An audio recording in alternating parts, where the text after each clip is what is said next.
A Master Hand by Richard Dallas. Introductory. 20 years have passed since the happening of the events, the history and sequel of which I am going to relate.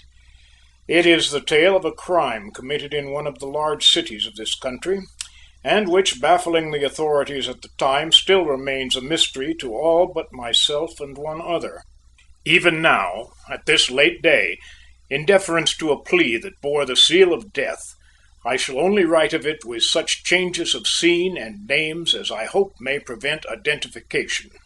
To me, the history of this tragedy has always seemed convincing proof of the insufficiency of circumstantial evidence, except where such evidence is conclusive.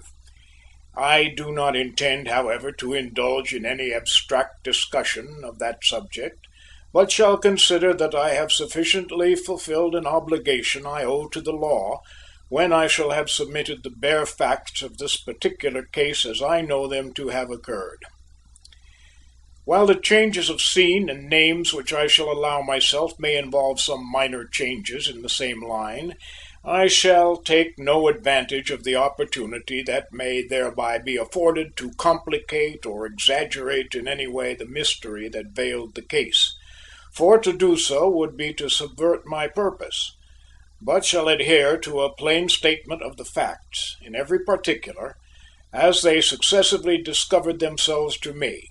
That it will prove an entertaining tale I do not promise, but that it will be a curious and interesting one I feel sure, and especially so to those who by profession are brought in contact with crime in its various phases. End of introductory section.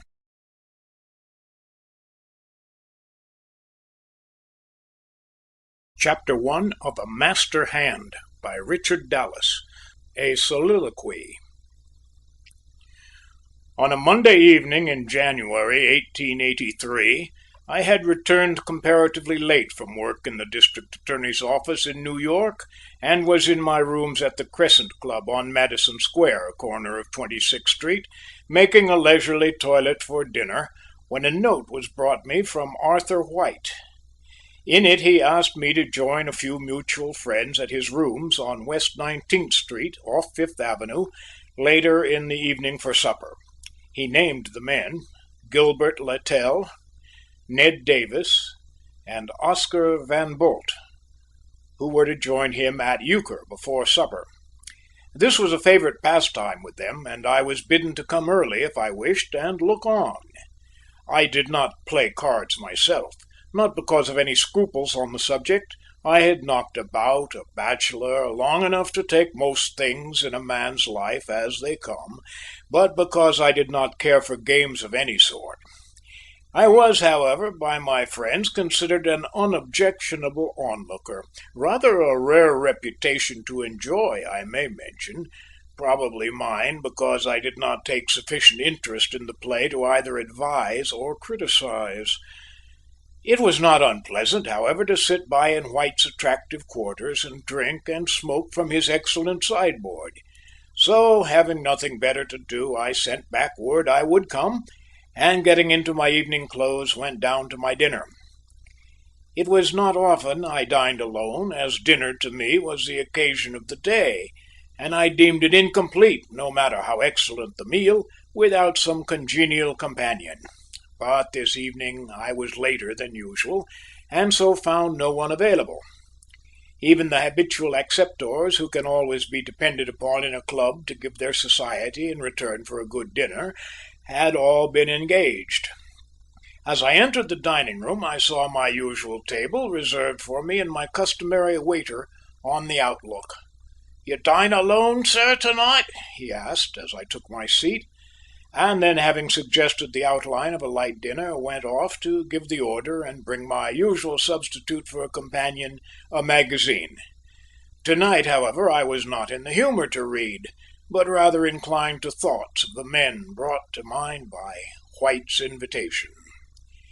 They were all intimate friends, and it is as well I should tell something about them here as another time, for they are destined to play more or less conspicuous parts in the miserable affair which is the occasion of this book. To begin with my host, Arthur White was an attractive, lovable fellow when in his brighter moods, but weak and variable. A man of good impulses, I think, but so fond of luxury and idleness that he was often selfish in his self-indulgence. Of that sort of men that other men feel something akin to affection for, such as for a younger brother or a woman, so easily led and dependent do they seem. He was still young, not yet out of his 20s, and living in extravagant idleness and dissipation, was spending pretty rapidly a bequest of $100,000 he had inherited about 2 years before from an uncle. The bequest had created some little comment at the time, because thereby the only son of the testator, who was named in the will as residuary legatee, was reported to have inherited little or nothing. However, the son had always been a bad lot, and neglected the old man, whereas Arthur had lived with him and, after his lazy fashion, cared for and helped him in his affairs. So the busy world shrugged its shoulders and passed the episode by, and only prosy moralists dwelt upon it to point the fifth commandment. How Arthur reconciled it with his conscience to keep all the money, I never heard him say, but any sacrifice, I fancy, would have seemed hard to one so self-indulgent. In any event, whatever may have been the right or wrong of it, he was making the most of his fortune while it lasted, and his friends were incidentally getting some benefit therefrom too, as our invitation for the evening testified. While White was the youngest of the quartet I was to join, Gilbert Littell was the oldest, old enough and worldly wise enough too, to have been a valuable friend and adviser to the young man, if the latter would have listened to or been by any one diverted from the rapid pace he was going. He did try, I thought, to steady him sometimes, but would always abandon the effort and say in his quiet way that he guessed the boy would have to sow his wild oats and waste his dollars before he could be brought up, which was also the general opinion among us. Littell was a clubman and a man of the world. Long and shrewd observations of men and things, for he was past 60 and had lived thoroughly, had given him a keen insight into character and a knowledge of the trend of things that made him a delightful and instructive companion. A little sceptical, perhaps, of the motives of men and particularly of the virtues they affected, and doubting of the seriousness of life and disposed to get the most out of it, his views and criticisms, while often keen and rarely orthodox, were never harsh or uncharitable, and at the most were but mildly cynical. I always felt he was advised whereof he spoke, and his judgment sound, and I had formed a habit of looking to him for advice and help in worldly affairs. He seemed to take the interest in me such as an older man might in a junior, and looked me up often at my office or the club. The fact that he was a lawyer, though a retired one, gave us much in common, and we had many pleasant hours together. Everyone has known men like Ned Davis, well-meaning and hard-working, but without great ability, and fond of pleasure and extravagant living. He was incapable of real success at anything, and was born to trouble as the sparks fly upward. His resources were always something of a puzzle to his intimates, for while occupying some nondescript position with a prominent firm of brokers, he associated with men of large means and extravagant habits, and played high at cards. Still, I never heard that he failed to pay his debts, and if he borrowed, only the lenders knew of it, so the public had no ground for criticism. With all his shortcomings, he was a good fellow to know and be with, of a bright disposition, ready at any time for anything, unselfish and affectionate by nature. He was only his own enemy. The world has known many like him, but when it has spoken kindly of them, it has said all. Oscar Van Bult was a man of a totally different stamp. Strong, self-contained, and a little serious, you felt in his presence the reserve force that was in him, and with it respect. He was perhaps 40 years of age, and unlike Littell and Davis, who had been New Yorkers from birth, was a stranger among us. Less than 2 years before he had appeared, none seemed to know from where, and had made friends and become one of us before we were quite aware of it. That the man was a gentleman in the worldly sense of the term was unmistakable. He was a handsome, manly fellow, too, and agreeable, and so was welcome for himself. Of his antecedents and resources, no one knew anything, nor was it likely much would be learned through Van Bult, who never sought nor offered confidences. One frequently meets such men. They come and they go, and generally things are none the better nor worse for them. I like them. For the time being they furnish me a new interest, something to observe, to study, but then I know I am getting older now and surfeited of the things of daily life, and look for entertainment too much to things outside of myself, my habits and friends now prone to sameness through long acquaintanceship. It was different with me in the days of which I am writing, when I was learning, and it is much more agreeable to learn than to know. Knowledge of the world advantages sometimes, but it rarely entertains. As a glass through which to observe men and things, it is a help to the vision, but it is the defects it magnifies, and the colors in which it shows things are rarely bright or beautiful. But to this point of view I had not then attained. Graduating from the Harvard Law School some 12 years earlier, I had practiced my profession in a desultory way in New York, until about a year before, when I had secured a position as a deputy with the district attorney. In my work there I found so much to occupy and interest me professionally that other things, such as my social and club life, became of only secondary importance. I was absorbed in my new duties. The crimes and criminals of a great city are a study of fascinating interest. In each case, if we only knew it, is to be found a lesson in character, method, and motive.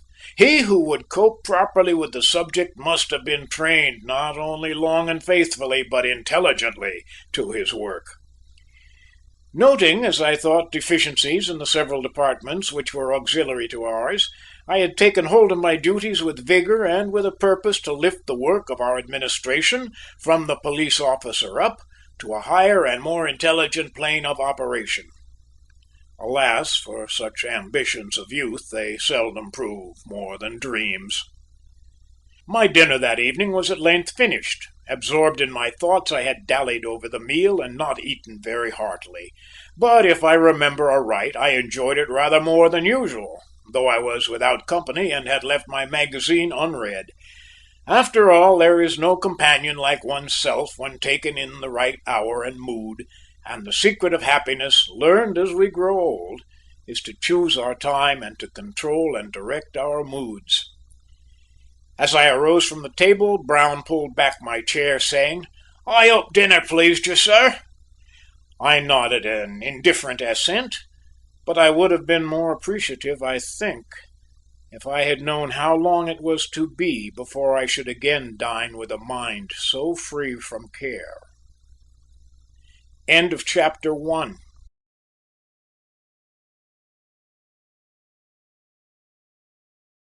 Chapter 2 of A Master Hand by Richard Dallas. A Game of Cards.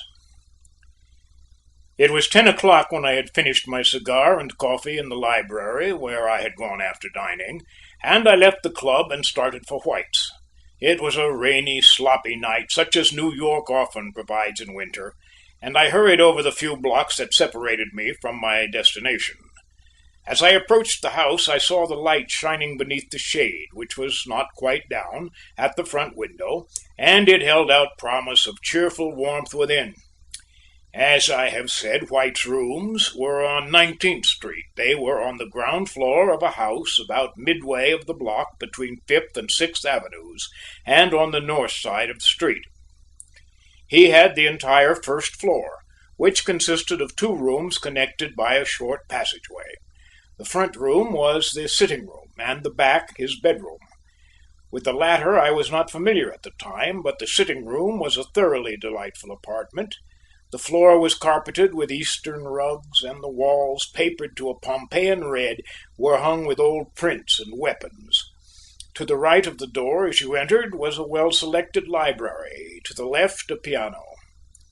The rear of the room was largely taken up by two doors, one leading to the bedroom through a short passageway, and the other to the bathroom, which again opened into the bedroom. Between these doors stood a handsome desk with the usual paraphernalia. Opposite the entrance was a large fireplace adorned with brass andirons and fender, and over the mantel a mirror. To the left of the fireplace was a divan, reaching from the wedge of the chimney almost to the passage door, and on the other side an antique mahogany sideboard laden with silver and glass. In front of the window was a small table holding a lamp, and in the center of the room another and larger one, designed to be used for cards when required, but generally strewn with books and papers. A number of armchairs, each of its own old pattern, but all adapted for comfort, completed the furniture. Everything betokened a man of luxury, but also of taste. Reaching the house, I mounted the 2 or 3 steps that led to the entrance, and stepping into the vestibule, rang the bell. The door was promptly opened by White's servant, Benton, for it was but a step from his sitting-room door to the front door, and I entered the hall and room. As I expected, my 4 friends were engaged at their game around the center table, White and Littell playing against Van Bult and Davis. White rose and greeted me, while the others nodded informally. My presence was too usual an event to call for any special demonstration, and after White had directed Benton to look after my wants, the game was promptly resumed. I lighted a fresh cigar, took a brandy and soda, and selecting a comfortable chair, pulled it up between my host, who was to my left, and Van Bult to my right, and settled myself back to look on. The scorecard stood at my elbow, and a glance at it showed that the host and Littell were winning. The game proceeded in comparative silence, now and then someone interrupting to ask for a cigar or drink. I noticed that White's orders were rather more frequent than the others, and that the man himself was not looking well. In fact, he had not been looking well for some time, as his friends had remarked, but it was passed by with the suggestion that he was going pretty fast. After perhaps an hour of play, at the conclusion of one of the rubs, White pushed back his chair and declined to play longer. As it still wanted some time of 12 o'clock, the others suggested that the play be continued, and Davis, who with Van Bult had lost considerably, rather insisted that they be afforded some opportunity to recoup. But White, without regarding him, got up from the table and directed the man to serve supper, and Van Bult thereupon counted out 4 crisp new $50 bills and left them on the table in settlement of his losses. Neither Littell nor White took them up, and Davis, in rather an embarrassed way, told Littell he would settle with him next day, that he had not the money with him. I felt sorry for Davis, as I knew the loss, comparatively trifling to Van Bult, must mean some inconvenience to him, but he accepted it gracefully. By this time Benton was ready with supper, and the game was apparently forgotten. I do not know why it was, but the usual good spirits that prevailed at our little gatherings seemed lacking this night. Perhaps it was due to the mood of our host, who was evidently out of humor over something. Littell ventured 1 or 2 remarks, to which we responded perfunctorily, but White was moodily silent. I noticed he was watching me rather closely, and was not surprised when, after a while, he addressed me, but for his question I was unprepared. "Dallas," he said, "you are in a public prosecutor's office and know something of the evil doings of men. Do you think the consciousness of the wrong done a fellow man clings to the wrongdoer all his life, or that in time he may forget it?" I answered as I believed, that it depended entirely upon the temperament of the man, but suggested that a reparation of the injury, where that was possible, should help matters. "Yes," he said, "but that is not always possible." I had nothing more to suggest on a subject so totally foreign to the occasion, and so offered no further opinion. But evidently White was in a psychological mood, for he next directed his questions to Littell. "Do you agree with Dallas," he asked him, "that a man's temperament determines the matter, and that where one may find forgetfulness in security, another cannot rid himself of the recollection of a wrong he has done?" Littell, indulging White's mood, replied that he had never been a public prosecutor and was therefore denied my opportunities of speaking from actual observation of criminals, but that if he might draw conclusions from his own experience of men, he thought there were very few of them whose consciences, after they had lived long enough to enjoy the opportunity, were not freighted with some evil act or other, and yet his acquaintanceships led him to conclude that few of them were troubled much with their past misdeeds. "Indeed," he continued, "I find little entertainment in minutely reviewing my own history, and therefore seldom indulge myself in the luxury. As to my fellow men, if they don't brand themselves criminals or malefactors, I am willing to take them as they seem, as I think is the rest of the world." Van Bult, who had been listening with evident amusement to the rather lugubrious conversation, here suggested in a whimsical tone that he was glad to learn that such was the disposition of the world, and of New Yorkers in particular, as it assured him immunity from undue curiosity. "That's so, Van," said White. "If we insisted upon knowing our friends' credentials even, you might prove a difficult subject." This was rather a daring speech to make to Van Bult, who had never encouraged any disposition to familiarity or confidence, and I felt some little concern as to how he might take it, but my fears were groundless, for he responded very pleasantly that any investigator in his case would be poorly repaid for his trouble, and then more heartily that the unquestioning regard of his friends was a source of much gratification to him.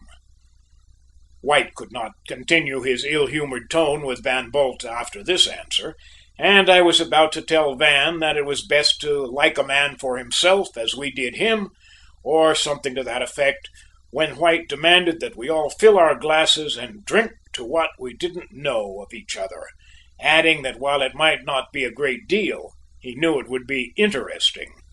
"If that be so," said Littell, "it will be because evil is more interesting than good." "Then," said Van Bult, "we will abbreviate White's toast and drink to evil." White hesitated a moment and then drained his glass and threw it into the fireplace with a crash.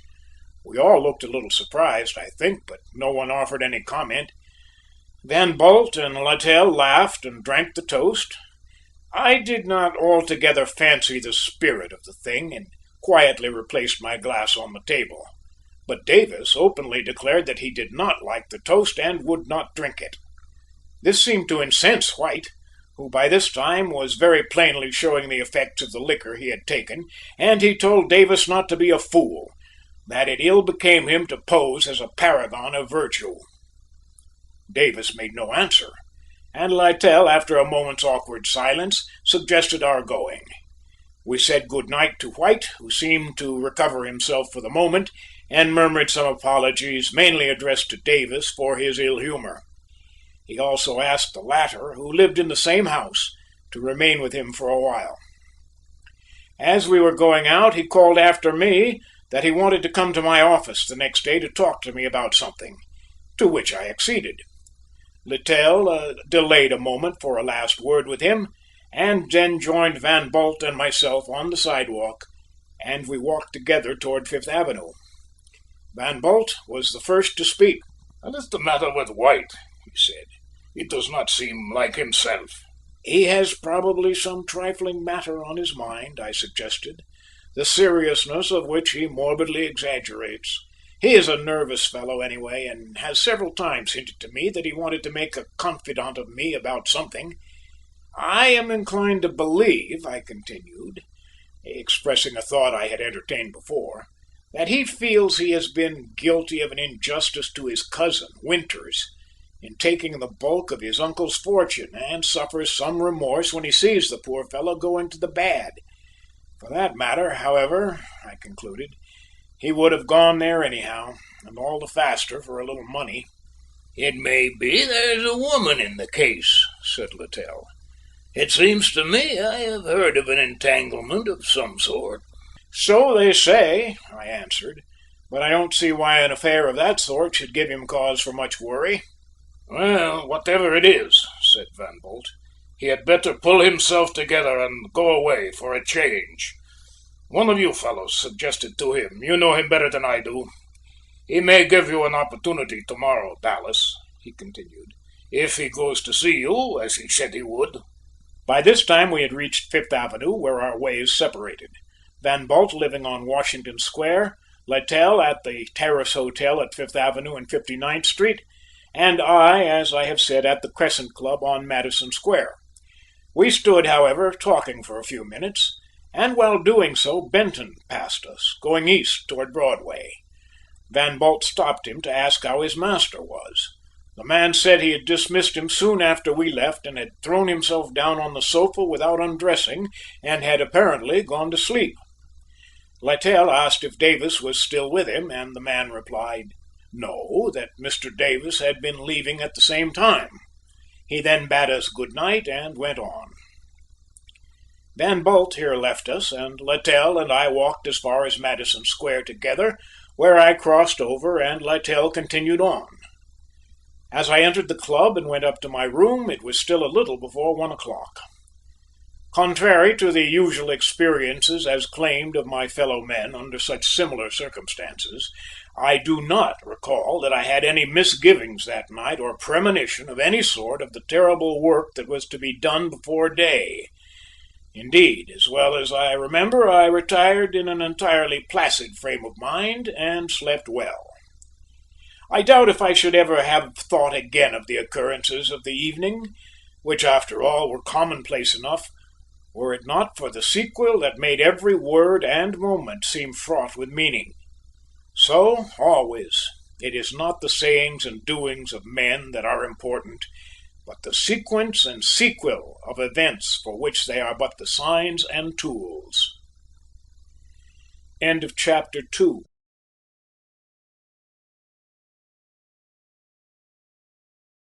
Chapter 3 of A Master Hand by Richard Dallas. A Tragedy. I was awakened the next morning earlier than usual by a servant who announced in a hushed voice that Mr. White's man wanted to see me at once. I was naturally disinclined to get up at that hour, it being but a little after 7 o'clock, and so directed that the man send me White's message. The reply that Mr. White was dead took me out of bed in a flash, and while I hurried into my clothes, the servant, in obedience to my order, went after Benton. Although but a few minutes had elapsed, I was about dressed when he appeared at the door. "Is it true," I asked, "that Mr. White is dead?" "Yes," he answered, and then coming in and closing the door, whispered, "He was murdered some time last night. I found him dead on the divan in the sitting room when I went there this morning." The news was almost too horrible to believe, but the white face and trembling voice of the man who told it carried conviction. "How do you know he was murdered?" I asked after a moment's silence. "He was stabbed," he said. "The dagger was sticking in him up to the hilt." "Come on," I told him, for now I was dressed, and I hurried down the stairs and out of the club, Benton following.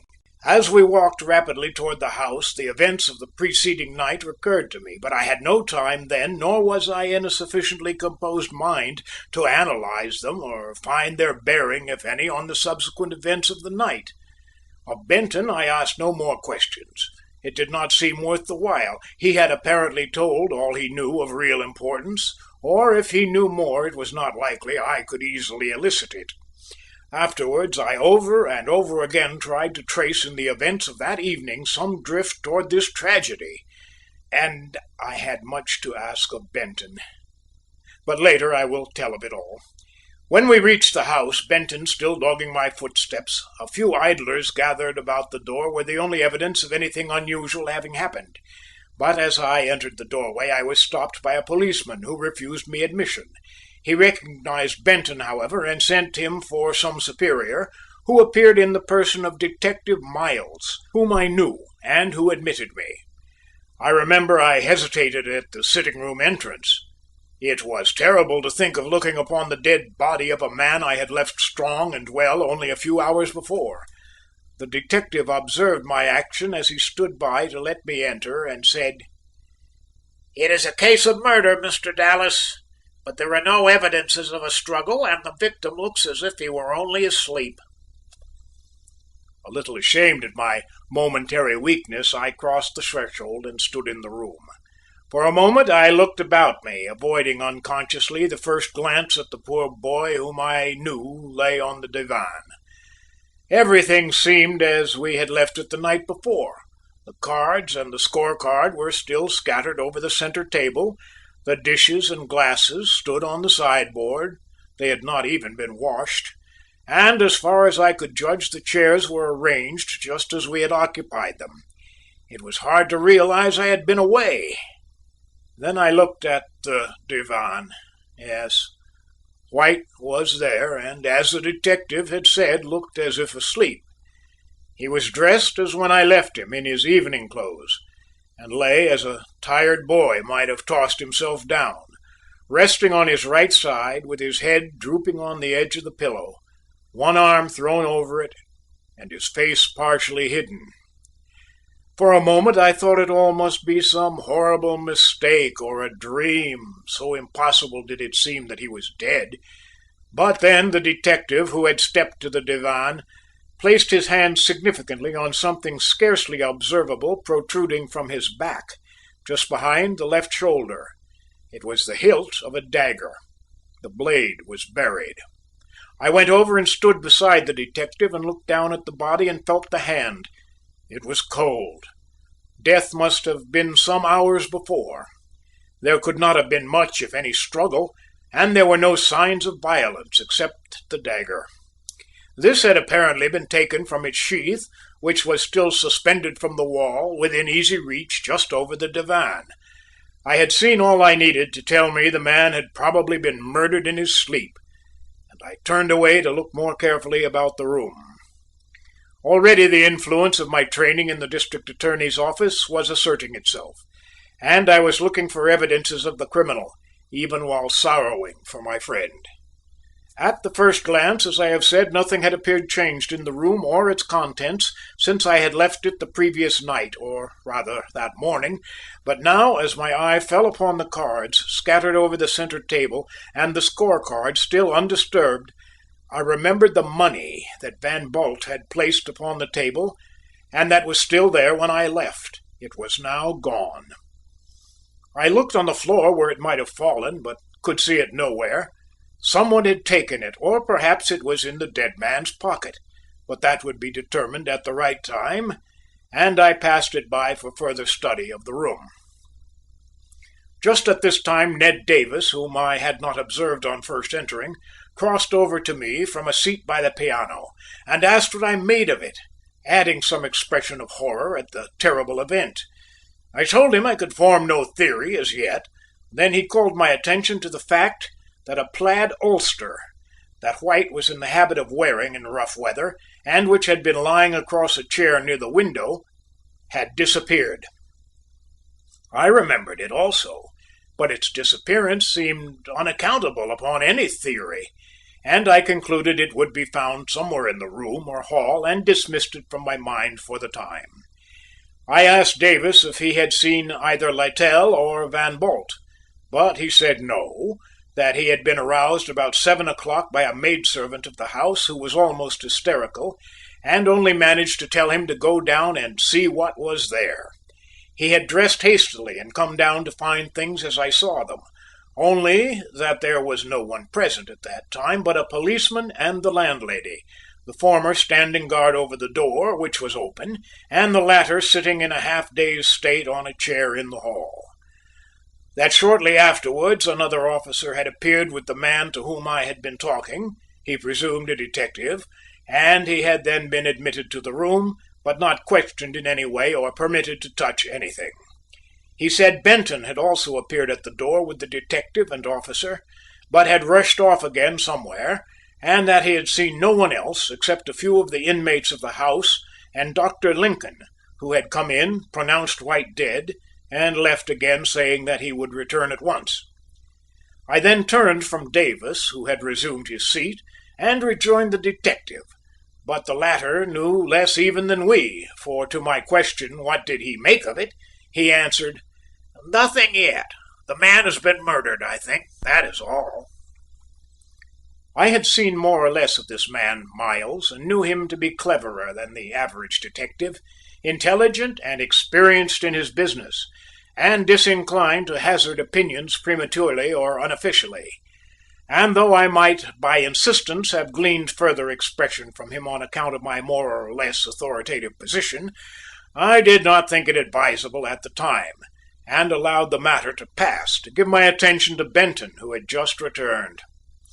He told me he had sent a message to Littell at his hotel, and that he would be down at once; also that he had been to Van Bult's rooms, but that the latter had left the city by an early train, and his servant did not know when he would return.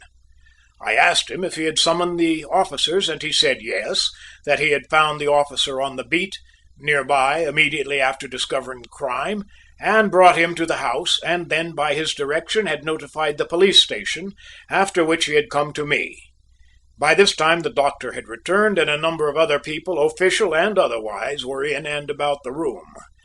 After a while I saw Littell, who had come in without my observation, standing near the body. He turned away just then, and seeing me, came over and joined me, but further than a mutual expression of grief and horror, we had neither of us anything to say, and stood silently observing the scene. He recognized and spoke to Davis, and asked where Van Bult was. I told him Benton's report, and he said nothing further. After a while the inspector of police directed every one but the officials to leave the room, and Littell and Davis were excluded with the others. I, by virtue of my office, remained and joined the inspector. He said the coroner's jury were about to view the body and the premises, and that after they were gone the police would make a thorough investigation, and I decided to remain till it was completed. Very shortly the coroner and his jury entered, and the latter, after their usual fashion, stood huddled together and stared about them. Most of them seemed to take chief interest in a morbid way in the body, and one or two were inclined to handle it, but this was stopped by the coroner, who promptly proceeded to herd them and marched them through the rooms. After they had made a tour of the sitting room, they followed, in wake of the coroner, through the passage-way and bedroom, and back into the sitting room again. How much they really did observe that was worth while, I don't know, but I think very little. This formal ceremony over, they were indulged in another look at poor White, and then taken away to meet later to hear evidence and find a verdict. Once they were gone, I drew a sigh of relief, and in company with the inspector and detective, entered upon what was the real search of the premises. With the sitting room and its contents I was very familiar, and nothing new was developed to interest me until the detective, leaning over the divan and White's body, reached down between it and the wall, where there was a space of a few inches, and brought out a small plaid cap that I recognized as being a match to the plaid ulster that was missing. The cap had been lying on the floor directly under White's head, where it partially hung over the divan, and had apparently fallen there when he lay down. On seeing it, I could not express an exclamation of surprise, which drew the attention of the officers, so I explained to them that I had not seen the cap since the night before, when it had been lying on a chair with the ulster, and that from its present place I concluded White must have worn it, whereas I had not supposed he had gone out after I had left him.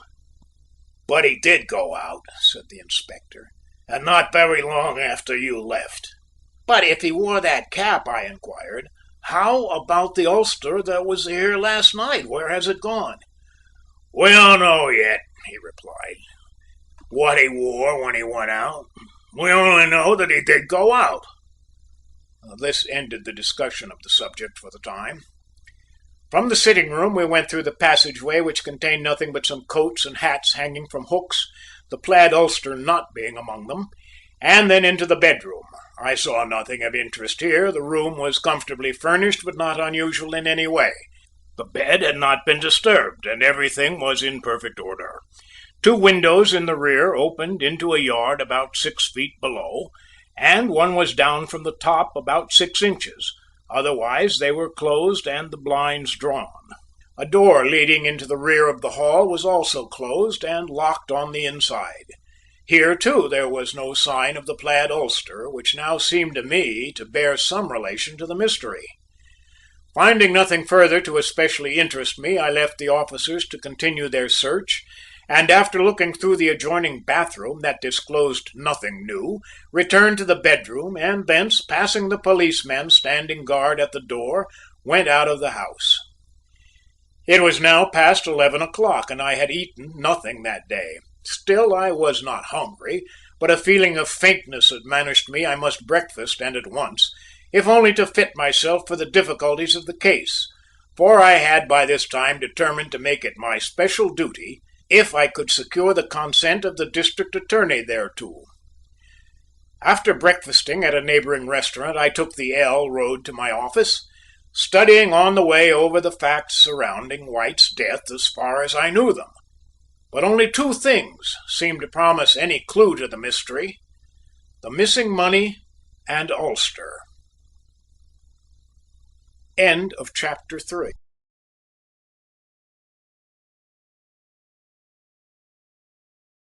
Chapter 4 of A Master Hand by Richard Dallas. The Suspect. On reaching the offices, I at once sought an interview with the district attorney and found him expecting me. He had, of course, learned of the tragedy from police headquarters and of my presence on the scene. There was little I could tell him that he did not already know.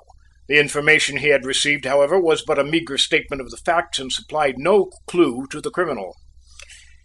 "I suppose," he said, "it will prove an ordinary case of burglary and incidental murder, and I have no doubt the police will soon run down their man."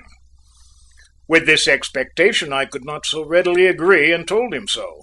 I explained to him that while the disappearance of the money I knew to have been on the table seemed to bear out his view, the absence of the ulster showed something in the case that would have to be explained.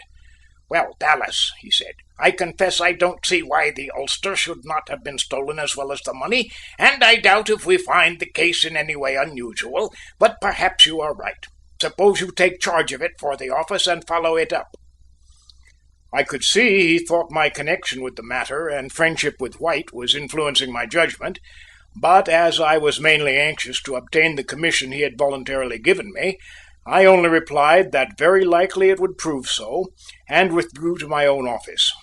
Here, leaving other matters neglected, I sat down and thought the case over.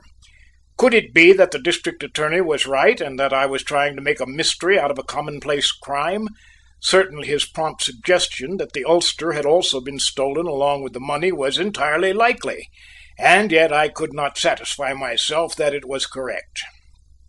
As I look back now, I realize that it was the intuition of youth rather than the keen reasoning of an experienced lawyer that directed my judgment at that stage. The facts as they were apparent at the time furnished no sufficient ground for my conclusion, and I was forced to admit to myself that I must reserve my judgment, at least from public expression, till I had more light on the case. My interest and impatience, however, would not allow me to await in idleness the coroner's hearing the next day, and I determined therefore to go at once to Inspector Dalton's office, and learn from that department all that was known. On entering the inspector's office, I found him in consultation with Detective Miles. I knew both men well, having worked with them before, and recognized in them conscientious officers of experience. The inspector was a man of about 60, and somewhat pompous and dictatorial with the consciousness of power, which he owed, nevertheless, mainly to political pull. Miles, on the contrary, was a much younger man, and had attained to his position through good work. He was naturally keen and reticent, and well fitted for his vocation, and he possessed, besides, a better education than the average man of his calling. The inspector, however, was little more than a machine, without much originality, and he worked on the lines dictated by experience, and with the means and methods tried and available. In the latter respect, our police and detective departments are well equipped. Also, they are well disciplined and systematized. But what both departments should have and rarely possess are men of exceptional ability, training, and broad education at their heads to plan and direct the work of their subordinates. The consultation in which they were engaged was interrupted upon my entrance, and they waited for what I might have to say. In response to my request for any additional information they might have, Miles reported fully on his investigations of the morning, and there were some newly disclosed facts of which I had not before been aware. I had been told, as I have said, that White had gone out after we had left him, but it now developed from the night officer's story that White had left the house a little after 1 o'clock, wearing the plaid ulster and cap, and had gone rapidly west on the north side of the street. He had returned the salute of the officer, who was on the opposite side of the street. What further direction White took, the officer could not say, as he had not watched him. He did not see White return, but about half an hour later, when he was again approaching the house on his rounds, he had observed a man peering in at one of White's windows, where the shade was slightly up, who, on finding himself observed, had walked away. The officer's suspicions were aroused, however, and he had returned to the scene again in a few minutes, and had then seen what appeared to be the same man come out of the vestibule of White's house and hurry west, turning up 6th Avenue.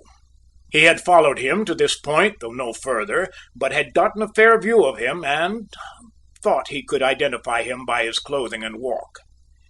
"And how about the plaid ulster?" I asked. "Did the man have it, or any large bundle with him that might contain it?" "No," the inspector answered. "He was dressed in a light overcoat and a brown derby hat and carried no bundle of any kind." "Then where is the ulster?" I repeated. "I don't know," he replied, I thought somewhat testily. "We have got to find that coat, nevertheless," I persisted. "We will find it, sir, I promise that," said Miles. "That is, if it has not been destroyed." "Have you any idea," I asked after a moment's reflection, "who was the man the night officer saw?" "Yes," said the inspector, "we have an idea it may have been White's cousin, Winters." "Henry Winters, do you mean?" I asked, startled. "Yes," he said. "You know him?" I made no answer, but my thoughts went back to the old college days when Winters was a bright-faced, merry boy, and we had been chums and inseparable companions.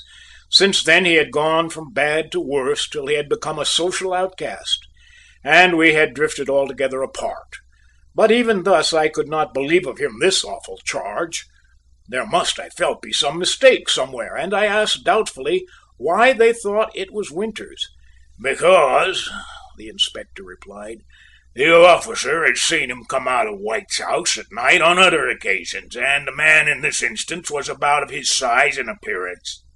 I said no more, but thought it looked a little black for poor Winters, whom the police were evidently still hunting.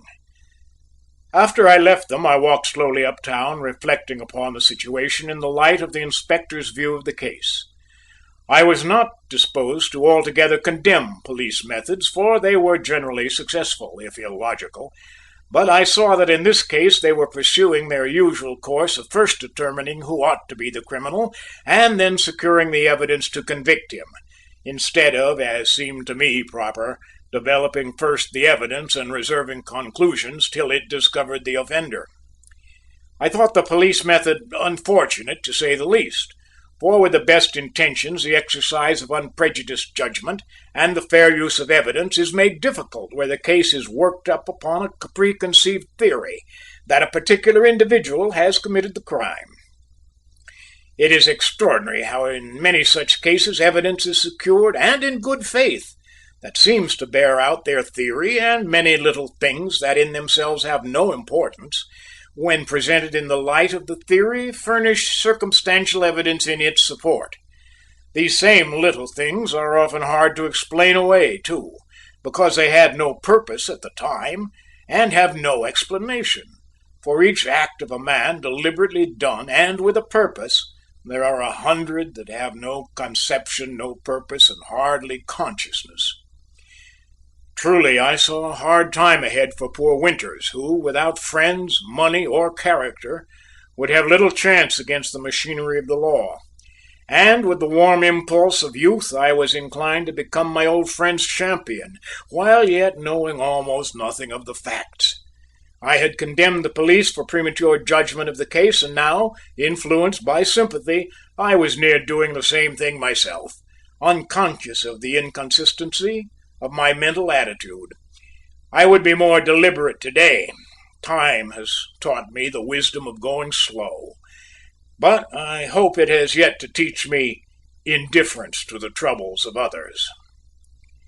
I had walked some distance thus absorbed in thought, when I was suddenly recalled to my surroundings by finding myself on 19th Street opposite White's house. Following unconsciously the bent of my thoughts, I had taken that route home. I was about to hurry on, having no desire to linger on the scene, when my attention was attracted to a man leaning dejectedly against the railing of the steps. On a closer look, I recognized Winters, and with a pang of regret saw that he wore a light coat and derby hat, such as described by the night officer. After some hesitation, I crossed over and spoke to him. He stared at me for a moment in a half-dazed way, and then recognized me indifferently. He looked wretched. His clothes were soiled and threadbare, his face haggard, and his eyes bloodshot with drink and lack of sleep. He seemed a being utterly hopeless and lost to manhood. Before I could collect myself to speak to him, he had relapsed again into his stupor, and had apparently forgotten my presence.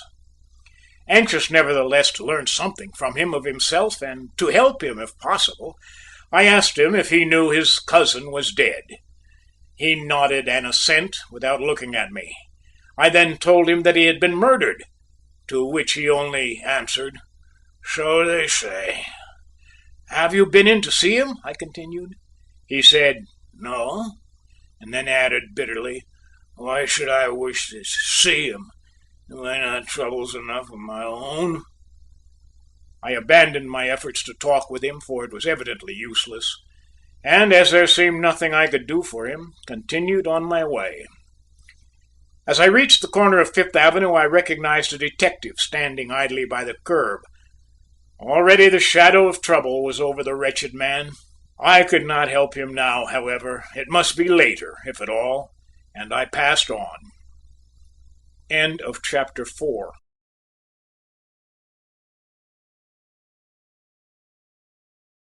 Chapter 5 of A Master Hand by Richard Dallas. The Inquest. The next day at the time appointed, 3 o'clock, I attended as representative of the state the coroner's hearing. Since my interview with the inspector reported in the last chapter, I had seen no one likely to throw any light upon the case. I had also avoided any personal investigation, as I did not wish to form conclusions, preferring to give an unprejudiced hearing to the evidence as it was offered from the lips of the witnesses on the stand. When I entered upon the scene, the usual pomp and circumstance of such proceeding were present. Behind his desk sat the coroner, serious and dignified, as became the presiding officer of the occasion. Ranged to his right were the jurors, as I had seen them at the House, no more intelligent in appearance now than then, but perhaps with even greater solemnity in their bearing and expression, as was demanded of them in this hour of public importance. I crossed over to the table on the coroner's left, reserved for the state officers, and took a seat there with the inspector, Detective Miles, and several policemen. A mass of people filled the farther end of the room, most of them spectators drawn to the scene by the morbid curiosity that always attends on such occasions. Conspicuous among them I recognized Littell, Davis, Benton, and others whom I knew to be present as witnesses. Van Bult was not there, however. Davis looked pale, nervous, and miserable. Poor fellow, evidently this sort of thing did not agree with him. Benton was also nervous and excited, I could see. Littell looked somewhat bored and tired, but gave me a nod and came over to me, making his way into the forbidden precinct without interruption, as can only be done by men such as he, who by quick and mendacious assumption are in the habit of getting what is not by right theirs. As he leaned over my chair, he whispered, "This is a miserable affair, Dick." I was not inclined for conversation, however, as I wished to give my entire attention to the proceedings, so I only motioned him to a chair near by. Without unnecessary delay, the coroner briefly stated the occasion of the hearing, and then gave the results of his observation and post-mortem. He did it with no more verbosity and display of unintelligible technical terminology than the ordinary medical expert indulges himself in on such occasions. The jury and audience were able to glean from his testimony with reasonable certainty, nevertheless, that White had died from a stab, I believe he said an incised wound, made by a dagger or dirk or some similar slim, sharp instrument, driven with great force into the back just beneath the left shoulder blade, slightly downward in direction and penetrating the heart. Such a blow as might have been given by a man standing over him while he lay on his right side. There was no other cause of death, for White was organically as sound as the average man. In reply to a few suggestions rather than questions from the inspector, he added that when he had first seen White about 8 o'clock the preceding morning, he had probably been dead some hours, he could not say definitely, that he died suddenly, probably without much outcry or struggle, that he had not killed himself, because the wound could not have been self-inflicted. This much was reasonably clear from his testimony, and as he was not afforded by cross-examination an opportunity to explain or contradict himself, the jury was left with some information on the subject. Dr. Lincoln, who succeeded him, told of his early call about 7 o'clock by Benton, of his finding White dead, as described, on the divan, and his subsequent assistance at the post-mortem. In a very few words he corroborated the coroner's testimony in all important particulars, and left no doubt in anyone's mind that White had been murdered some time early in the night, and with the stiletto, which was produced and identified by both him and the coroner as the weapon they found in the wound. The sheath was also produced, and fitted to the weapon and its location over the divan described. Benton was the next witness. He was laboring under considerable excitement, but gave his evidence clearly. He testified to leaving White the night of his death about 1:45 o'clock, that White had been drinking and was in an ill humor, but not drunk, that he had thrown himself upon the divan almost immediately after we had left, and at the same time had ordered the witness to go home, which order he had obeyed without delaying to arrange anything. In the morning he had returned at his customary hour, a little before 7 o'clock, and had entered the room, the door of which, contrary to custom, he had found unlocked. That the room appeared just as he had left it, and to his surprise he had seen White still upon the divan, apparently asleep. That he went over to arouse him, and discovered he was dead, and saw the dagger hilt protruding from his back. That he had rushed out into the hall and called for help, then into the street, leaving the door open behind him, to find a policeman. That he succeeded in doing so within the block, and returned with him to the house. When they got there, they found the landlady and the housemaid standing in the hall, looking into the room, but they had not apparently been in. That, by direction of the officer, he next went to the police station and reported the case, and then came to me. After which he sent a messenger for Mr. Littell, and went himself for Mr. Van Bult, but the latter had left the city by an early train, at least so the servant said. That he had then returned to the house, where a large number of people had gathered. He knew nothing further about the matter. The inspector asked if there had been any money on the card table when he had left that night, to which he answered that there had been some large bills left by one of the gentlemen after the game, but that he did not see them there in the morning. The plaid cap, which had been found back of the divan, was here produced and shown him, and he was asked if he recognized it.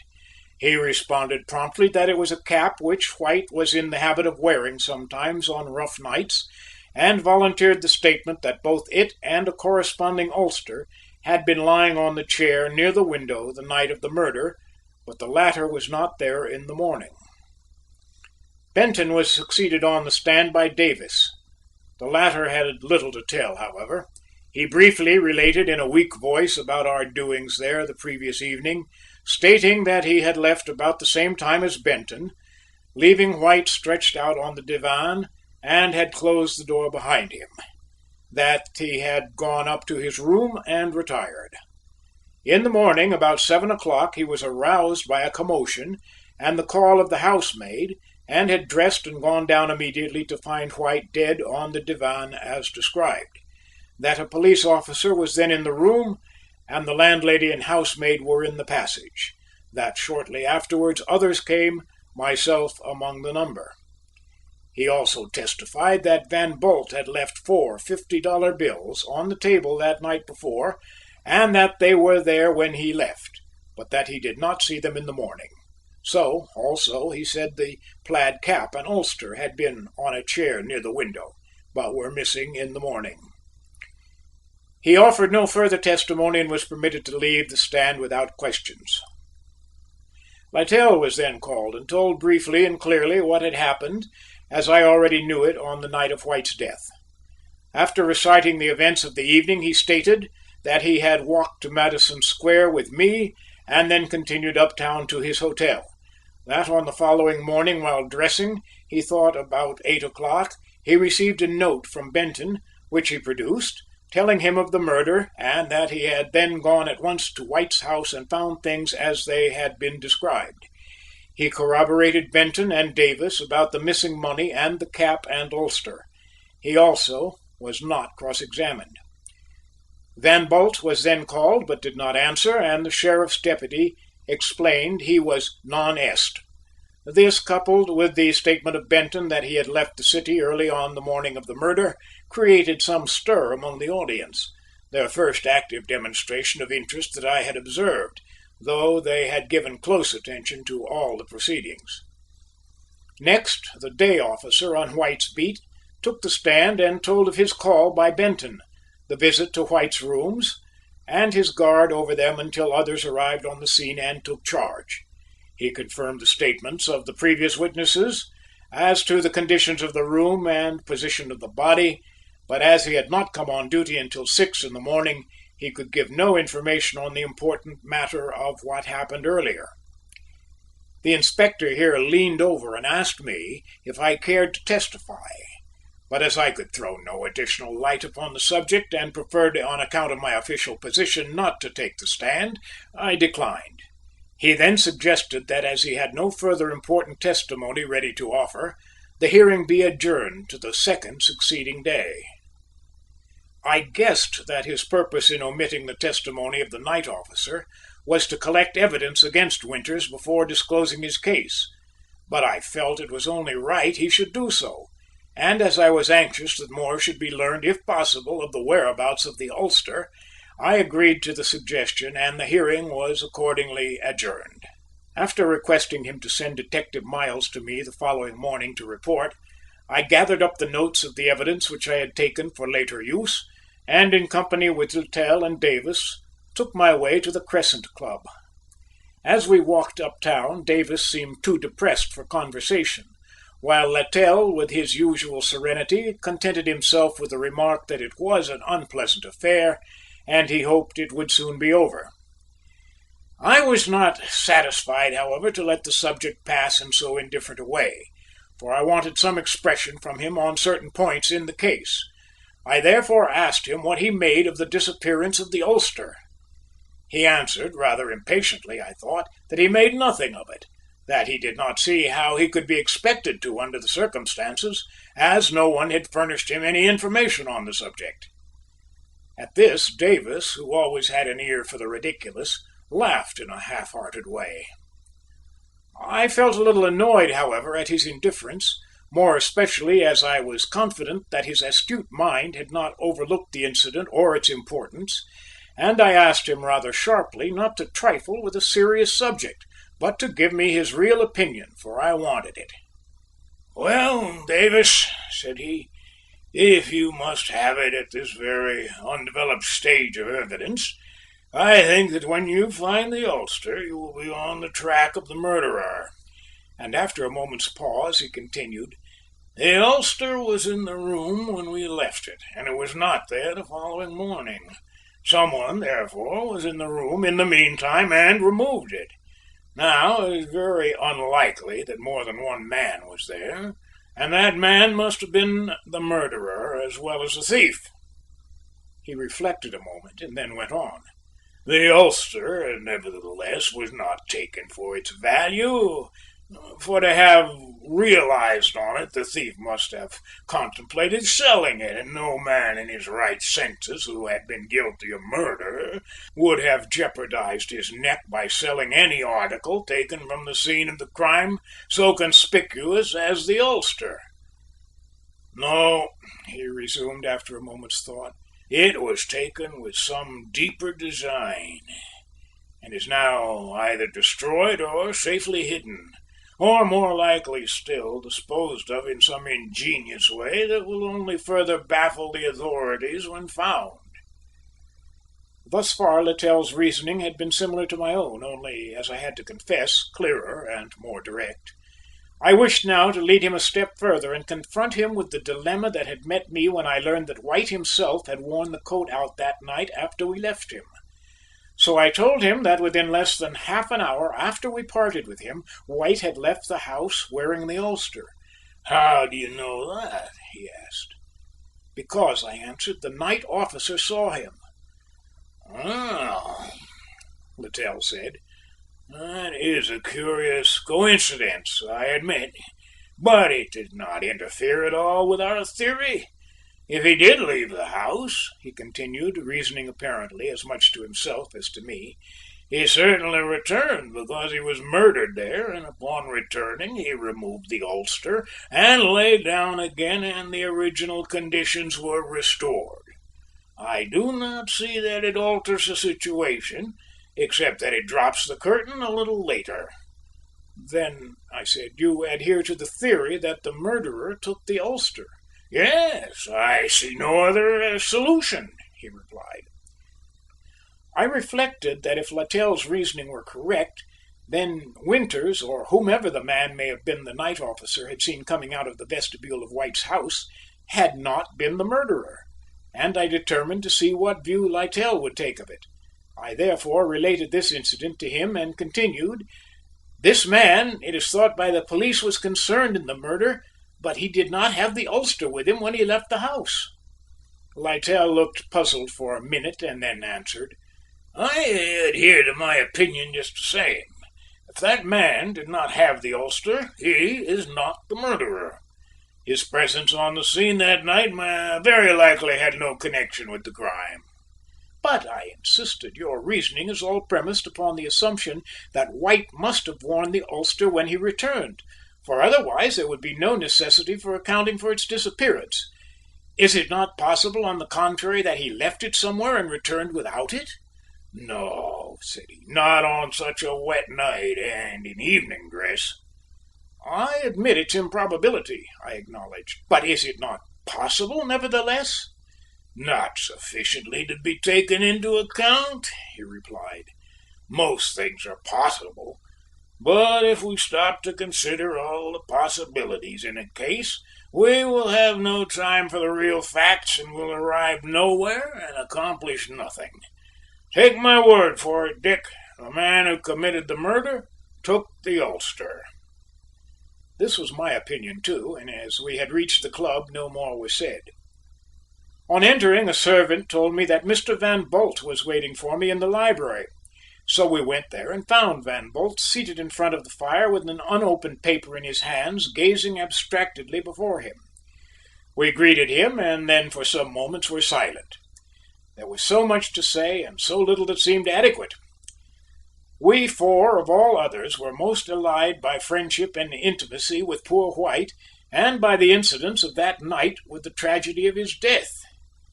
All seemed too oppressed with the memories of our last gathering to break the silence, and we stood waiting on one another for the first word. Several members of the club in the meantime came to the door and looked in, but seeing us four together turned back. At last Van Bult said, "I suppose the papers have told me all you men know. I learned of it first in Buffalo and returned as soon as I could. I am sorry I went away at all, but it was a matter of importance, and I suppose I could have been of no use here." He paused a moment, but none of us said anything, and he went on. "So far as I can learn, there is absolutely no clue to the mystery. I did not know that poor Arthur had an enemy in the world. Is there any evidence of a motive?" he concluded. "None," Davis replied, "except that the money you left on the table was gone."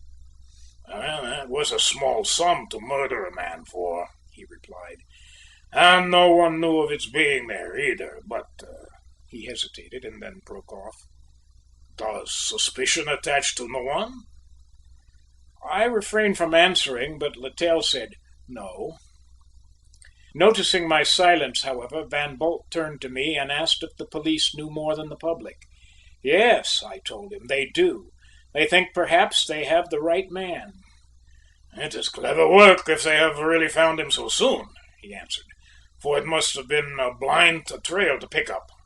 "Too clever by much," said Littell. "I don't believe it." "Nor I joined in, but more to myself than the others. Davis ventured no opinion. He only looked from one to another of us as we spoke. I doubt if the subject would have interested him at all except for our connection with it. After a while, in a pause in our talk, he suggested something to eat and drink and billiards or anything to cheer us up, as he said. I don't think any of us were averse to a digression from the subject which hung over us like a pall, and we took his advice, and to all appearance, at least, the others put the subject away from them for the remainder of the night. It was never out of my thoughts, however. Till the man who killed White was found and brought to justice, I knew I could not rest. And I fancy Littell and Van Bult had some idea of what was in my mind, for they looked at me curiously now and then during the evening. And at parting, Littell said, "Cheer up, Dick. The world is full of troubles of other people, and you'll find your own enough to worry over." Van Bult only told me to go to bed and sleep as he bade me good night and went off with Davis, but I knew he also thought I was dwelling too much on the subject. I have no doubt they were right, but I could not help it, and went to my room to pass a sleepless night. End of chapter 5.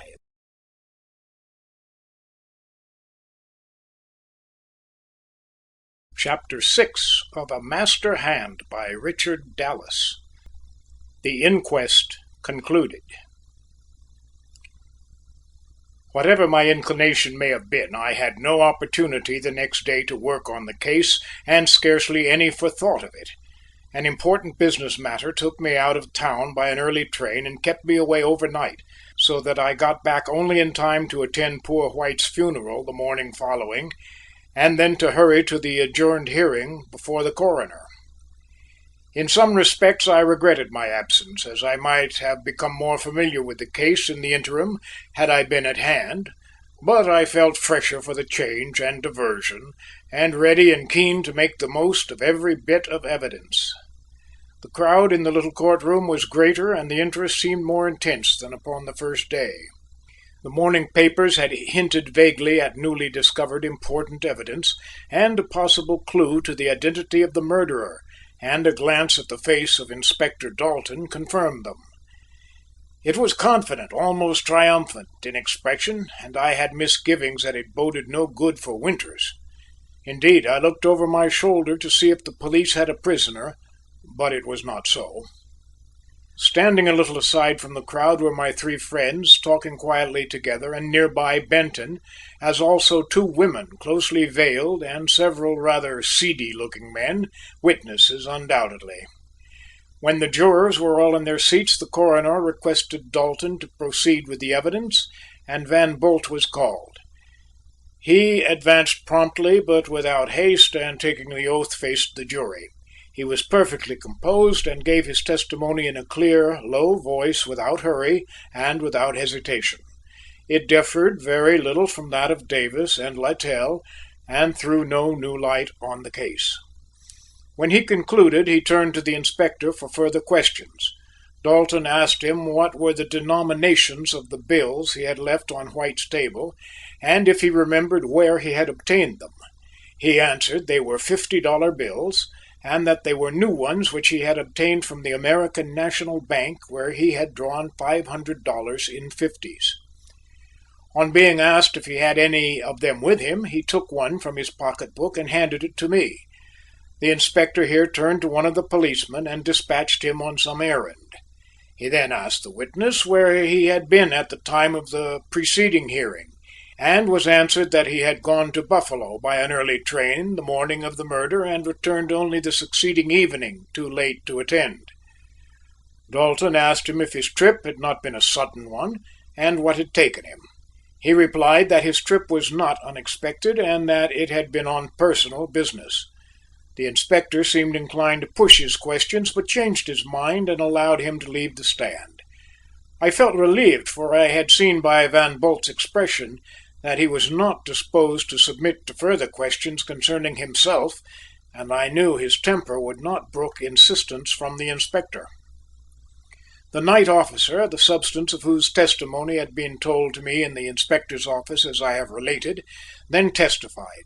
He gave his account of the happenings of the night just as I had heard them, and in answer to a few direct questions stated positively that it was not later than 1:15 when White left the house that night wearing the cap and ulster, that he had seen him wear them more than once and knew them, that it was about a half hour later when he had seen a man looking in White's window, and some little time later, probably still before 2:00, when the same man came out of the vestibule and hurried away turning up Sixth Avenue, that he wore a light coat and brown derby hat, and that he thought he could recognize him if he saw him again. The witness impressed me as honest and painstaking in his work, but not as especially clever. The effect of his evidence upon the jury and all present was plain. They had hung on his every word with breathless attention. To them it evidently seemed, as to the police, that they had fixed upon the criminal. At my request, the inspector asked the officer if the man he had seen leaving the vestibule had White's ulster with him, and he answered positively that he had not. My intention, of course, was to call to the notice of the jurors its unaccounted for disappearance. I was not, however, encouraged to hope I had been successful, for from the indifferent expression with which the answer was received by most of them at least, they apparently thought it gratuitous, and I realized that it would require a lucid argument to awaken them to its importance. As the officer left the stand, I wondered whom the next witness would be, and if I was ever to hear anything further of the ulster, or if its disappearance was to remain unexplained, to be ignored. I remembered, however, Detective Miles' promise, "We will find it if it is not destroyed," and felt sure he would keep his word, and this expectation was promptly confirmed. "Call Mrs. Bunce," and one of the ladies I had previously observed came forward. She was past middle age and plain, but respectable looking. "Where do you live?" she was asked. She gave her residence, a house on 19th Street, west of 6th Avenue, on the north side, and only a block west of White's house. She kept a lodging house, she said. An officer, by order of Dalton, now unwrapped a large package and produced the ulster. Miles smiled at me, and I nodded my approval. The witness was asked if she knew anything about it. She identified it immediately, and explained that she had found it lying over a chair in her front hall when she came down early the morning of White's death. She did not know how it came there. It was not there when she retired about 11 o'clock. No inmate of the house owned such an article that she knew of. In fact, no one lived in the house but herself and one other lady, and she looked toward her companion, and a servant girl. The inspector asked her nothing further, and Miss Stanton was then called. When Mrs. Bunce left the stand, a slight, graceful woman came quickly forward and took her place, and as she lifted her veil to take the oath, a very pretty face was disclosed. She was young, not much more than 20, I should say, and had the dark hair and the blue eyes of the Irish type. The grey hat she wore, with the big tilted brim, had a jaunty look, while it cast a softening shadow over her face, and a close-fitting tailored gown of grey homespun fitted well her trim figure. Altogether she was a very attractive-looking woman. When she spoke, her voice was low and not unrefined, but there was a slight metallic tone to it, and a lack of sensitive modulation that was a bit disappointing. Her eyes, too, when she looked at you, though undeniably handsome, were too direct and persistent in their glance to be altogether pleasing. There was also a little hard look about the mouth that should not have been there in a woman. I had never seen her before, but I knew of her quite well as the somewhat questionable friend of White's, of whom we had been talking on the night of his death, and I took perhaps a greater interest in her on that account than I might otherwise have done. I noticed, too, that Davis, Littell, and Van Bult were also observing her closely, the latter with his monocle critically adjusted. So far as I was aware, however, none of them knew her except by reputation. I was amused to see the inspector straighten up and unconsciously plume himself a little, as he prepared to question her, and his voice was gentler and his manner more deferential than it had been. "This is Miss Stanton, I believe, Miss Belle Stanton," and he smiled encouragingly. "Yes, Inspector," she answered. "We will not detain you any longer than necessary, Miss Stanton, and you must not be nervous," he continued, still with the same reassuring manner, and she smiled sweetly at him in return. I felt myself getting out of temper. What business had Dalton indulging in gallantry and platitudes when engaged on an official investigation that involved life and death?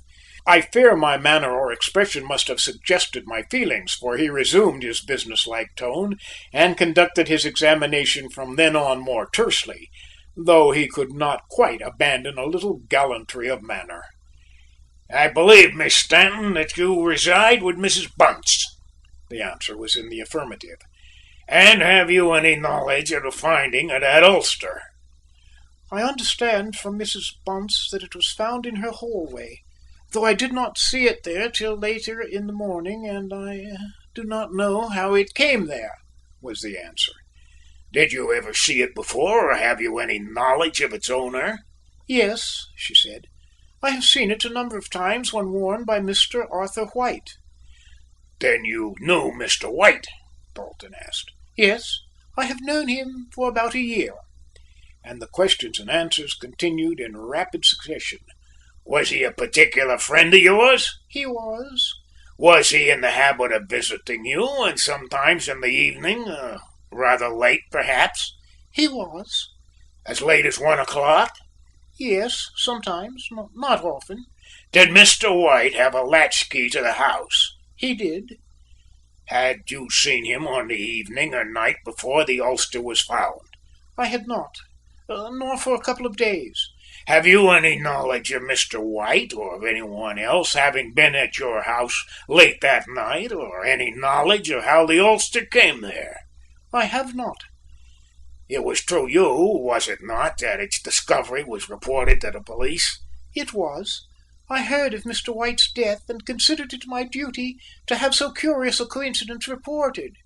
"Thank you, Miss Stanton. I think that is all. We won't trouble you any longer," Dalton concluded. The witness smiled her thanks brightly to her interrogator as she left the stand, but I thought she seemed troubled and somewhat sad, too, in spite of her apparent indifference. As she rejoined her companion, she replaced her veil, and turning her back to the room, stood looking pensively out of the window. The inspector evidently considered that he had exhausted the witness, but I was far from satisfied, and I meant some time to see more of Miss Stanton. I felt that through her might yet be found a clue that would explain the presence of the ulster in that house. Miss Stanton was succeeded on the stand by a flashy-looking man of the gambler type, who gave his name as James Smith, and his occupation as dealer at a faro layout on 6th Avenue near 27th Street. He was asked if he had charge of the game on the previous Monday night, and said he had. The inspector then handed him a $50 bill, and asked if he had seen it before, and if so, under what circumstances. Smith carefully examined the bill, reading off it the name of the bank, the American National, and the number. He then answered that he had given that same bill the previous night to the inspector, who had come to his place to get it. In answer to another question, he said that he had obtained the bill about 2 o'clock, or a little later, Tuesday morning, from a man who had lost it at his game. He stated further that the man was unknown to him, but that he thought he could recognize him should he see him again. Then, pointing to one of the witnesses, he said, "That man was with him." All eyes were turned in the direction he indicated, where a shabby, dissipated-looking young fellow was standing by himself, pulling at his mustache with an air of assumed bravado. "That'll do," said Dalton, and the witness stepped hurriedly down, looking relieved over his dismissal. The bill the witness had identified, together with the one Van Bult had given me, were then compared by the officials and the jury, and they proved to be of the same bank issue and series. I saw the jurors looking with admiration at the inspector, and I felt myself that much credit was due him. The police work had been quickly and well done. Their case was indeed thoroughly worked up, and I had to confess to myself, despite my disapproval of the method, that if they had not started with the assumption that Winters was the guilty man, they would not have found the money or secured any evidence to direct the verdict of the jury. But the question still remained. Was its conclusion to be the true one? Time would tell. Almost before the sensation created by the last evidence had subsided, Dalton called to the stand the man pointed out by the witness. He came forward, slouching and ill at ease, and the looks cast upon him from all sides were not reassuring. Having taken the oath, he stood sullenly awaiting the questions. In answer to the usual question, he gave his name as Lewis Roberts. "You were in Smith's place Tuesday morning?" the inspector stated rather than asked him. "I was," he answered. "You were with another man?" he continued in the same peremptory tone. "I was." "Did you see him lose that $50 bill?"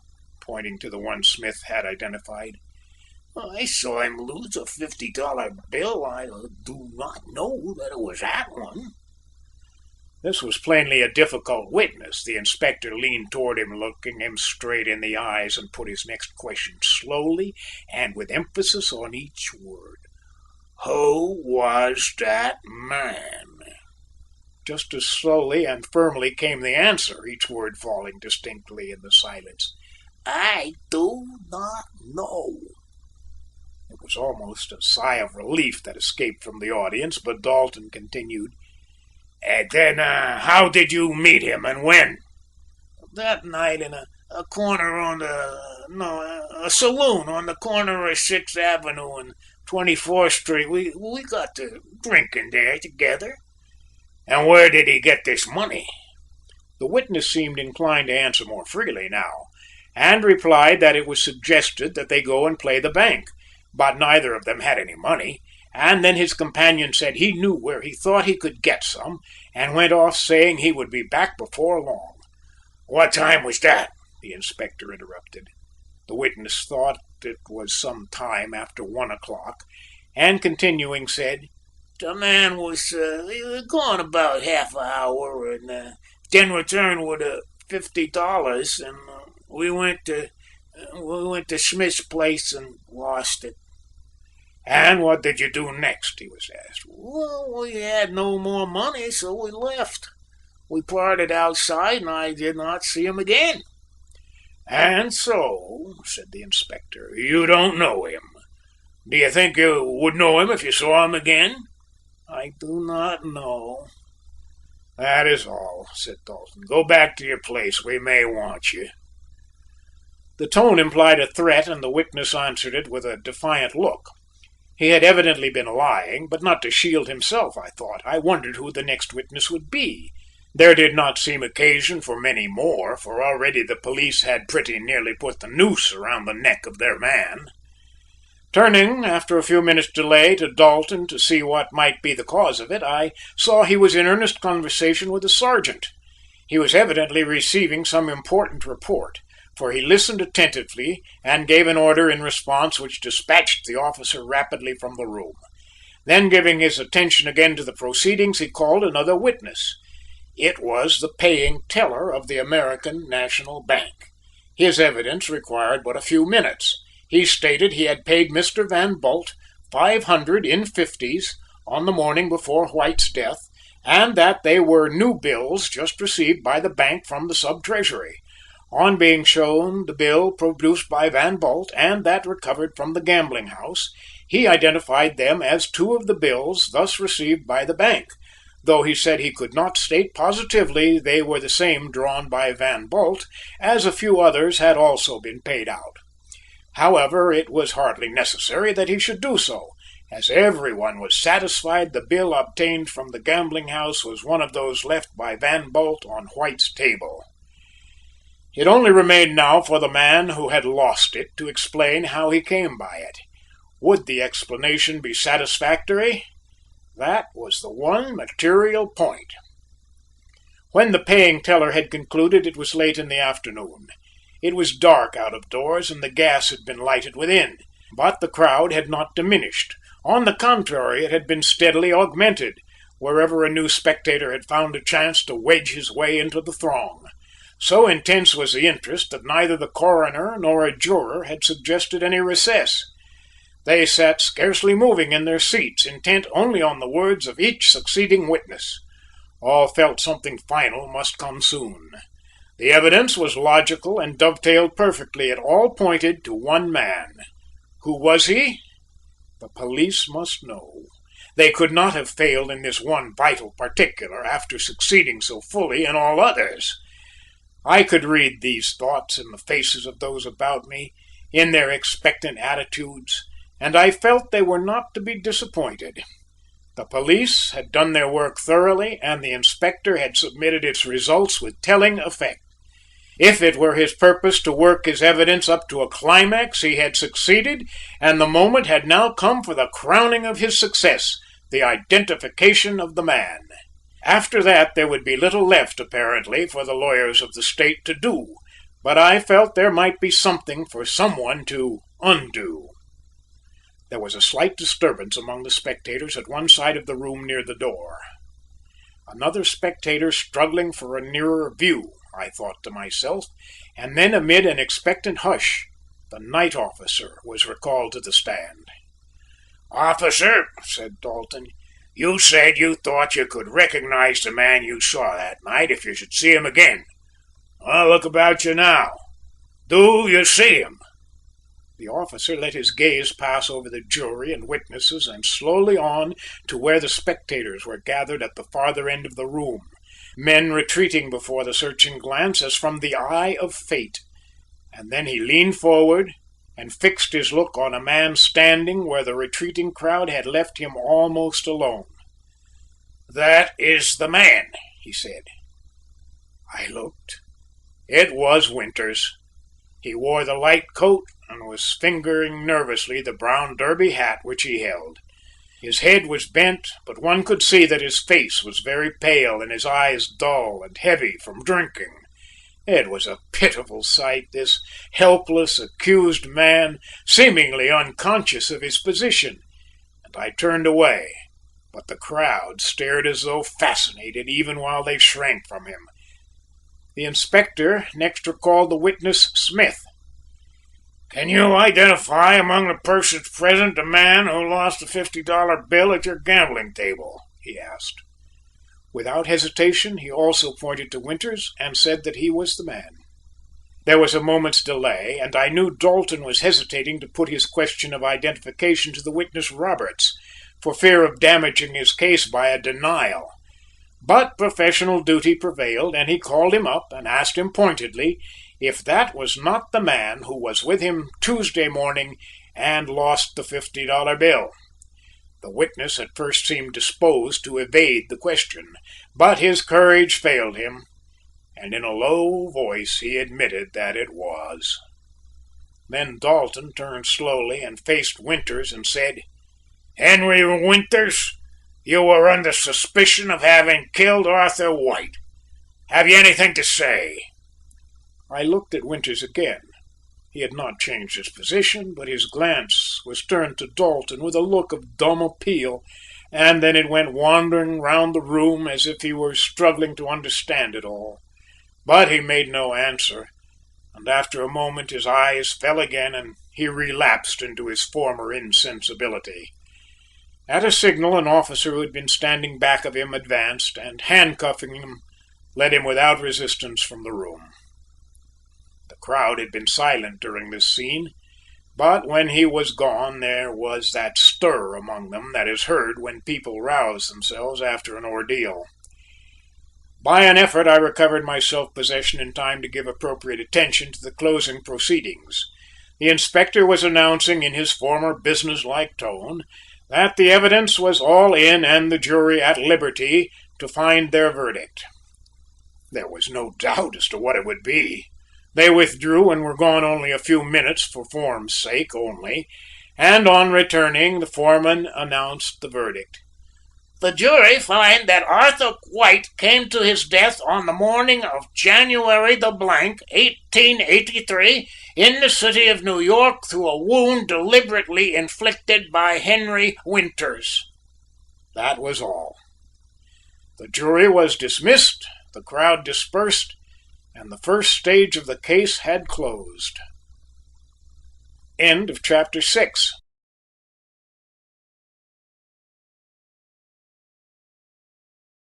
Chapter 7 of A Master Hand.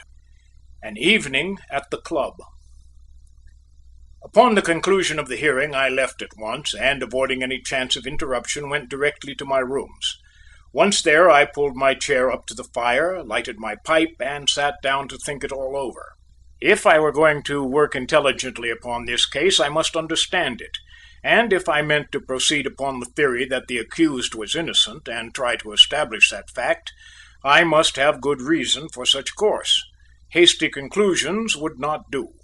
They must be deliberate and logically deduced from the evidence. I realized that I was now in possession of sufficient facts to draw some conclusions, if only tentative ones, and I felt indeed that there was great doubt if any further light would be thrown upon the case before the trial, so that I might as well study the situation as it was.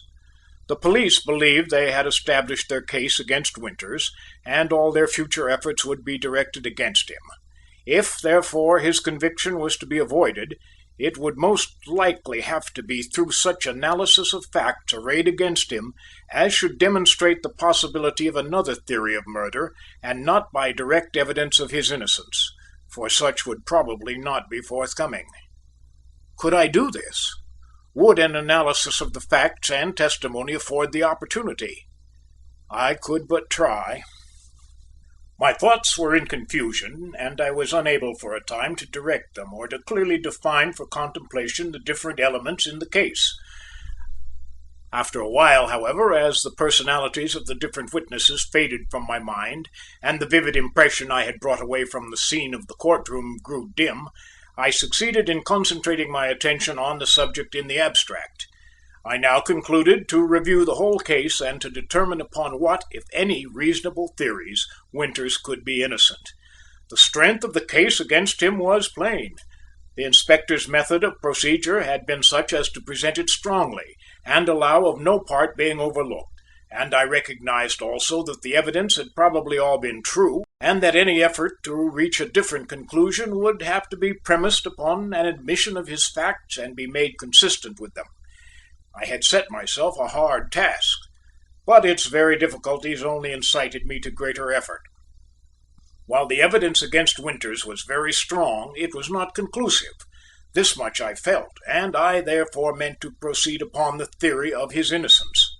The facts were that he had been at White's house that night, and that he had possession of one of the bills Van Bult had left on the table, but it did not necessarily follow from them that he had killed White.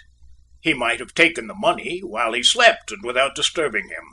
Such an hypothesis was consistent at the same time with the facts and with Winters' innocence. Such being the case, why should he not be innocent? These two facts, his presence at the house and possession of the bill, were in reality all that had actually been proved against him, although as the evidence had been presented at the hearing, it had seemed almost conclusive of his guilt. Having reached this conclusion, it still remained necessary, in order to make his innocence a reasonable hypothesis, to demonstrate in some way that someone else had probably been there that night also, and thus make possible another theory of the murder. There was one fact in the case that I thought did suggest, sufficiently at least for argument, the presence of a second person on the scene.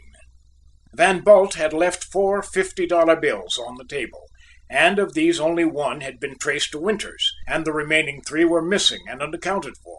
If it could be demonstrated with reasonable certainty that Winters had not taken them, it must follow that someone else had done so, and the presence of this other party would thus be established. Under these conditions, until such person could be found and his innocence shown, the chances of Winters' guilt or innocence of the murder would be equally divided. Of course, I recognized the fact that Winters might have taken them all, but it seemed very unlikely. It was clear from the evidence that between the time the officer saw him leaving the vestibule and the time he rejoined his friend in the saloon on 6th Avenue, but a very brief period could have elapsed, not enough under any ordinary circumstances to account for the disposal of $150. There was no suggestion that he had spent any while with his friend before they visited the gambling house, and he had lost but one of the bills there. If, then, he had secured more than one of them, he must have kept the balance in his possession. But to admit this was to conclude that he had abandoned his gaming while he had plenty of money in his pocket, which was highly improbable in a man of Winters' habits and temperament. Such was not the way with his kind. I concluded, therefore, that it was not unreasonable to assume that he had not taken all the bills, and that someone else had probably been on the scene that night, in which case the police must either negative this assumption or find that other person and establish his innocence, before they could with any certainty establish Winters' guilt. At least, so I reasoned. As I further reflected, however, there occurred to me another explanation of the disappearance of the money that did not involve the intervention of a third party. White had apparently gone out that night. Why should he not have disposed in some way of all but the one bill during his absence? It was possible, just as possible as any other hypothesis, and would undoubtedly suggest itself to the prosecution when the question arose. There would still, of course, remain some doubt as to the true explanation of their disappearance, and every doubt, no matter how small, was a cloud upon the State's case. But I felt it would be insufficient to weigh against the other evidence unless corroborated by additional facts. I was thus compelled to look further for the evidence I sought. The only other tangible factor in the case that seemed to suggest in any way the presence of a third party was the ulster. My former theory that its absence from the scene, since it had not been taken by Winters, proved the presence of a third party, failed now, since it had evidently been worn out by White himself, and apparently left by him at Belle Stanton's. But this last conclusion I was not yet quite prepared to admit. Of course, Belle Stanton's home was a place where White might well have left it, had it been likely that he would have left it anywhere. But I thought it highly improbable that any man would have walked back nearly 2 blocks on such a rainy night and in evening dress without an overcoat. That is, unless he was out of his mind, and White was certainly not that when I had parted with him less than an hour earlier. Furthermore, I reasoned, if he had done so, his clothes must have shown the effect of exposure to the weather, and as far as I recalled, they were immaculate when I saw them the next morning. On the whole, I was not ready to admit that White had left the ulster there. Assuming, therefore, that he had not done so, I turned my thoughts to the consideration of some other means by which it could have gotten there. It must have been taken out by someone with intimate knowledge of White's habits and private life, and also by someone having access to his several establishments, to at once secure the ulster and dispose of it in a place so suggestive of the action of White. The very conditions of the problem suggested the answer. I knew of but one man who possessed the knowledge and opportunities required. That man was Benton. With the recognition of this fact came a very disagreeable sensation. I was anxious to establish Winters's innocence, but I recoiled from the thought of hunting down another man in his place, especially when I realized that while the conclusion of my reasoning might raise a doubt as to Winters's guilt, it was entirely insufficient to do more than cast an awful suspicion upon Benton. I sat long in reflection over the situation. I was at first inclined to abandon the whole thing, but then I recognized the obligation to fulfill a duty I had undertaken, especially since it had disclosed a theory of the murder that might be the means of saving an innocent man's life. Could I, to spare the feelings or even to spare the reputation of another man, who might be either innocent or guilty, leave Winters to the fate I felt must overtake him if I did not interfere? My duty was plain, miserable as was the task. I must go on with it to a conclusion one way or the other, but I determined that so long as I could I would pursue the investigation alone, and thus spare Benton trouble and mortification if it should develop that he was innocent. Time enough to submit it to the police when I had something more tangible to go upon than mere speculation based on the fitting of acts to opportunities. Furthermore, I knew the police would not be grateful to me for upsetting or even casting doubt upon their well worked up case, and would depart upon the investigation of a new clue with very little enthusiasm for the work. At this point my reflections were interrupted by a servant who came to tell me that Benton would like to see me. I almost jumped from my chair. What irony of fate had brought this man, the one I wished least of all to see, to me at this moment? I felt guilty at the mention of his name. How should I treat him? What should I say to him? At first I was inclined to refuse to see him, and then I reflected that it was as well to have an interview with him now as another time. I need ask him no direct questions, do nothing to alarm him, but could listen to what he might have to say. The interview being unsolicited on my part, he could have no idea of my suspicion, and might therefore be led to talk freely. My determination thus taken, I told the servant who had been patiently waiting on me to bring Benton to my room. By the time he appeared, I had composed myself, and was prepared to take advantage of any opportunity that might offer to further my investigation. On entering, he was so eager to impart his news that barely waiting for me to signify my readiness to hear him, he began telling it in a hurried and nervous manner.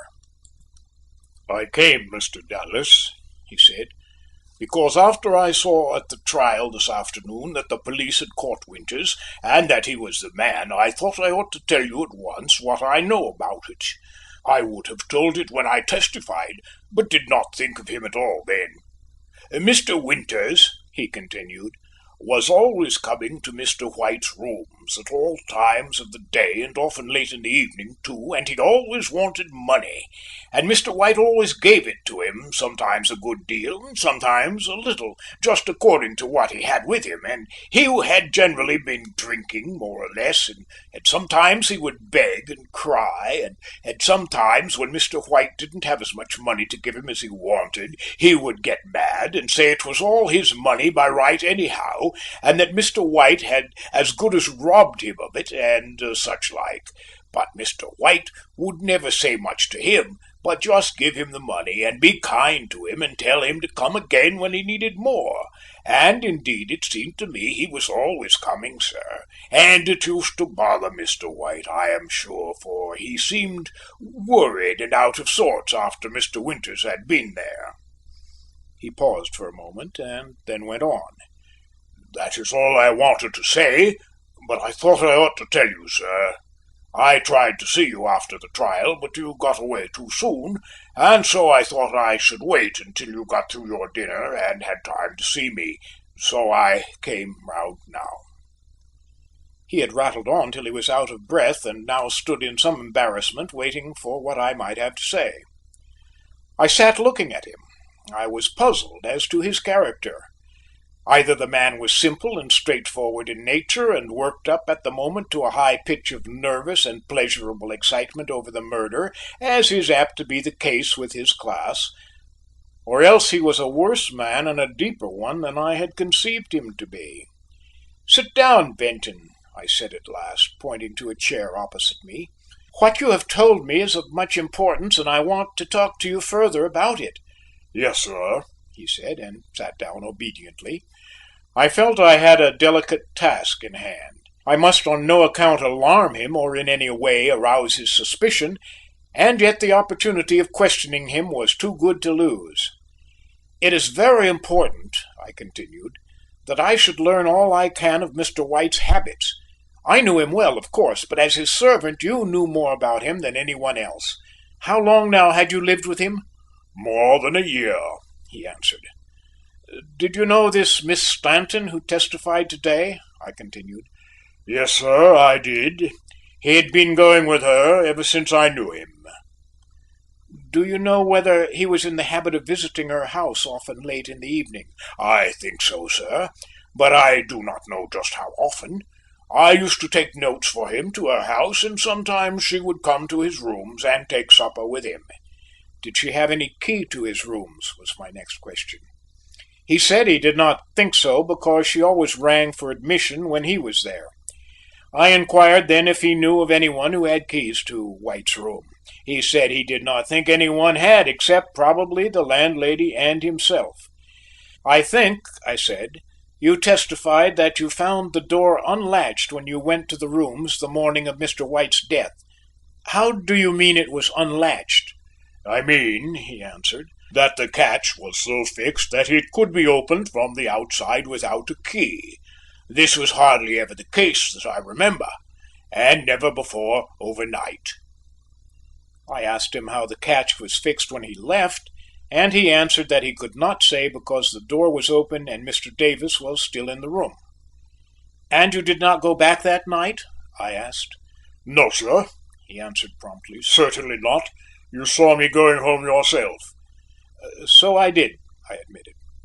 "And how about the front door when you left? Was that unfastened too?" He said that he had closed the door after him when he went out, but did not know whether it was fixed to open from the outside or not, as he had not tried it, but that it was fastened when he returned in the morning because he had to use his key to get in. "Had Winters a key?" I asked. "No," he admitted. "I am very sure he hadn't." "Then in case the door was locked," I said, "how could he have gotten in?" He looked puzzled for a moment, but brightened up and suggested that Mr. White might have let him in, as he never refused him admission. "But in that case," I suggested, "Mr. White would have been awake, and he was apparently asleep when he was killed." He had nothing to say to this, except to suggest rather doubtfully that Mr. White might have laid down and gone to sleep again while Winters was there. "Do you think that likely?" I inquired. "No," he said, "I do not." "Then," I continued, "why do you feel so sure that Winters killed him?" After looking at me in a surprised way, he asked, "If he didn't kill him, sir, who did?" I admitted I did not know, but suggested that we ought not to be too hasty in our conclusions. "Well, sir," he answered, "perhaps he didn't, but everybody thinks he did, and I think so too." I felt that the examination was at an end, and that I had not made very much of it. If Benton was guilty, he had successfully avoided giving any evidence of it, and if he was innocent, then his attitude was a pretty fair sample of the estimate the average man or juror would be apt to place upon my conjectures and theories. "You may go," I told him. "I'm much obliged to you for coming, and you must tell me anything more you may learn or that occurs to you about the case." "I will, sir. Good night, sir," he answered, and went out promptly and quietly like the well-trained servant he had always been. If it had not been for my horrible suspicions, I should have liked to engage him myself. A man such as Benton is a great comfort to a bachelor, that is, under ordinary circumstances, but not when you think he may have murdered his last master. When he was gone, I looked at the clock and saw it was after 11. I had been in my room with my thoughts and with Benson for 3 hours, and I could not say that either companionship had been altogether pleasant. I determined to go downstairs now and see what was going on. It was the time of the evening when the club was likely to liven up with men returning from the theatre or other places of amusement for an hour of cards or gossip, and I hoped to find diversion in their society. As I descended the stairs, Ned Davis was standing in the hall, and he immediately locked his arms in mine and began talking of the case. "Extraordinary, isn't it?" he said. "That Winters should have done it. Awful clever of the police, too, to ferret it out so soon. Don't you think so?" I was annoyed at this unhesitating assumption of Winters' guilt, and somewhat out of humour also, I have no doubt, and I asked him sharply, "How do you know Winters did it?" "Why, you haven't any doubt about it, have you?" he asked. "Certainly," I said. "It isn't proven yet." "Well, if it isn't proven, I never saw a case that was. Look here, fellows," he called out to a lot of men who were seated nearby talking, and who looked up inquiringly at his hail. "Dallas doesn't believe Winters did it." I realized at once that a man holding my office could not afford to be quoted as an exponent of Winters' innocence, and therefore disclaimed any such expression of opinion. "No," I said, "I merely decline to accept his guilt as a fact until he shall be convicted." "That's all right, Dallas," one of them answered. "We all understand you mustn't express an opinion under the circumstances, of course, but we all know what you really think, and we hope you will go in and convict the fellow quickly. Sit down and take a drink with us. We were just talking about the case." I declined the invitation, pleading some excuse, and leaving Davis to accept it, walked on to the billiard room in the hope of escaping the subject in a game, but it was of no avail, for there, too, it held the floor. As I entered the room, I observed collected at one end a group, the personnel of which I at once recognized. It was made up of a class of men such as are to be found in every club, men to whose words attaches no responsibility, and who are accustomed to express themselves on all subjects, particularly sensational ones, in exaggerated language. They are of the sort that become especially enthusiastic over a jockey, a prize fighter, or a detective, and on any provocation will indulge in flights of hero worship. In such a clique are always to be found certain leaders who assert themselves and their opinions in aggressive tones, and to whom the others render admiring homage. It was so now. One of the Solons was on his feet, engaged in an argumentative review of the evidence in the case to an admiring audience. The tables were deserted, except for an old gentleman who always played his evening game for a little exercise before bed, but who now stood disconsolately leaning on his cue, while his partner hung absorbed over the group of listeners. "Now, see here, Dallas," said the speaker on observing me. "Wasn't that about the finest worked-up case you ever saw? Here was an instance where the police had absolutely nothing to go on but some missing money and a glimpse at a man peering in at a window on a dark night, and yet after 48 hours they run down their man and have him safe in jail. There's no doubt of it. We have the finest police force in the world, and I always have said so. That man Dalton is a wonder." "Yes," chimed in another before I had time to assent or dissent. "And what an eye he has! It pierces you like an eagle's when he looks at you. He understands his business." "Indeed he does," the first speaker continued, "and he leaves nothing undone. Did you read the testimony in the Extra this evening? He has seized and exhausted every clue systematically. He hasn't left a loophole of escape for Winters." To which ultimatum all assented heartily. "So you think there is no doubt of his guilt?" a mild little man, anxious for a word, next ventured to ask in a deferential tone. "Doubt of his guilt?" repeated the first speaker in a tone of pitying indulgence. "Why, man, the case is all over." "Of course, yeah, the evidence proves that," the little man hastened to explain apologetically. "I only asked to get your opinion." "That's all right," continued the speaker, mollified. "I'm glad you asked. There can be but one opinion. Winters was a bad lot anyhow, and bound to come to a bad ending. How soon do you suppose he will be tried?" he added, turning to me again. I said I did not know, but I thought very soon, at which they all expressed satisfaction. Then he began once more.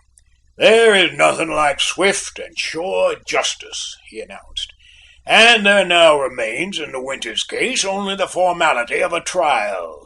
The work of the Inspector has left nothing more to be found out." He would apparently have gone on in this strain indefinitely, had he not been interrupted by Littell, who had come in unobserved, and now quietly asked the speaker's opinion as to what the Inspector might have done with the other three $50 bills that had been left in the room. "And pray what has the Inspector to do with them?" was the rejoinder. "I don't know, I'm sure," Littell answered. "But you said the Inspector had exhausted every clue and left nothing more to be found out, and I thought perhaps that if the tracing of one bill was sufficient to convict a man, the whereabouts of the other three might be of importance too. When found, you see," he continued, "they might convict three more men."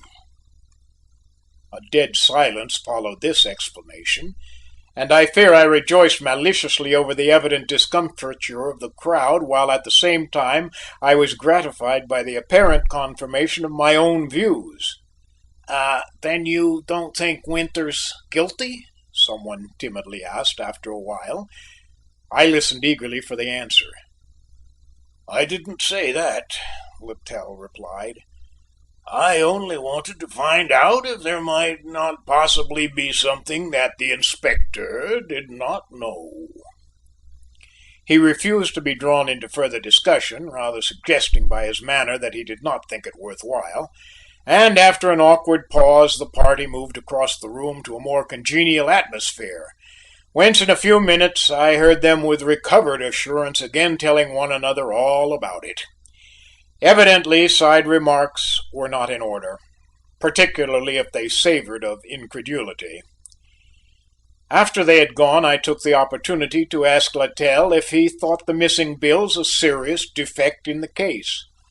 "I think it is important that they should be found, if possible," he said, "though I doubt if it would alter much the present status of the case.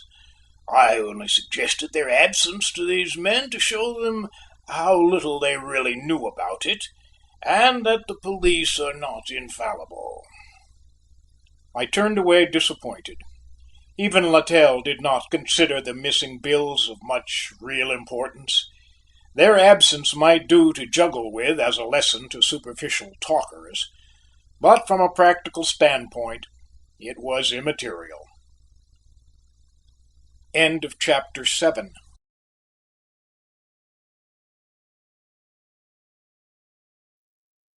Chapter 8 of A Master Hand by Richard Dallas. The Prosecution and the Prisoner. The next day was Sunday, and I passed it in restless impatience over the enforced idleness, occupying myself as far as I could with the newspaper reports of the coroner's hearing. I found much to read, but little to please me in them. With few exceptions, they accepted the police version of the case, treating Winters almost as a convicted criminal, and praising unstintedly, in some cases fulsomely, the work of the Inspector's department. It was only necessary to scan their columns to learn that Winters bore a bad reputation and had long been known to the police, that it was one of the most brutal murders in the annals of crime, that the assassin coolly scanned his sleeping prey, with an illustration of Winters peering in the window at White sleeping on the divan, that the foul deed was perpetrated while the unconscious victim slept, with illustration, that the prisoner stood mute under the fearful accusation, with illustration, that it would be the first execution by the new sheriff, etc. The maxim of the law, that each man shall be deemed innocent until proved guilty, was entirely disregarded by these tribunes of the people. Like bloodhounds on the trail, they gave tongue to notes that incited all men to the chase, including those who were to sit as judges without prejudice on the life of the quarry. They assumed Winters guilty till proved innocent, and the possibility of such a contingency they did not even suggest. I finally pushed the papers away from me in angry protest, and spent the remainder of the day in vain effort to forget the subject. Early Monday morning I hurried to the office, eager to resume my work on the case. I found awaiting me there a member of a law firm who gave me the not very welcome news that White had made me the sole executor of his will, a copy of which he handed me. I made an appointment with him to submit it for probate, and he left me to its perusal. A few minutes sufficed for this, as it was simple and brief. After the usual clause providing for payment of his debts, etc., he left all the rest of his property unconditionally to his cousin Henry Winters, and then followed the unusual explanation that he did so as a late and imperfect reparation of a wrong. In reflecting over this statement, I recalled that it had occurred to me on several occasions when White seemed worried and anxious to make a confidant of me, that he was possibly remorseful over the injustice he fancied had been done to Winters by the unequal division of his father's property, but for such striking evidence of the feeling as this expression evinced, I was not prepared. This phase of the matter was of short interest to me, however, when I considered how seriously the words might affect Winters' chances of acquittal. In an apparent confession by the victim of a wrong done to the accused was furnished the strong motive of revenge, and if knowledge of the contents of the will could be brought home to him, the additional incentive to the crime of a much larger gain than a few $100s. Little had poor Arthur thought when he made that will, honestly trying, I was sure, to repair what he felt to be an injustice, that its consequences might prove so fatal to the man he meant to help. I put the papers away with a sigh. It was no time for unavailing regrets. If Winters was innocent and was to be saved, action was needed. I received a summons at this moment from the district attorney and went to his office in response. I found closeted with him Inspector Dalton and Detective Miles. A consultation over the case, which had now become of chief concern to the office, was in progress. "Dallas," the district attorney said to me, "I have just been congratulating the inspector upon the excellent work of his department in the White murder case. I have read the report of the evidence before the coroner's jury and find it very complete and strong. The inspector tells me," he continued, "that the case is practically ready for trial, as seems true, and he urges prompt procedure. I have therefore ordered the case sent to the grand jury tomorrow, and we must then bring it to trial without unnecessary delay. In cases as serious as this one," he concluded, "the public as well as the reputation of this office demand quick justice, and I mean to make an example of it." Winters, I suggested, should be allowed a reasonable time in which to engage counsel and make preparation for his defence. "Preparation for his defence," he answered, "can only mean the manufacturing of one, for he is evidently guilty, and while of course he must have time to secure a lawyer, it is not worth while to afford him time to work up an alibi or other plausible lie. A fortnight, I think, will be more than enough for all his purposes, and I will arrange for such a date with the court." It was on the tip of my tongue to tell him I was not entirely satisfied of Winters' guilt, and would not be until at least all the missing money should be accounted for, but I remembered the deprecating indulgence with which he had received a similar suggestion about the ulster, and refrained from commenting on it to him. I did, however, ask the inspector how he accounted for the 3 missing bills. He looked surprised at the question and a little taken aback, I thought, but replied confidently that White had most probably put them in the pocket of his ulster and left them with it at Belle Stanton's house. "But," I said, "I did not understand from the testimony that they had been found there." "No," he answered, "the housekeeper denied any knowledge of them when questioned on the subject. But that is hardly surprising, and I think they will yet be traced to some inmate of that house." "Well," said the district attorney, "that seems reasonable enough, and I have no doubt will prove the case. And now, Dallas, if you will take hold of the case in conjunction with the police department and prepare it for trial, I will look after its early assignment and be ready to conduct the prosecution. You will, of course, assist me in it." I said, "Of course," nothing else occurring to me at the moment, but I had grave misgivings regarding the duty. I then suggested that I see Winters and warn him to be prepared. This was agreed upon, and the Inspector, Miles, and myself departed together, leaving the District Attorney to give his time to some one of 100 other important matters that demanded his attention. The Inspector parted from us outside, Miles, at my request, accompanying me on my visit to Winters at the Tombs. I wanted Miles with me because I wished to consult him about some features of the case that I considered important, and which were not yet clear to me, and I meant to discuss them with him as we proceeded. I had been impressed not only with the natural cleverness of this man, but also with his disposition to be fair, and I felt sure that if he had observed the details that I had overlooked, no matter what their bearing might be on the case, he would give me truthful and unreserved answers. I had the incident of the ulster in mind, and thought if it should appear, as I expected, that White had worn it home that night when he returned after going out, as the officer testified, that I would have then gone a long way toward creating a doubt of Winters's guilt. So much, indeed, seemed to depend upon the answers to my questions that I put them with some trepidation as to the results. After consideration, I concluded it was best to let the detective see what was my purpose, so I opened the conversation by calling his attention to the fact that in the event that White, by any chance, and contrary to the accepted opinion, had worn the ulster upon his return to the house, then someone else than he must have taken it to Belle Stanton's. I saw at once that Miles had grasped the full purport of the suggestion, and that it was unnecessary to enlarge upon it, so I continued. It was raining, and if White returned without any outer covering, it should have been evident from the condition of his clothes. How about them? I was watching the detective while I talked, and saw that he was giving me close attention and had anticipated my question. After a moment's thought, he said, "What you have been saying, Mr. Dallas, had occurred to me too, and I did observe his clothes, as I always do in such cases, and they showed no signs of exposure to the weather. In fact, I did not believe he had been out that night without some protection.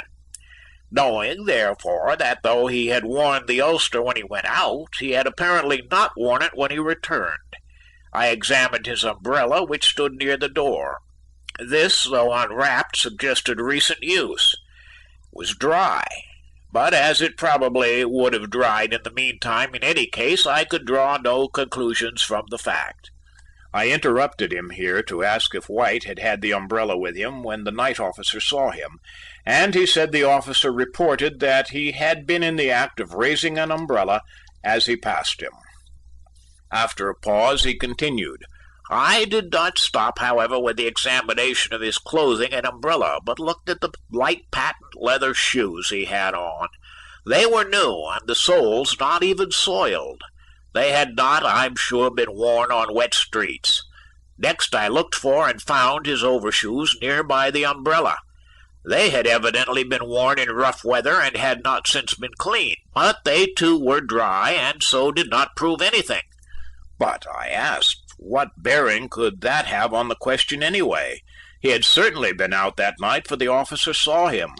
"Yes, the officer thought he saw him," he replied, "but officers are sometimes mistaken." I saw his drift, and also his oversight, as I thought. "I am afraid you are off the track a bit, Miles," I said, "when you try to reason that the officer was mistaken and that White was not out that night. We have both for a moment overlooked a factor in the case that proves the contrary.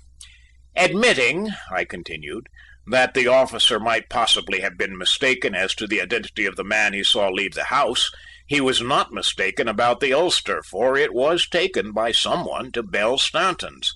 But whoever wore the ulster also wore the cap that matched it, for the officer saw that too, and as the cap was back in the room in the morning, the wearer of it must have returned."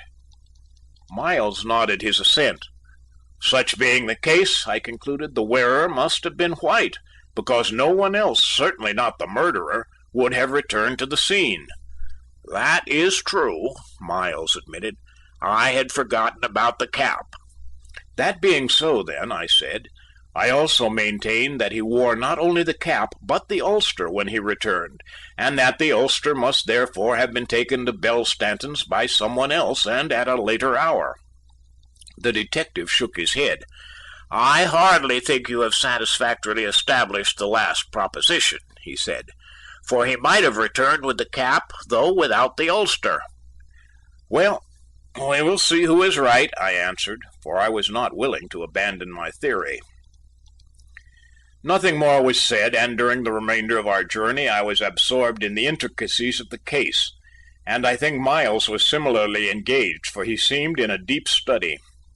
I was glad to think it so, for I wanted to thoroughly engage his interest, as I had determined to make him an ally.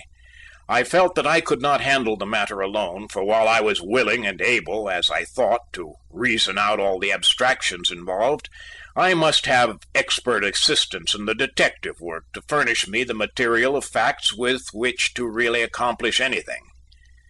I had no hesitation in using Miles in this way, for while I realized that its end was to establish if possible the innocence of the accused, which was contrary to the usual attitude of a prosecuting officer, I nevertheless felt at that time and feel now that it is not the single duty of the prosecution to convict, but also, and even more importantly, its duty to see that each accused have every opportunity to prove his innocence, and that there be no conviction if there be reasonable doubt of guilt.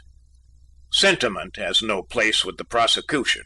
Charity should be dealt out with a sparing and discriminating hand, but justice should always be guarded, and above and before all, no innocent man should be convicted. Upon arriving at the Tombs, we were promptly admitted, and saw the superintendent, who at my request directed that Winters be brought from his cell to the private office for our interview with him. While we waited, I confessed to a feeling of some doubt and apprehension as to the result of the interview. I was inclined to think the man innocent. I hoped he was so, and the confirmation or disappointment of my hopes depended to a great extent upon his statement of the case. Could he and would he explain the circumstances of his part in that night's tragedy consistently with his innocence, or would he establish his guilt by some palpable fabrication, or it might even be by a confession? I felt anything was possible. We were kept waiting only a short while before one of the guards conducted Winters into our presence. He showed the severe strain of his recent dissipation, and 48 hours of confinement. But he was sober and in full possession of his senses, as his look of intelligent recognition when he saw me proved. His physically exhausted condition I did not altogether regret, for I felt it made it next to impossible for him to manufacture any plausible story in his defence or to successfully evade direct questions. I shook hands with him and introduced Miles in his proper capacity, and then, as he had dropped wearily into a chair, suspended my questions, intending to give him a moment to recover his strength. He anticipated me, however, by asking abruptly if I believed he had killed Arthur. I made no direct answer, but replied evasively that I had come to see him to hear what he might have to say on the subject in case he felt disposed to talk. He rested his head in his hands for a few minutes, apparently reflecting, and then said, "I did not realize my position or understand the evidence against me until I read of it in all the papers." Then raising his head and looking at me, he continued in a despondent tone, "I did not kill Arthur, and I know nothing about his death. But everything those witnesses testified to concerning me was true just the same. I did go to his house that night, and I went there to try and get money from him. I had been drinking as usual, and had no money, and I wanted it to drink and gamble with. Arthur had given me money before when I asked him for it," he continued, "and I knew if I could find him he would again. So I went to his house, and seeing a light in his room, looked in the window to find out whether he was there and alone or not. I saw him asleep on the sofa, or perhaps he was dead then, I do not know." He stopped a moment to recover his breath, and then went on. "I was about to ring the bell when I saw a policeman observing me, and as it was late I thought I had better wait until he was gone, and so went away. After a while I returned again and started to enter the house when I saw something lying on the flagging in the vestibule. I picked it up, and finding it was a $50 bill, put it in my pocket and hurried back to the saloon where I had left my friend. The rest you know," he continued. "We went to Smith's gambling house, and there I lost the money, and then I went to my room and went to sleep.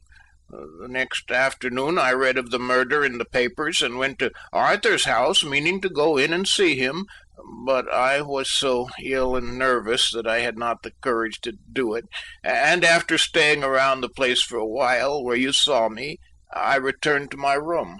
He relapsed into silence, and I thought he had finished what he had to say, but he had evidently only been trying to collect his thoughts, for he continued, "I cannot remember very well what I did from then until I was arrested and taken to the station house. I was too ill at the time to think much about it, and I had no idea that there was any belief that I had killed Arthur until the inspector accused me of it, and I hardly realized it then." He stopped, but neither Miles nor I said anything, wishing him to volunteer all he had to tell, and seeing our expectation, he added, "That is all I know about it." After he had finished, he sat looking at me inquiringly, almost pleadingly, but I was silent, for I did not know what to say to him. I believed his story. It was simple and straightforward and told without hesitation, but I saw it afforded no satisfactory defense, and when told at the trial under the strain and excitement of the ordeal, and apparently with the guidance and coaching of counsel at his elbow, would lose in great part its only strength, the stamp of unpremeditated truth. What was I to say to this man who was pleading to me with his eyes for encouragement, for hope? I could give him none. Everything he had said but confirmed the testimony against him. His statement that he had found the money would seem puerile to a jury already convinced of his guilt, and what else but denial of the crime would they expect from the accused? In my dilemma I looked to Miles in the hope of help, but his gaze was turned to the open window in seeming abstraction. At last, unable to longer bear the strain of his pathetic silence, I yielded to the promptings of my feelings, and putting my hand on his shoulder, told him that I believed what he said and would help him if I could. The light of hope came into his face at once, and clasping my hand with both of his, he thanked me. I had not the heart to discourage him at that moment in his new-found hope, though I felt there was little foundation for it, and so, to avoid further questions, asked him if he could suggest any lawyer whom he would like to engage to defend him. He thought a moment, but shook his head. "No," he said sadly, "I have neither friends nor money. How can I get a lawyer?" "You have money," I told him, "though I don't know how much, for Arthur White has left you his sole heir." "Arthur has left me his heir?" he repeated after me in a vague way and without any sign of emotion. "Yes," I said, "and as I am the executor of his will, I will see that a good lawyer is retained for you." He made no answer, and I added, "If you need anything, let me know, and I will attend to it for you." "I shall not need anything," he replied, "but won't you come and see me sometimes? I am lonely." I promised to do so, and feeling that nothing more could be done for him then, closed the melancholy interview by recalling the warden for his prisoner. I shook hands with him upon leaving, and as I reached the door was glad to see Miles, as he followed me, do the same. Winters kept his eyes fastened on me alone, however, and they had in them a child's look of trust and dependence. Truly I had assumed a sad and heavy burden. As the great doors and gates closed in turn behind us with a thud and bang, we stood in the bright sunshine once more, and amid the busy throng of the streets, I drew a long breath of relief, but my heart ached for the lonely man behind those prison walls. Neither Miles nor myself had much to say for a while as we took our way back toward our own section, but finally I broke the silence by asking him how he was impressed with Winter's statement. He replied, "It won't acquit him unsupported, but I think he told the truth." "What are we to do about his case, then?" I asked. "Certainly you do not intend to continue your search for evidence against him." "No," he answered. "It is not necessary that I should do that. I will do what I can to get more information about the case generally, which, if he is innocent, can only help him." "Then," I said, "I may depend upon your help in my work?" He promised it, and I asked him to find out for me first, if possible, what had become of the missing bills. He smiled a little before he answered, "I am afraid I can find them all too easily for your purposes," and then added, "Come with me now, if you have the time, and I will show you how we sometimes accomplish our ends by playing a bluff game." "Where are you going?" I asked. He replied, "To Belle Stanton's for the missing bills," and hailing an uptown car, boarded it, I getting on after him. Indeed, I thought, if this man's expectations prove true and he traces the money to that house, our first service will have proved of a kind Winters could better have dispensed with. Perhaps we would be unsuccessful, though, and then on the other hand we would have accomplished something worthwhile. When we reached our destination, Miles rang the bell and the door was opened by the landlady herself. She evidently recognized us and looked none too agreeably surprised, but asked us into the big bare parlor quite politely.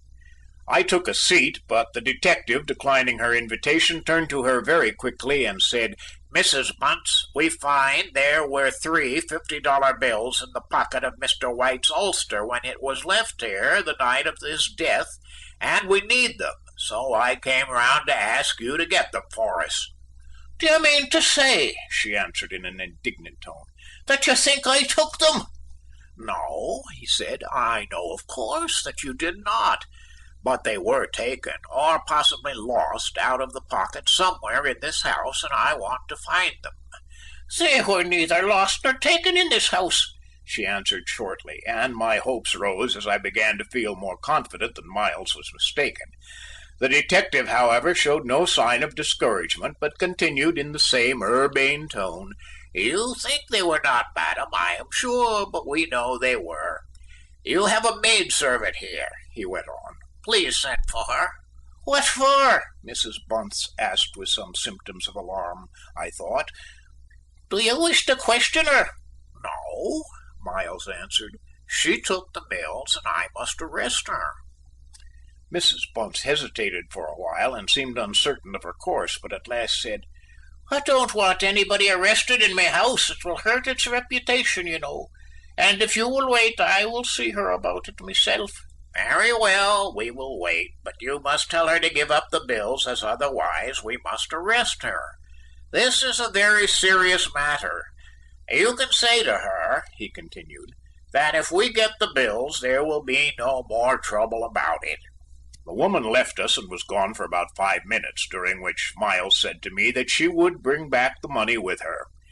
I was not so sure of it and said nothing, but when she returned she handed him 3 $50 bills, saying, "You were right, she did have the money, the hussy, and here it is." "Thank you," said Miles.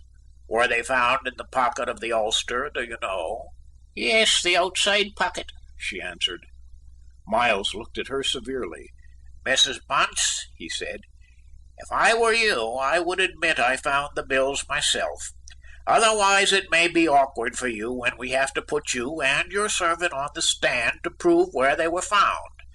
This gentleman and myself will not say anything about the conversation, and there will be no trouble if you simply tell the truth about it." The woman broke down finally and began whining something about a poor woman not being allowed to keep what she found in her own house and what belonged to her by right, But Miles did not wait to listen, but left the house, I following him. Once alone with him again, I could not restrain the expression of my disappointment. "That was a very clever piece of work indeed," I said, "but unfortunately does the case of Winters harm instead of good." "How?" he asked. "Why, the missing bills having now been accounted for," I answered, "there is nothing to show that any one else was on the scene that night, or to furnish a motive for the crime, and so there remains no one but Winters to whom suspicion can attach." "You don't look at it properly," he answered. "The most important thing incidental to the discovery of the money is the fact that its effect will be to substantiate Winters's statement." I looked at him inquiringly, and seeing that I did not comprehend, he explained. "White evidently took all the money with him, carelessly stuffed in the outside pocket of his ulster, when he went out that night, and he might easily have dropped one of the bills in the vestibule. Such being the case, Winters's statement that he found it there becomes not only reasonable, but probable." I saw the force of this at once, and was rejoiced at it. But at the same time I was more perplexed than ever by the situation it disclosed. "If White," I asked, expressing my doubt to Miles, "took all the money out with him that night, as you say, what motive remains to explain the murder?" "We have got to find a new motive," he answered, "and when we do find it, I am much mistaken if it does not disclose a deeper planned scheme and a cleverer hand than we have anticipated."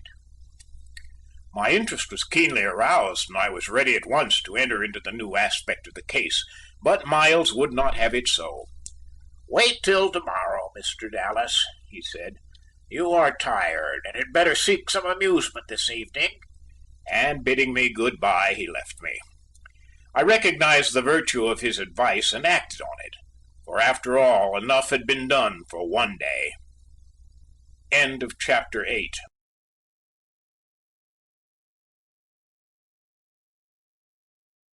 Chapter 9 of A Master Hand by Richard Dallas. A Clue and a Conference. A week had elapsed since the happening of the events related in the last chapter, and I sat with Littell and Van Bult in one of the private rooms of a quiet downtown restaurant, where we had been lunching together by my invitation. For some time past I had seen little or nothing of these two friends. Van Bult had been off again somewhere, and I had been too busy to look up Littell, for my whole time and attention had been given to investigation of the White case. But now, being at the end of my resources, I had summoned them to this gathering that I might advise with them. I must advise with somebody, and it seemed to me that these two were the most available. They were necessarily interested in the case and more or less familiar with the facts. And besides, they were both cleverer than the average of men, while one of them at least was an experienced and astute lawyer. I felt, therefore, or perhaps only hoped, that where Miles and myself had come to a halt in our work from sheer inability to make further progress, these two, building on what we had done, and fresh and new to the subject, might supplement our efforts and carry them on to some definite result. During the preceding week, the detective and myself had not been idle, nor had we worked altogether to no purpose, for we had secured one bit of additional evidence that seemed to open a new field for investigation, and it was this new matter, with the other occurrences that led up to it, that I was now submitting to my friends.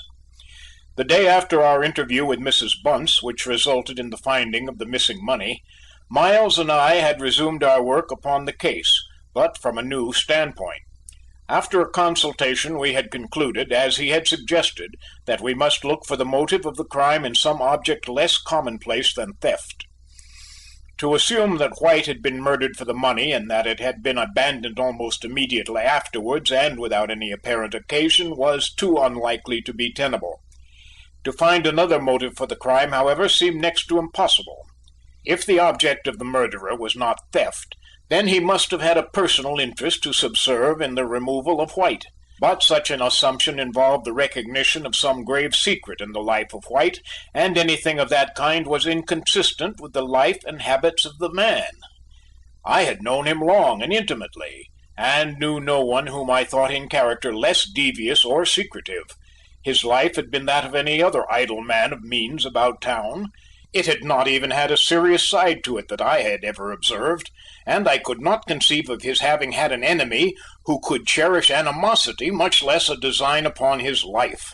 Under these circumstances, as may be understood, it was with faint hope that I undertook the new line of work, but there was no alternative, for, as Miles had said, if I was right in my belief in Winter's innocence, there must have existed some mystery in White's life to explain his death, and if we were to save Winters, we must discover it. Yielding to the force of this argument, therefore, I had sought another interview with Benton, and probed him upon every subject that could throw any light upon White's private life or associations. But further than some additional details of the intimacy with Belle Stanton, I learned, as I had anticipated, nothing of any importance. If White had either enemies or secrets, Benton either had no knowledge of them or was unwilling to disclose it. In the meantime, the detective had sought Belle Stanton and interrogated her to the same end, but with no better success. She talked very freely on the subject and apparently told all she knew, but this was little or nothing of importance.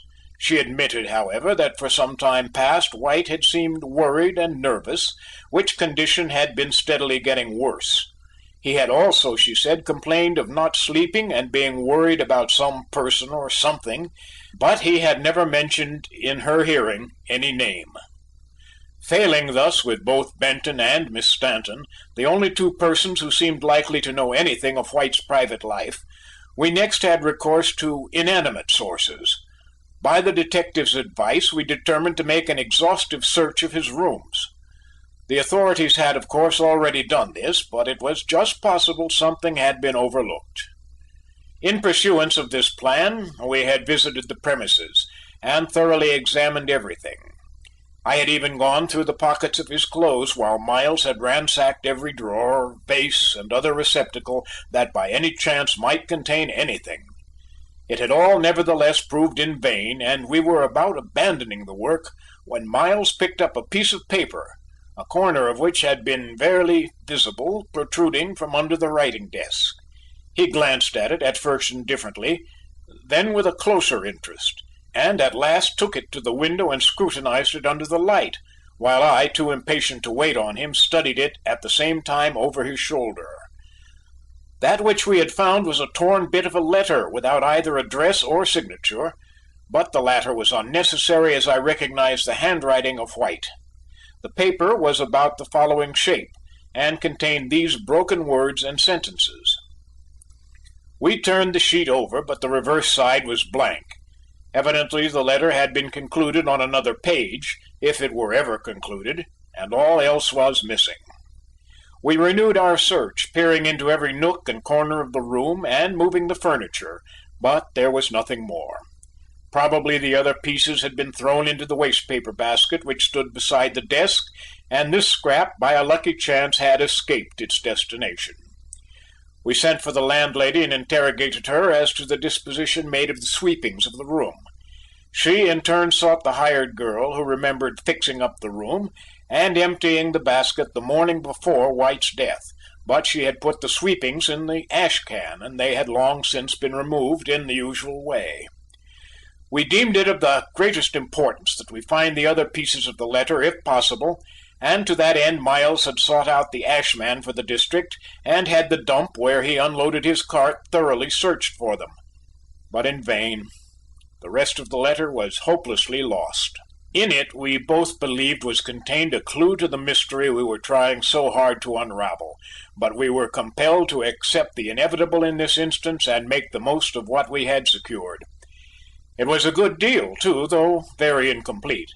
It might not trace the crime to any particular individual, but at least it showed a secret in the life of the murdered man that affected him deeply, and in which another had an intimate share, and it showed further that all was not in accord between the two. There had evidently been a bitter contest going on, for how long or what about was not disclosed, but it had existed and should be explained.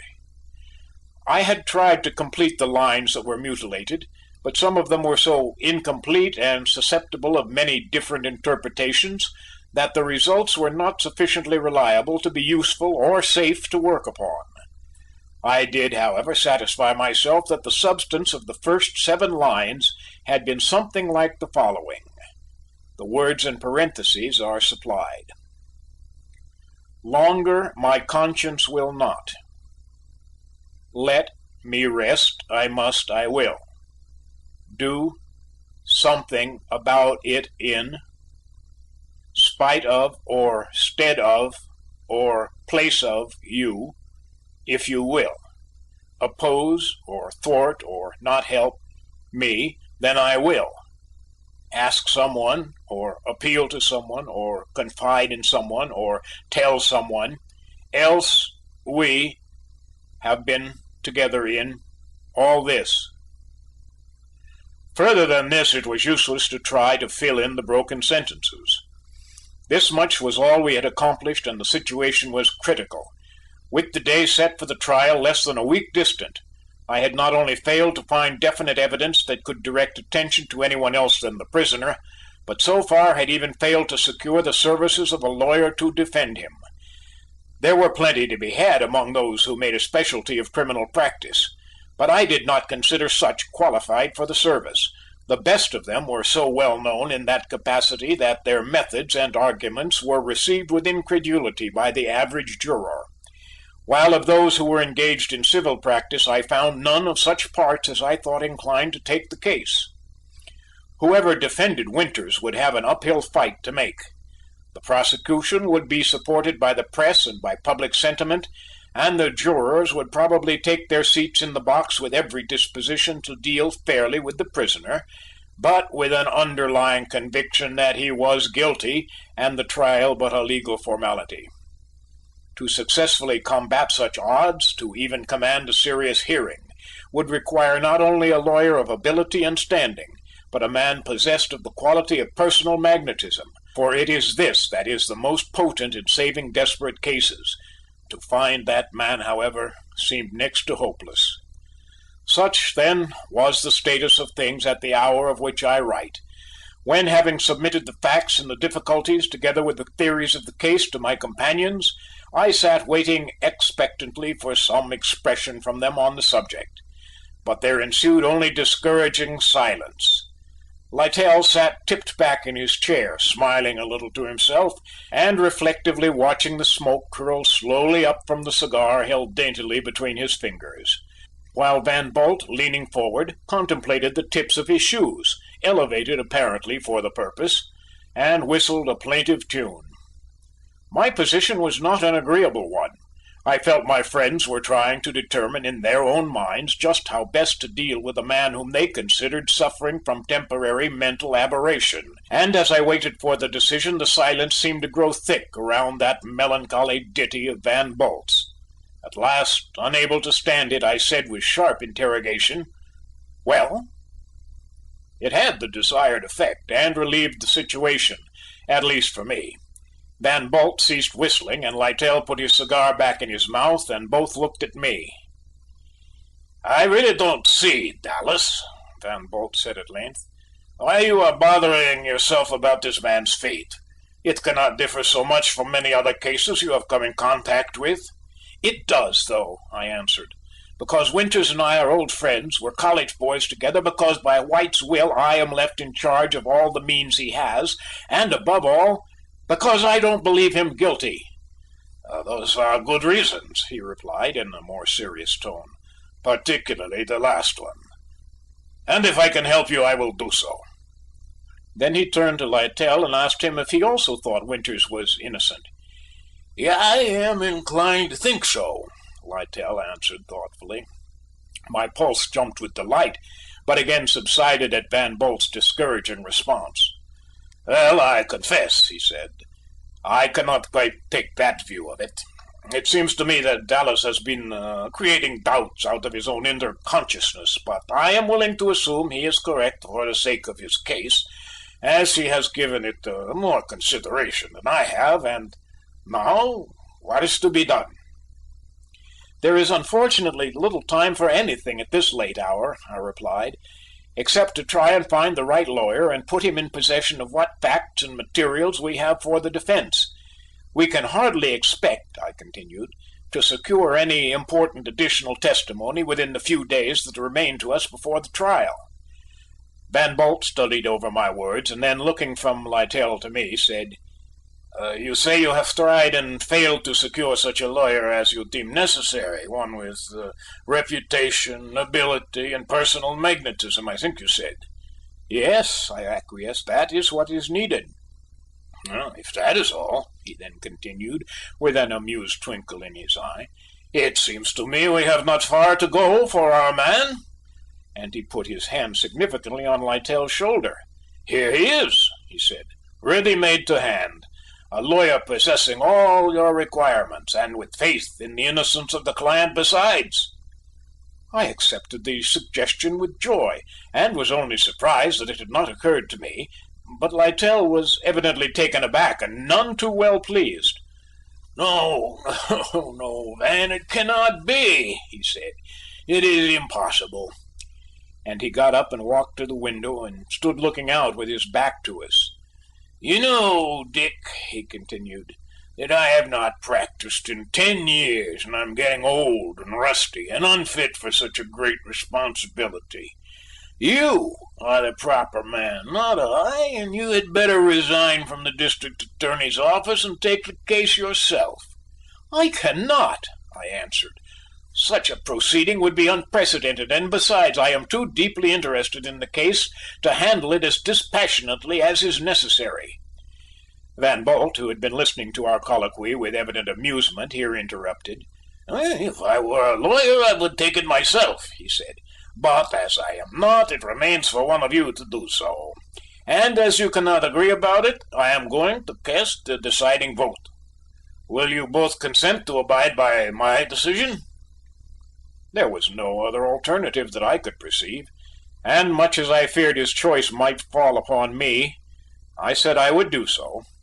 "And you, Littell?" he asked. The latter hesitated and resumed his seat before he answered, but finally assented. Then said Van Bult, "I choose Littell." I gave a sigh of relief. Winter's case was at last entrusted to good hands, and the wisdom of my judgment in confiding in my friends was confirmed. But when my first selfish feeling of satisfaction had passed, I realized we were asking a great deal of Littell. He was no longer a young man, and as I knew, all his tastes and feelings must revolt against the nature of the task we had put upon him, and I looked over with some sense of regret for my action. But he sat there serenely smoking his cigar and sipping his brandy as though nothing unusual had occurred. With his never-failing philosophy, he had already resigned himself to the inevitable, and whatever misgivings he may have had, they were evidently not going to affect his course from then on. I felt like a man from whom a great load had been lifted. Not only had I found someone to share the burden I had been staggering under for 2 weeks, and which was daily growing heavier, but it was that one in whom before all others I placed the greatest confidence. It was Littell who recalled me from my abstraction to the consideration of the serious business we had in hand. Looking at his watch, he said, "It is 4 o'clock, and I am ready to begin my work. You, Van," he continued, "cannot be of any assistance just now, but Dick can take me to my client, for I want to talk with him and hear his story." "Do you wish to go now?" I asked. "There is no time to be lost, and as you know, I have no other serious duties to occupy me," he answered. Van Bult gazed at him with apparent appreciation of the sacrifice he was making. "It is good of you, Littell," he said, "and I fancy the world will think none the less of you for the sacrifice you are making for a poor fellow who is nothing to you." Littell shook his head impatiently. He was never a man who liked compliments. "I have undertaken it, and that is all there is to it," he said. "Well," Van Bult replied, "we won't say anything more about it, but before I leave you, let me offer a suggestion that does not seem to have occurred to Dallas with all his theorizing." "What is that?" I asked. "Only that it seems to me, if you are right in your opinion that Winters is not guilty, and the criminal some person who was involved in trouble with White or bore ill will to him, that in such case the most likely person from whom to seek information would be Belle Stanton." He paused, but seeing that we were expectantly waiting for him to go on, continued: "She must know what person, if any, was likely to have left the ulster at her house, that is, if she did not do so herself. She probably had a key to White's room. If he had a secret, she more likely than anyone else shared it with him, and if his affections for her were waning or straying, she could well have felt both the spirit of hate and revenge. Hell knows no fury like a woman scorned," he finished impressively. "All you say is true," I answered, "and most of the arguments you have advanced occurred to me, and for that reason, as I have told you, I had Miles interrogate her closely. And you know the result. He believes she knows nothing of the murder." "I believe she does, nevertheless," he replied. "You are wrong, Van," Littell put in. "For even admitting the force of your arguments, the woman must have been mad to have taken the ulster home with her after the deed. She would sooner have dropped it on the street than have left such telltale evidence on her own premises." Van Bult shrugged his shoulders as he replied: "You men overreach yourselves with your refinements of reasoning, and attribute to criminals red-handed from crime the same cleverness that you display yourselves when calmly analyzing their acts. A woman who has just committed a murder is apt to lose her mental balance and to do many irresponsible things. I do not mean to say, however," he continued, "that she is guilty, for it still looks to me as though Winters were. But if you and Dallas are right in your belief in his innocence, then you will find that it is through that woman you must trace the criminal. If White did not leave the ulster at her house, she did or knows who did." And giving us no time to argue further with him, he left. Littell and myself, without continuing the discussion, then took our way to the Tombs to see Winters. It was not a pleasant visit to make, and I would willingly have escaped it, but I had to comply with Littell's wish. When we reached the building and had been admitted, I introduced my companion to the warden, explaining that he was to defend Winters. The warden looked him over with interest, saying, as he shook hands: "Not an easy job of yours, I fear, sir." And then addressing me: "You will not find the prisoner looking any better since your last visit." "Is he any worse than he was?" I inquired, for I had expected to find him improved by the rest and in confinement. "Yes," he replied, "he's in a bad way, I fear." When Winters made his appearance, I appreciated the meaning of the warden's statements. He had grown pale and thinner since his confinement, and seemed weaker. Of course, the immediate effects of dissipation had disappeared, but behind them they had left the evidence of a man really ill. He recognized me with evident pleasure, but showed little interest in Littell even after I had explained the occasion of his visit. "It is no use," he said. "I can see by the papers that everybody thinks I'm guilty." "But I don't," said Littell promptly. "I feel sure you are not guilty, and that is why I am going to defend you." The strong, confident tones of Littell acted like a tonic on the man. He braced up and seemed to shake off much of his despondency. "And you have read all about it, too?" he asked. "Yes," Littell said, "and I am here now to hear the truth about it from you. So tell me everything." Winters then repeated carefully his whole story as he had told it to me. It differed in no particular from the previous recital, and satisfied me more than ever of his innocence.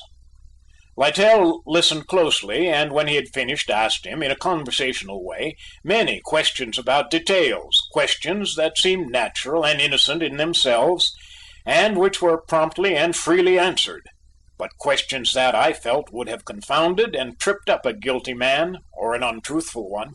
When the interview was concluded and we were on our way uptown, Littell said to me: "That man is starving for hope and sympathy, for freedom and sunlight. He is innocent too, Dick, and we must save him." I concurred heartily in his opinion. "And what further can I do to help you?" I asked. "Nothing more just now, I think," he answered. "There is too little time left for you to take up any new lines of investigation. We will devote ourselves to thoroughly digesting and mastering the facts we have, so that we may make the most of them at the trial." I assented, and with my arm locked in his, we walked the rest of our way engaged in earnest discussion of the defense. End of chapter 9.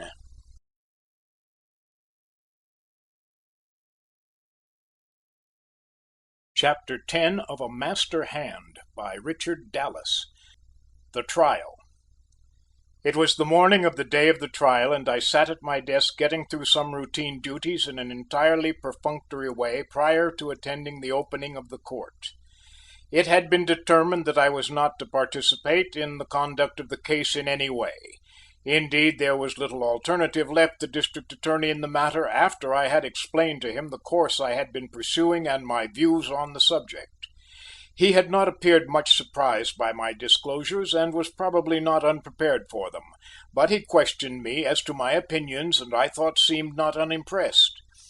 In any event, he acquiesced in my request to be excused from participation, and even added the assurance that Winters should have every opportunity of defense. At this moment, however, I did not feel confident. Look at the facts as I would, they presented very little to encourage. Nothing had changed since Littell and I had paid our visit to the Tombs. Nothing new had been discovered. Indeed, we had made little attempt in that direction, recognizing the almost certain futility of any effort in the limited time available, and in the meantime public opinion and the expression of the press had been crystallizing into an abiding conviction of the prisoner's guilt. I could not criticize the sentiment, for I recognized the strength of the State's case, and when I reviewed it, as I had done over and over again, it seemed all but conclusive even to me. The defense had absolutely nothing to present against an array of hard facts, but some ill-supported theories. It was 10:15, and I put away the work I had been affecting to attend to, and took my way to the courthouse. Only my official position gained me admission to the scene, and as it was, an officer had to make a passage for me through the crowd that had collected in and about the building. The judge had not yet taken his place upon the bench, but the lawyers, clerks, bailiffs, and reporters were in their accustomed places within the rail, which held back from the sacred precinct a throng of spectators so dense that it could not make room for one more. If one had been disposed for it, a lesson in the nether nature of man might have been studied in the faces of those pressing eagerly about the railing, alert with morbid curiosity. In the crowd were both men and women, and others little more than children, many who had themselves figured in the prisoner's dock in that same courtroom, many more who would be there, and all, or nearly all, of that waste class that makes the criminals and the crimes of a great community. Littell sat at the table of the defense, quietly observing the scene about him, very likely engaged with thoughts such as had suggested themselves to me, but his face wore a more serious expression than was habitual to it, and there was a look of self-reliance and determination in the brave eyes and about the firm mouth that inspired me again with some confidence. Winters had an able jurist and a dominating personality to guide his fortunes, and I felt there was a chance for him even against the odds. At the table of the prosecution sat the district attorney and the junior he had selected to assist him in my stead. They were good lawyers and would handle their case well, as I knew, but the work they were to engage in was an old story to them, a matter of almost daily routine, and they would therefore lack the concentrated interest and the nervous force that attended upon the defense. There also, seated within the rail among the witnesses, were Van Bult, Davis, Belle Stanton, Mrs. Bunce, Miles, and Benton, and all the others that had already figured in the case. I felt a strong inclination to take my seat beside Littell, for that was where my sympathies led me, but with only a glance in his direction I took the chair a bailiff pushed up for me to the table of the prosecution.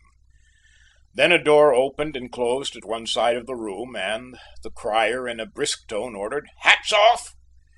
A moment later, as the judge took his seat on the bench, the same voice intoned, "Oh yes, the court is now in session." and then the bustle of business took possession of the scene. The judge adjusted his collar and tried the points of some new pens. The lawyers sent the bailiffs hurrying for authorities.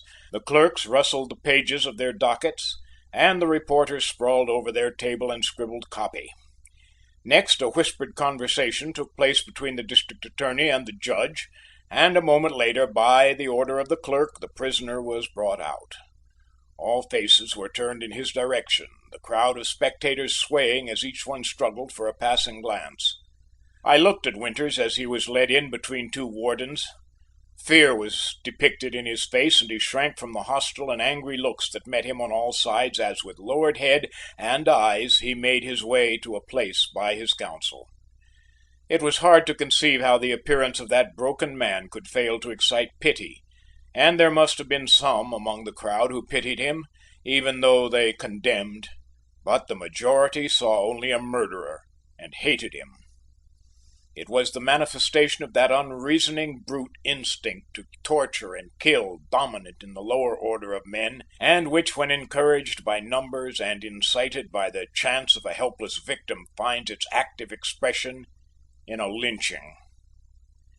When Winters had taken his place, the clerk read the indictment on arraignment, and then put the usual question, "Are you guilty or not guilty?" to which the answer in a low voice was, "Not guilty." Next followed the selection of a jury. This task proved less difficult than usual in such cases, mainly because Littell showed no disposition to captious challenges, seeming only desirous of securing the services of intelligent men.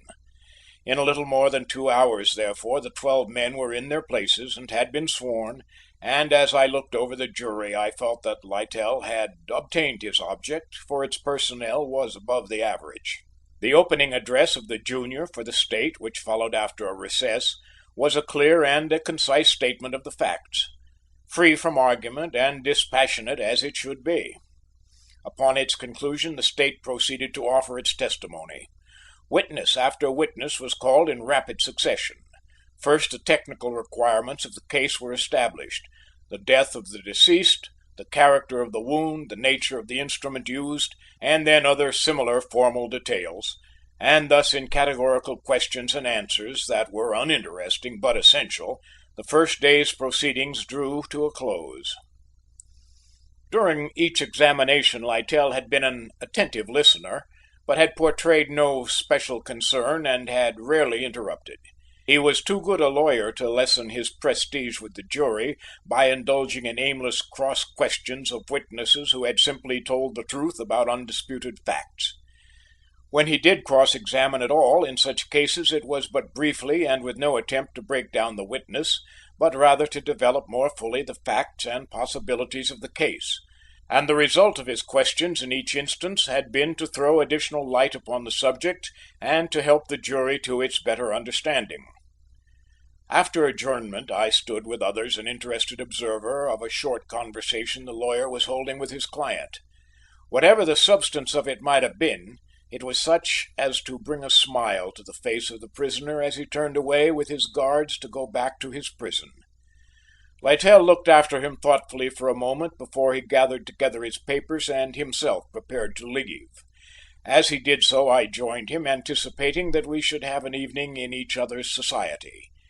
But it was not to be, for I found him in a mood stern and taciturn, and disinclined to talk about the case, and so after several ineffectual attempts at conversation, I left him. My evening, spent alone therefore, was a dull one, and the night long, and I was glad to find myself again at the trial table on the following morning. Here, all about me, the surroundings were unchanged in any way, and it was hard to realize that there had been an interval of emptiness and silence within those walls. As soon as court opened, the state called Benton to the stand, and then the real battle of the trial began. He presented a different subject for the handling of the defense, for he not only testified to important matters, but he was the first witness to show any bias, and Littell gave more marked attention to his testimony. Under lengthy examination the witness told his story to the smallest particular, including the tales he had brought to me about the visits of the defendant to White's house, his demands upon him for money, and his assertions of his right to the money left by his father, and he also threw out some hints of threats and quarrels, all tending as much by insinuation as fact to cast suspicion upon the prisoner. After the State had extracted all it could from him, he was turned over to Littell, and then the wisdom of that lawyer's previous course was demonstrated, for when, instead of waving the witness from the stand or asking a few indifferent questions as he had done on other occasions, he turned and faced him preparatory to full cross-examination, both judge and jury showed a newly awakened interest. Littell allowed a few minutes to elapse while he scrutinized the witness, before he put his first question, and it was apparent to me that the delay was trying to Benton, who was already in a nervous state, for he moved restlessly and directed his gaze anxiously to the lawyer. At length Littell began his cross-examination, and after taking him categorically over each item in his testimony, pinning him definitely in each instance as to time and place, and separating fact from conjecture, he asked him pointedly if he had told the coroner's jury, as he had this one, that Winters was in the habit of visiting White, or that he demanded money of him, or that he claimed White's money to have been by right his. The witness admitted that he had not told them any of these things. "Why did you not?" Littell continued. Benton seemed embarrassed, but at length said he supposed he had not done so because he did not think of them at the time. Littell waited patiently till the answer was forthcoming, and then continued, "Now tell the jury, was not the real reason you did not tell these things at that time because it had not then occurred to you that suspicion would attach to Winters?" "Yes," he admitted with some hesitation.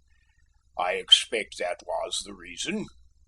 "And," continued Littell, "when you found later that suspicion had attached to Winters, and that he was arrested for the murder, did you not then tell these things because you thought they would strengthen the case against him?" "Yes," he replied. "I think they are evidence against him." "And why should you wish to give evidence against him? Do you think him guilty?" was the next question. This was a little further than Benton was willing to go, and he answered that he did not know. "Well," said Littell, "let us see if we cannot find out what you really do know about it. You probably have more knowledge of the conditions surrounding the case than has anyone else." And then by further interrogation he elicited the fact that the front door of the house was fastened and required a latch key to open it when Benton arrived the morning of the murder, and also that while he had frequently admitted Winters to the house, he had never known him to possess a key to the premises. "And how then do you think he got in on this night?" Littell continued. Benton probably recalled his unsuccessful attempt to explain this problem to me on another occasion, for he made no effort to do so now, merely acknowledging lamely that he did not understand how he had obtained admission. "And yet," continued Littell, "you have said everything you could to the jury to make it appear that Winters was White's murderer." Benton did not attempt to answer this charge and seemed anxious to evade further questions, but Littell showed no disposition to let him off, but leaving his seat took his stand at Benton's elbow and continued his questions at close range, emphasizing each one. "As a matter of fact, don't you know, or at least are you not satisfied that Winters had no key to White's house?" he asked. Accustomed to render obedience to Littell, and by this time thoroughly cowed, Benton was no longer capable of resistance, and assented obediently to the question. "And do you not know," Littell continued, "that whoever secured access to White's room that night and killed him had in all probability a key to the house?" And again Benton assented. "Then it hardly seems likely that Winters was that man, does it?" he concluded, and the witness had nothing to answer. Littell next questioned him about White's habits and his relations with other men, and extracted the admission that for some time before his death White had seemed worried and had talked vaguely about some trouble and some person. "Do you know what that trouble was?" he was asked. "I do not," he answered. Littell hesitated, as if doubtful of the expediency of pressing his questions further on this line, till the judge, observing it, himself asked the witness if he knew who the person was, but the witness replied that he did not, adding, however, as an afterthought, that it might have been Winters. At this Littell took a vigorous hand again. "Do you believe it was Winters?" he asked sharply. "I don't know," was the answer, evasively. "But was not Mr. White always very candid in speaking to you about Winters?" Littell insisted. "Yes," he replied, "he was." "Then if it had been Winters, do you not think he would have spoken of him by name?" And Littell's tone was almost angry. "Yes," Benton answered reluctantly. "Then you do not believe it was Winters?" Littell concluded. "No, I do not," he admitted finally. Next, Littell secured from Miles the torn piece of a letter we had found in White's sitting room, and with the consent of the State submitted it to the witness and had him read its broken sentences to the jury, and after he had done so asked him if he had any idea to what it referred or for whom it was intended, but the witness denied any knowledge on the subject. The defense having concluded, the prosecution endeavored upon redirect examination to restore the force of the direct testimony, but without much success. The damage was done, and the witness was no longer capable of assisting in its repair.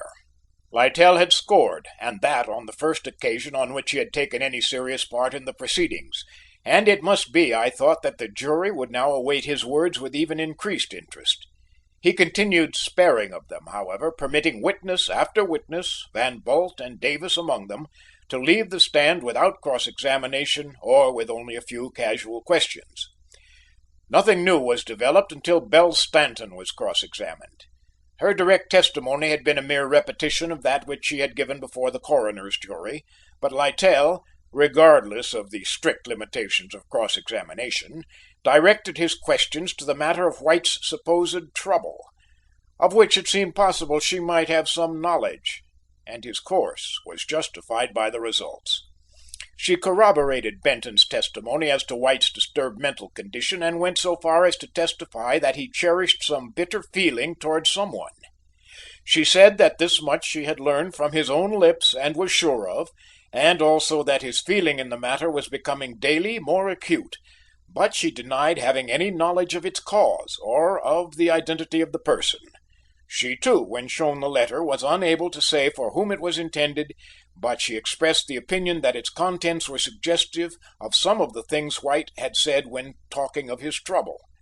Nothing more definite than this could be obtained from her, as she disclaimed recollection of any exact words used by him, and said it was all only an impression she had gathered, almost unconsciously, from disconnected remarks which he had dropped at different times. "He had been drinking a good deal before his death," she added in explanation, "and was not always quite himself." And Littell, having attained his object of enforcing upon the attention of the jury these apparent secrets in White's life, did not pursue the cross-examination further. I had looked for him to question her regarding the presence of the ulster at her house, but he did not do so, and I concluded he was satisfied that it would be to no purpose. I was amused when Mrs. Bunce testified to the promptness with which she acted upon the advice given her by Miles, in her anxiety to do so, even volunteering the information that she had found 3 $50 bills in the pocket of the ulster. Otherwise her testimony did not differ from that formerly given. Littell, however, insisted upon knowing in what condition she found the money, upon which she said that it was carelessly stuffed in an outside pocket, and agreed to his further suggestion that part of it might readily have fallen out. Of the night officer, when he had given his damaging testimony against the prisoner, Littell asked first if Winters had the ulster, or any bundle that could have contained it, when he saw him come out of the vestibule, to which the witness gave a positive negative. He then cross-examined him as to the reliability of his identification of the man he saw clad in the ulster as Arthur White. In reply to successive questions, it developed that the officer's observation of the man had been made from the opposite side of a dimly lighted street upon a dark night, that he wore the collar of the coat turned up and the visor of the cap pulled down, that he was in the act of raising an umbrella, and that he walked rapidly, showing no signs of intoxication. The witness insisted, however, in spite of these facts, and with every sign of sincerity, that he was confident of his identification, and it seemed very uncertain if much doubt as to it had been created with the jury. Detective Miles was the last witness to be called by the State. He was allowed to give his testimony in his own way, which he did conscientiously and in detail, never omitting or coloring anything that could have bearing upon the case. He identified the torn letter which had been shown to Benton and Miss Stanton, and told of its discovery in White's rooms. It being admitted that it was in the handwriting of White, it was put formally in evidence at the request of the defense, and was then submitted to the jurors, among whom it was passed from hand to hand with evident interest. Littell, upon cross-examination, brought out the fact that the apparel, including the shoes, worn by White on the night of his death, showed no evidence of exposure to the weather, and following it up by adroitly put questions as to the condition of his overshoes and umbrella, suggested the improbability of his having gone out that night, and prepared the way for his theory that it had been some one else whom the officer had seen clad in the cap and ulster. Littell knew that he had a favorably disposed witness in Miles, and made the most of the opportunity, but there was so little that the detective knew of his own knowledge that it was not of great advantage. Upon the conclusion of his evidence, the prosecution closed its testimony, and it being then late in the afternoon, the judge, after consultation with the lawyers, adjourned court till the following day. After the adjournment, I had opportunity to hear expressions of opinion from various members of the bar who had been spectators at the trial, and who, like myself, lingered on the scene for a while, and I found that while they all agreed that the prosecution had made out its case, there still existed a strong feeling of curiosity regarding the line of defense to be pursued.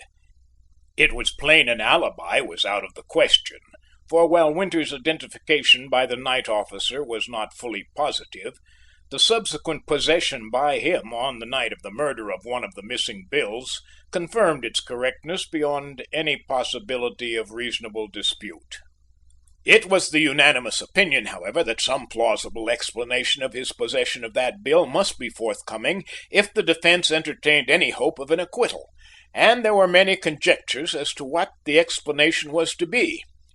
I could not be but entertained, in spite of my perturbed state of mind, by the unconscious assumption on the part of all who joined in the discussion that the explanation, when it should be forthcoming, would evidence in its ingenuity the cleverness of the defense.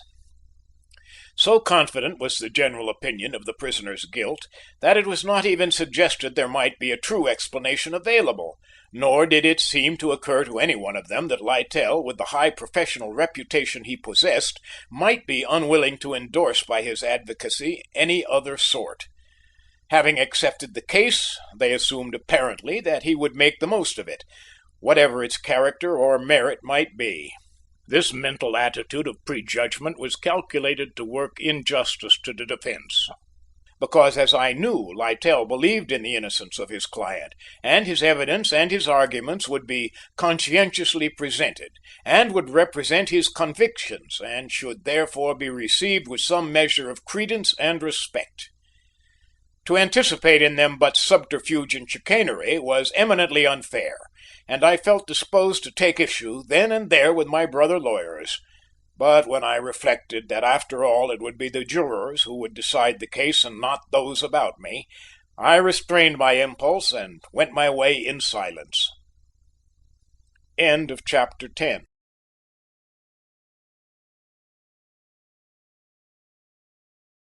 Chapter 11 of A Master Hand by Richard Dallas. The trial concluded.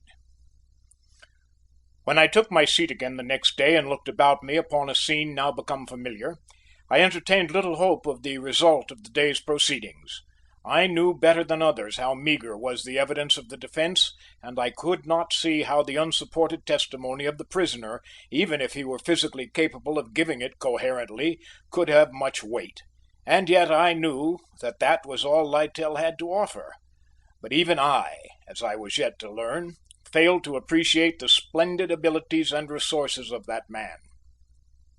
When court was opened, there was a longer delay than usual over that period of busy idleness that usually precedes the moment of getting down to work, and during this time it was plain from the remarks audible on all sides that every one was awaiting with expectancy the opening statement of Littell, for in it was looked for a key to the line of defence. Whether Littell felt he could argue the whole case to better advantage at a later stage, or whether he thought it wiser to leave unsatisfied to the latest moment the intense curiosity and interest he knew he had aroused, I do not know. But whatever his reason may have been, when signalled by the judge, he rose only to say that he had no preliminary statement to make, but would leave it to the prisoner to tell his own story, and therein all the defence knew of the case, to the jury without preface.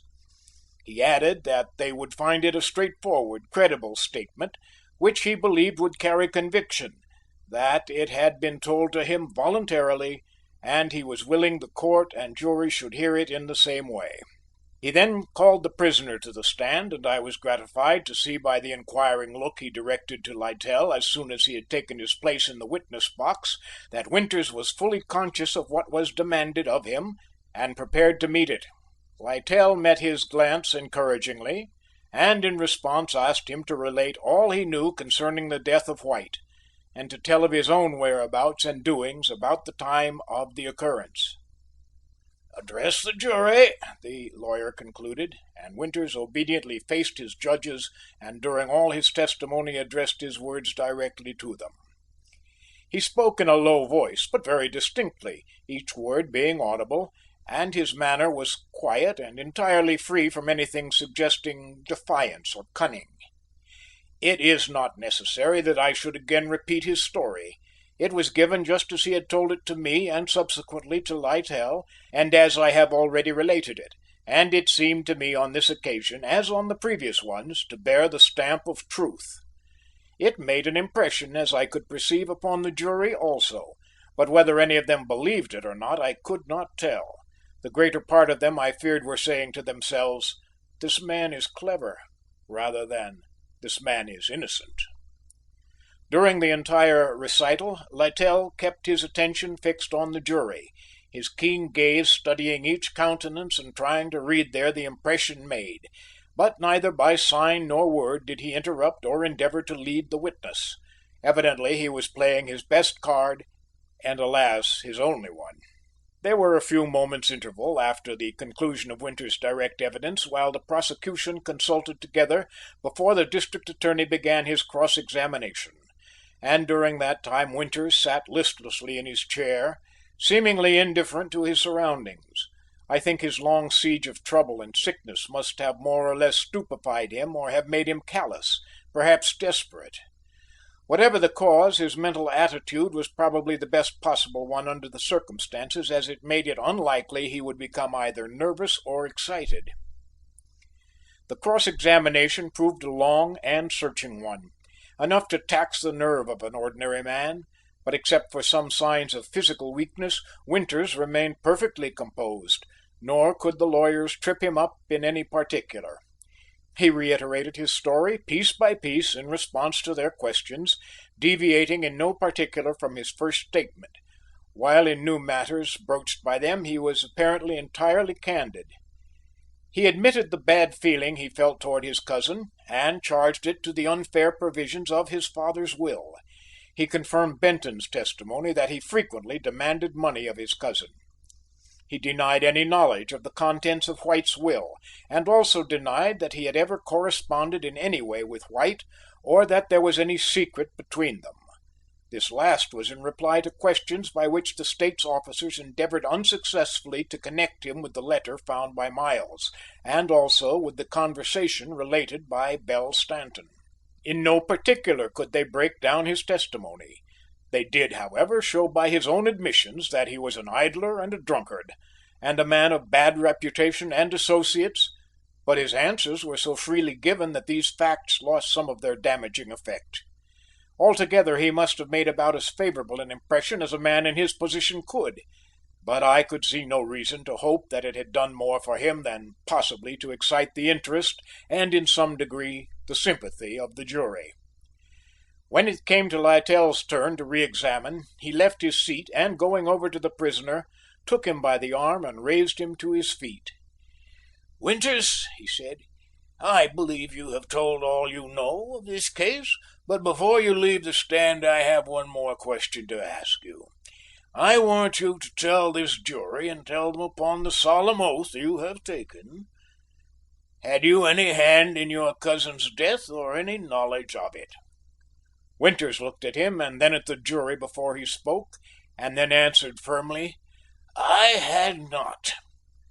"That is all," Littell said, and the witness returned to his place. There was a period of expectation. Everyone was waiting for something, you could feel it in the air, till after a while Littell, apparently in response to the silent question, leaned forward with a little expression of surprise, and said in the most even tones, "That is all, your Honor. I have no further testimony to offer." The effect of this announcement was immediate. The air of expectation was banished, and astonishment took its place. People exchanged glances of surprise, almost consternation. Was this all there was to be to the defence? Why, there was no defence! You could almost read the words in the expressions of those about you. But Littell seemed undisturbed, and after a moment's hesitation the judge announced an hour's recess, with the expectation that the case would be concluded at a late session. It had been a long morning, for the proceedings had been late in beginning, and the testimony of Winters had occupied several hours, and most of those within the rail, that is, those who were assured of regaining admission to the scene, hastened away upon the announcement to make the most of the opportunity for rest and refreshment. Not so with the spectators, however. There was scarcely a movement in that compact mass. For any of them to go was to resign their places to others, and the sacrifice was too great. I looked toward Littell in the hope that he would join me at lunch, but his head was bent over some papers, and if he was conscious of my glance he gave no sign, and so I went out alone. When I returned he was still in the same attitude, and I doubted if he had left his seat. One by one the others dropped in and resumed their places until, when the recess had expired and the session was resumed, all was in readiness to proceed. There was some delay, however, while the State's officers engaged in earnest consultation, till the attention of the judge being attracted thereby, he looked up and, peering inquiringly over his glasses in their direction, said, "Well, gentlemen, are we ready?" At this the junior arose and asked permission to recall the defendant. General surprise was manifest at this request, and Littell offered prompt objection to its concession. In a few words he called attention to the fact that there had been no such redirect examination of the defendant as to afford occasion for recross, and further insisted that as the witness had been permitted to leave the stand he could not be recalled, and he added pointedly that the prisoner was too exhausted to stand the strain of further examination, which fact his brother lawyers knew and were seeking to turn to their advantage. When, at the conclusion of these words, the district attorney arose with severe mien to reply himself in place of his junior, I knew there was coming the usual indignant protest of injured innocence, and I listened with indifference to its eloquent vindication, and then to the argument that followed. It was the first tilt of the trial between counsel, and, as usual, proved a source of entertainment to the spectators. But to me it was weariness. Still I gave attention while the lawyer told why he wished to recall the witness, and why he should be allowed to do so, and argued that he had never said he was through with the witness, and had never closed his case, through all of which the junior nodded approval, and Littell looked bored and occasionally interrupted, and the Judge remained expressionless, and so it went on, and meanwhile the daylight faded in the room, and the gas was lighted, and the atmosphere, already oppressive, became almost stifling in its heat, and the crowd moved restlessly, and men yawned, and I listened and listened in dull consciousness till, feeling satisfied that in the end the court would rule for the defence, I slipped quietly from the room. Littell's summing up could alone affect the final result now, and in the meantime the quiet and the cool air of the corridor were welcome. As I paced up and down smoking a cigar and weighing in my mind the chances of the trial, I would occasionally get a momentary glimpse into the courtroom as the door would swing open to permit the exit of some weary spectator like myself, and in the hot glare of the gaslights the scene within would be visible through the doorway, like a picture within a frame, the court with all its surrounding functionaries, the figure of the speaker gesticulating as he addressed the judge, the form of the prisoner bowed and still between his guards, and in the foreground the dense throng of spectators, all in vivid relief. I can close my eyes and recall that picture even to this hour, but never without a feeling of overwhelming melancholy, so strong are the impressions some things leave upon us. After a while there was a stir within, and someone said that the court had sustained the objection of the defence and declined to permit the recall of the defendant, and that Littell was about to begin his final argument, and so I hurried back. He was already on his feet in the centre of the room and facing the jury.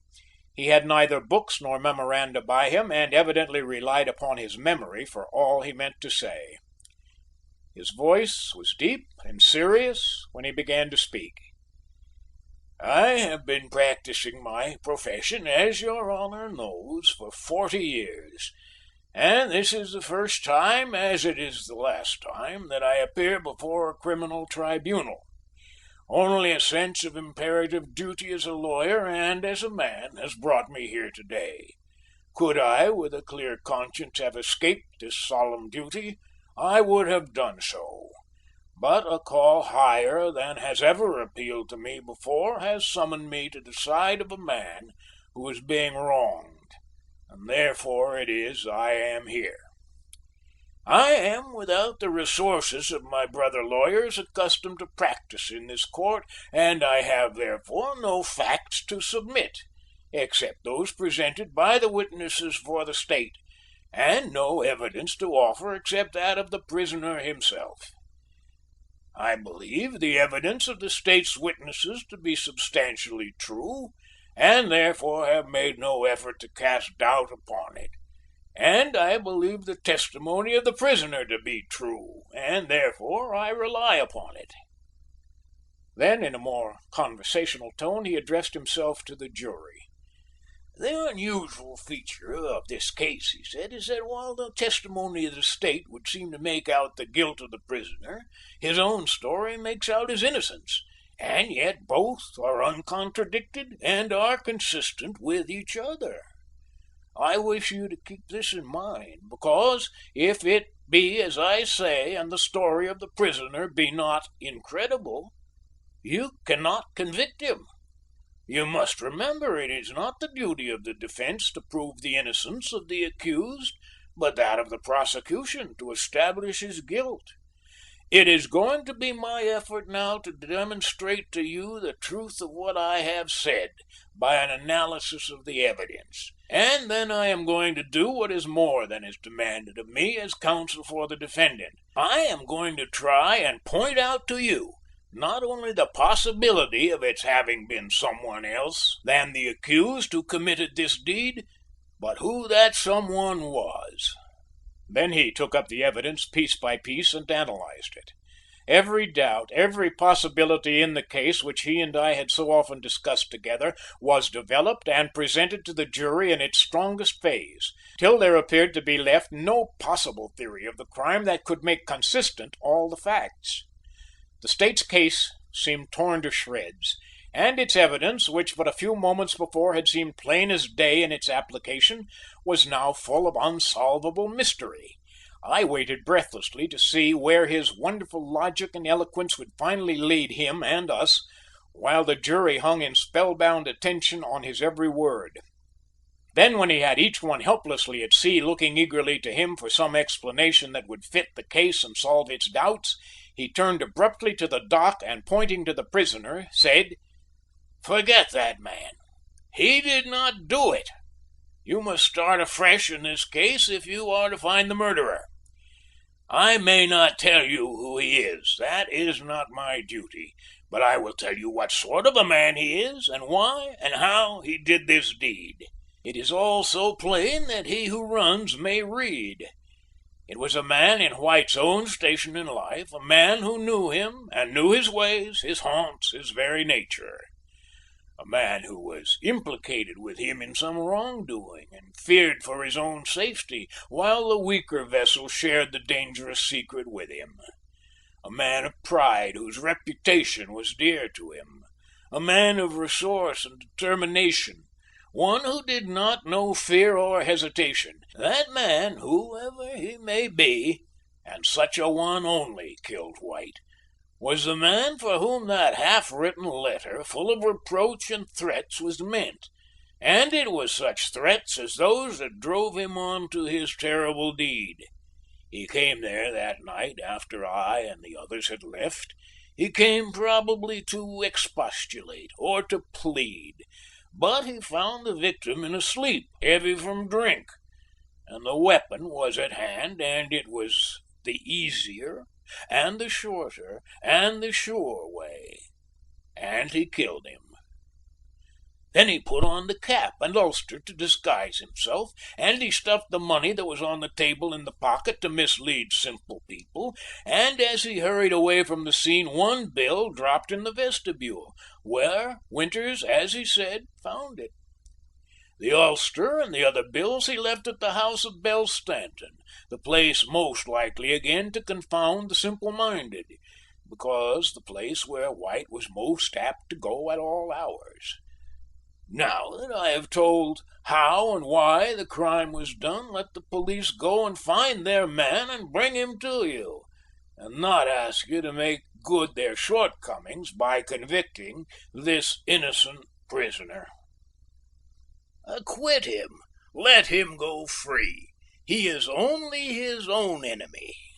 No such weakling ever did that deed. He is incapable of it. I tell you he is innocent. I know it." His voice, which had been growing more and more impassioned till each note vibrated through the room, suddenly ceased, and absolute stillness followed, till the voice of the judge was heard addressing him in a low tone. "Mr. Littell," he was saying, "I cannot allow you to give your own opinions to the jury. It is contrary to the practice. You must confine yourself to the evidence."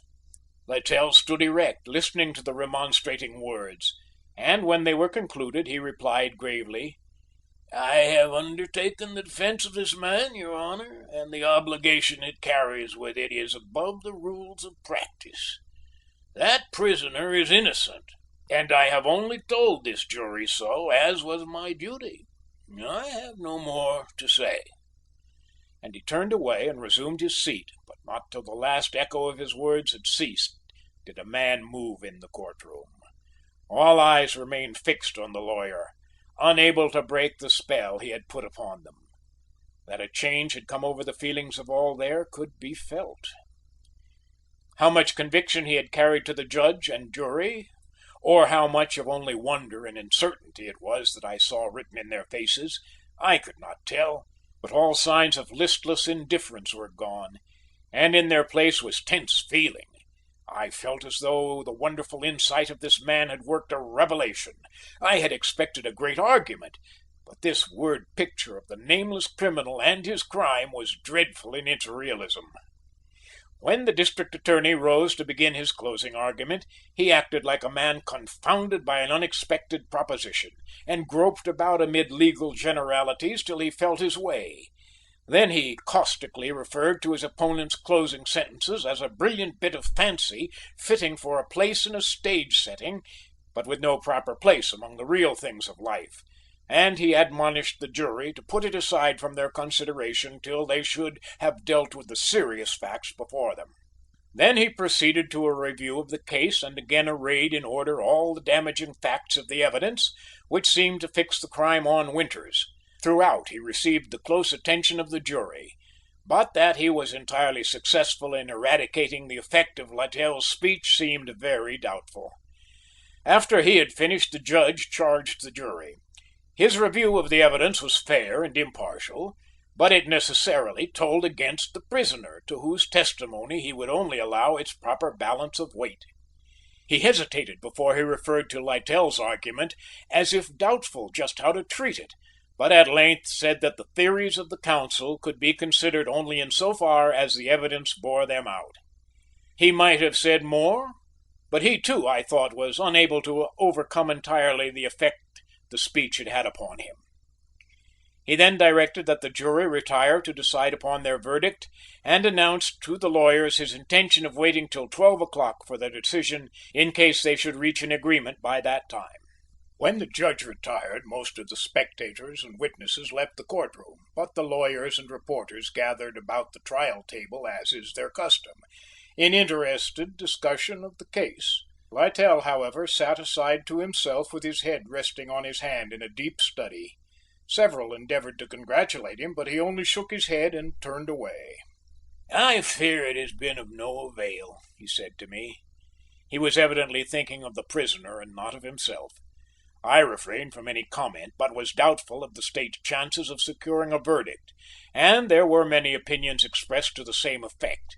The very persons who during the recess had taken conviction as a foregone conclusion were now not only doubtful of the verdict, but in some instances I thought even doubtful of the prisoner's guilt. No stronger evidence of Littell's masterful conduct of the case would have been needed, even had the general opinion on the subject not been outspoken, but through it all Littell sat by indifferent. Time passed, and when the hour of 12 came around, the judge returned to the bench, and all was decorum again. A bailiff was sent to inquire if the jury had agreed. It was but a matter of form, for all knew that had they done so, they would have reported it voluntarily. But still each man kept his place and waited with nervous expectation while the court sat to receive the reply. In a few minutes the messenger returned and reported that there was no present prospect of an agreement that night, whereupon the court adjourned until 10 in the morning. End of chapter 11.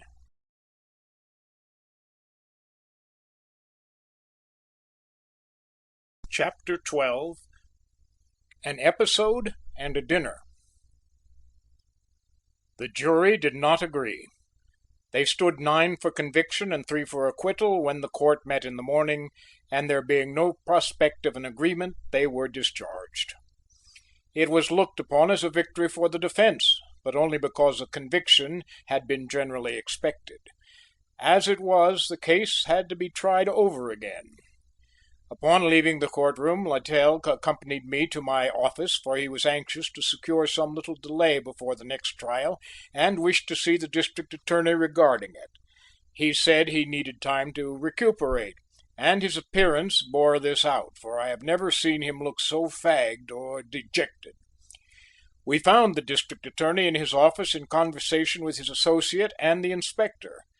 He greeted Littell very cordially and congratulated him upon his conduct of the case, but Littell, after only a word of acknowledgment, hastened on to the subject of his visit. He asked for at least a month's interval before the next trial, and urged in support thereof his need of rest and change. The request was readily acceded to, in spite of some objection from the inspector, who was evidently chagrined over the failure of the state's case. "I suppose, Littell," the district attorney said quizzically as we were leaving, "you also want time to hunt up some evidence to support that very interesting personal account of the murder you gave to the jury." But Littell replied with some abruptness, I thought, that the only defect in his theory of the case was that it lacked the evidence of an eyewitness to prove it, which was also lacking upon the part of the state. "It is all a matter of deduction from circumstances," he added, "and I think mine were fully as reasonable and likely as yours." "Yes," replied the district attorney, "3 of the 12 jurors apparently agreed with you." which created a laugh, but Littell evidently was not in the humor for badinage, and made no rejoinder, and we withdrew to my private office. There we found Miles in waiting. We told him of the date fixed for the next trial, and Littell added that it might afford him opportunity to secure some additional evidence. "Of what kind?" the detective asked. "Any kind," he replied, "that will throw doubt upon the State's case." "Why not hunt for the real criminal?" Miles inquired. "Do you think you can find him?" Littell asked. "I can try," was the reply. "Well," Littell said, "I'm going away and will not return for a time, so you and Dallas can have a free hand in the meantime to follow your own course. But for myself, I don't think you will accomplish much on that line." The detective made no answer, and I inquired of Littell when he thought of going, and learning it would probably be the next day, suggested he dine with me at the club that evening, and added, as the idea occurred to me, "I will ask Davis and Van Bult, too. We would all like to see something of you before you go." He accepted the invitation, and as he prepared to leave us, looked toward Miles, but the latter had his back to us and was absently turning over the pages of a book on the table. After Littell was gone, I waited for Miles to make known the business that had brought him, but he remained absorbed in a brown study. At length, to recall his attention, I inquired if he had any definite plans for the course he meant to pursue, adding that I agreed with him in his determination to try and find the real criminal, and that I did not believe it could be so difficult as Littell seemed to judge. He shook his head. "It will be difficult, I have no doubt," he said, "but still I think perhaps I can do it." "Tell me your plans," I urged, my interest aroused. He hesitated and seemed embarrassed. "I think, if you don't mind, I would rather you would leave it all to me just now," he said at length. I was too surprised to make any immediate reply. This man, heretofore I had found subservient to my every suggestion, was now prepared apparently to assume the leadership and relegate me to the background.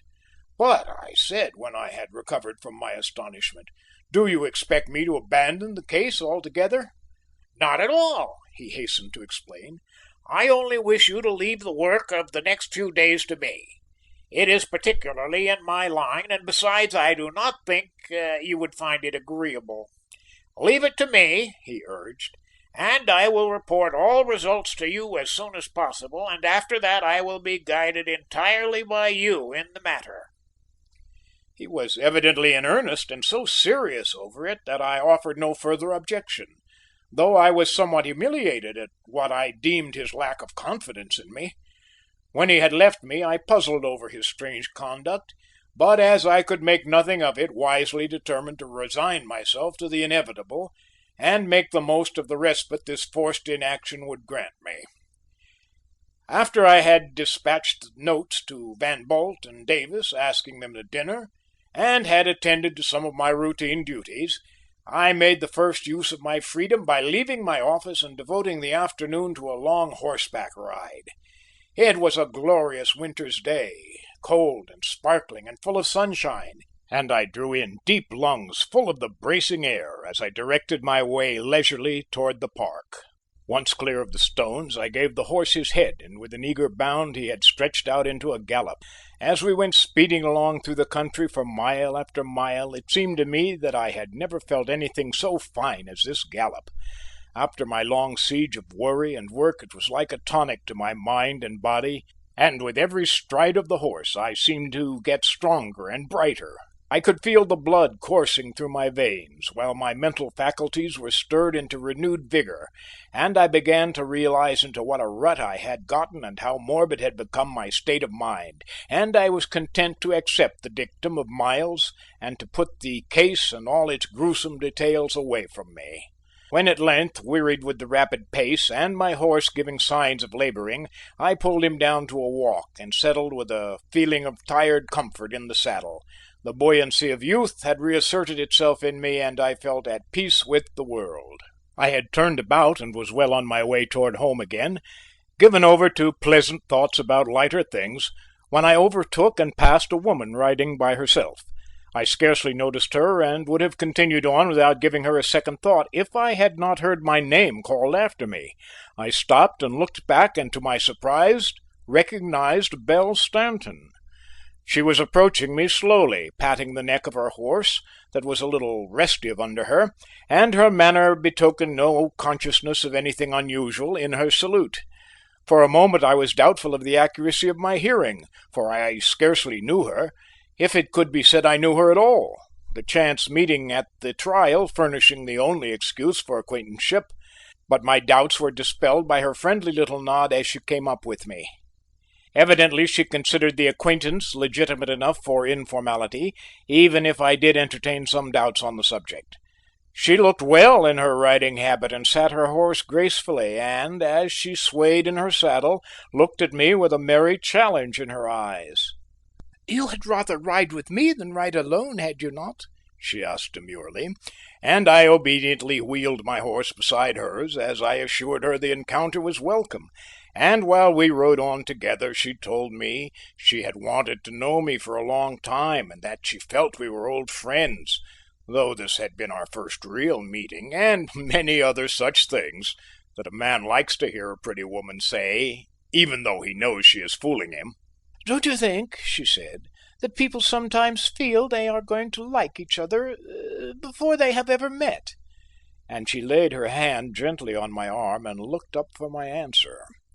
I have since tried to defend myself for the weakness of that moment in which I was near being recreant to the memory of a friend, but I know in my heart that there was no excuse for me except it be the witchery of the woman and the charm of the occasion. She was pretty, awfully pretty, and she knew all too well how to attract men, and then, too, the time and place were in her favor. The winter's day was in its last twilight, the moon was already filling the wayside with light that made shadows on the snow, and through the long avenue of trees that stretched before us no one was in sight. We two were alone. As I felt the caressing touch and looked into the fair face lifted to mine, I forgot all else in the intoxication of the moment, and responding impulsively leaned down to meet her glance and would have been guilty of what foolishness I know not, had her woman's mood not changed in time to save me. With a laugh she rapped me over the fingers with her whip, and spurring her horse was gone from my reach in a moment. No man altogether likes the sensation of having been played with, and as I galloped after her I made up my mind not to let myself be again distracted by her wiles, but when I should have overtaken her, to make the most of my opportunity to learn anything more she might know about the death of White. When she had tired of the fun of leading me on a long and not very dignified chase, she pulled up and waited for me to rejoin her, remarking casually as I did so that I seemed to have a good steady horse. "Yes," I replied, rather sharply, I fear, for I was out of breath and humour, "and a fast one when I think it worth while to call on him." She looked him over carelessly as she replied, "I thought he was doing his best just now. He seems a little blown, does he not?" I deigned no reply to this, and there were prospects of our ride being finished in silence, for if I intended to sulk, she evidently meant to let me. Such a course, however, was not calculated to accomplish my purpose, and as we were nearing the city again, I determined to introduce the subject I had in mind. "It is strange," I said, "is it not, that you and I should both be connected so closely with the circumstances of Arthur White's death?" She looked up surprised, and evidently none too well pleased with the unexpected change in my tone. "I don't know why you should say that," she answered. "I had nothing to do with Mr. White's death." "No, nor had I directly," I replied, "but I was at his house the night of his death, and he was at yours." "You may have been at his house," she answered, "but I do not know that he was at mine." "But he left his ulster there," I insisted. "His ulster was left there," she said, changing my phraseology. Then she stopped and hesitated. "But let us talk of something else," she concluded, "for the subject makes me sad." And I discerned a little tremor in her voice that I thought was genuine.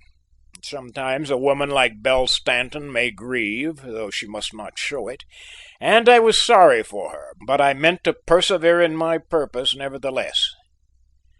"I do not wish to make you feel badly," I tried to say gently, "but I want to learn all I can about Arthur's death, and if you know any more than you have yet disclosed, I wish you would tell it to me." She looked away, as if determining something before answering, and then asked the reason I had for thinking she knew anything more than she had told at the trial. For reply, I quoted to her Van Bult's words: "You will find it is through Belle Stanton that you must trace the criminal." "Who said that?" she asked quickly. I told her. "Oh, it was Van Bult, was it? Well, you may find he was mistaken," and her tone betokened indifference. "Do you then know nothing at all that can help us in the case?" I inquired. She stopped her horse, for we had reached the 59th Street entrance, and wheeling him so that she faced me, said: "I know very little more than I have told, probably nothing of any importance, but if you will come and see me sometime, I will help you if I can." But I was impatient and urged her to tell me at once what she knew. "No," she replied, "you must leave me here, and if you wish to learn more, you will have to come and see me." And turning her horse, she waved her hand to me and rode away. I sat looking after her just a moment, debating over what she had said, and then hastened home, for it was approaching my dinner hour. But the first thing I did on entering the club was to write a line to Miles. "Stanton knows more than she has told," I said. "Find out what it is." And then I made my preparations for dinner. At 8 o'clock I was in the reception room awaiting the arrival of my guests, and as I surveyed myself in the long mirror, I felt a thrill of pleasure at finding myself again a part of the social world. After all, there are two sides to life, the serious and the gay, and we must mingle them to get the most out of it. For a long time now I had known the serious side, but the release from the service on the case and the ride and encounter of the afternoon had awakened in me a longing for the brighter side that I had no disposition to deny. When Davis entered with his cheery way and cordial greeting, I was more than usually glad to see him, and we fell as readily into our accustomed easy intercourse as though it had never been interrupted by a tragedy. A few minutes later Littell and Van Bult appeared, and our party was complete. I advanced to Littell as he appeared, eager to welcome him, but he had stopped on the threshold, and while rolling a cigarette between his deft fingers, was inquiring casually of Davis concerning the latest bit of social scandal, as if he had no more serious thought in the world. A few hours had sufficed to remove every sign of care and fatigue that I had observed in the morning. Van Bult, in the meanwhile, had sauntered over to the fireside, and leaning on the mantel was looking from one to the other of us with that rare smile that helped to make him so attractive. I was proud of my friends as I stood in their midst and reflected that it would be hard to find three better dressed, better appearing men than those. They were gentlemen, all of them, not by assertion or imitation, but because it was inherent in them, and the atmosphere they created was reposeful and agreeable.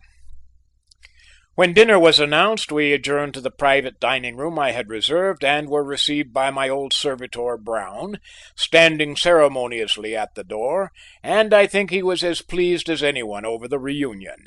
His bow to each of us as he passed the frosted martinis was almost a salaam, and no dish was served till it had passed under his critical eye, and no bottle uncorked till he had tried its temperature with solicitous touch. We were a pleasant party of old friends together as we sat down that night, with mutual interests and associations to talk over, and the conversation drifted from one topic to another in easy sequence. The boyish gaiety of Davis was infectious, and drew out the brightest side of Van Bult's nature, though in the sober tone habitual to him, while Littell's side fire of cynical, humorous comment gave a keener edge and point to all that was said. After the coffee and the cigars had been brought and Brown had retired, our talk took a more serious turn and eventually passed to the subject of the trial, which by tacit understanding had been avoided before. I would very willingly have let things continue as they had been and have ignored the subject altogether, but it was not to be. It was evidently on all minds and would not be avoided. Someone referred to it, and immediately all else lost interest.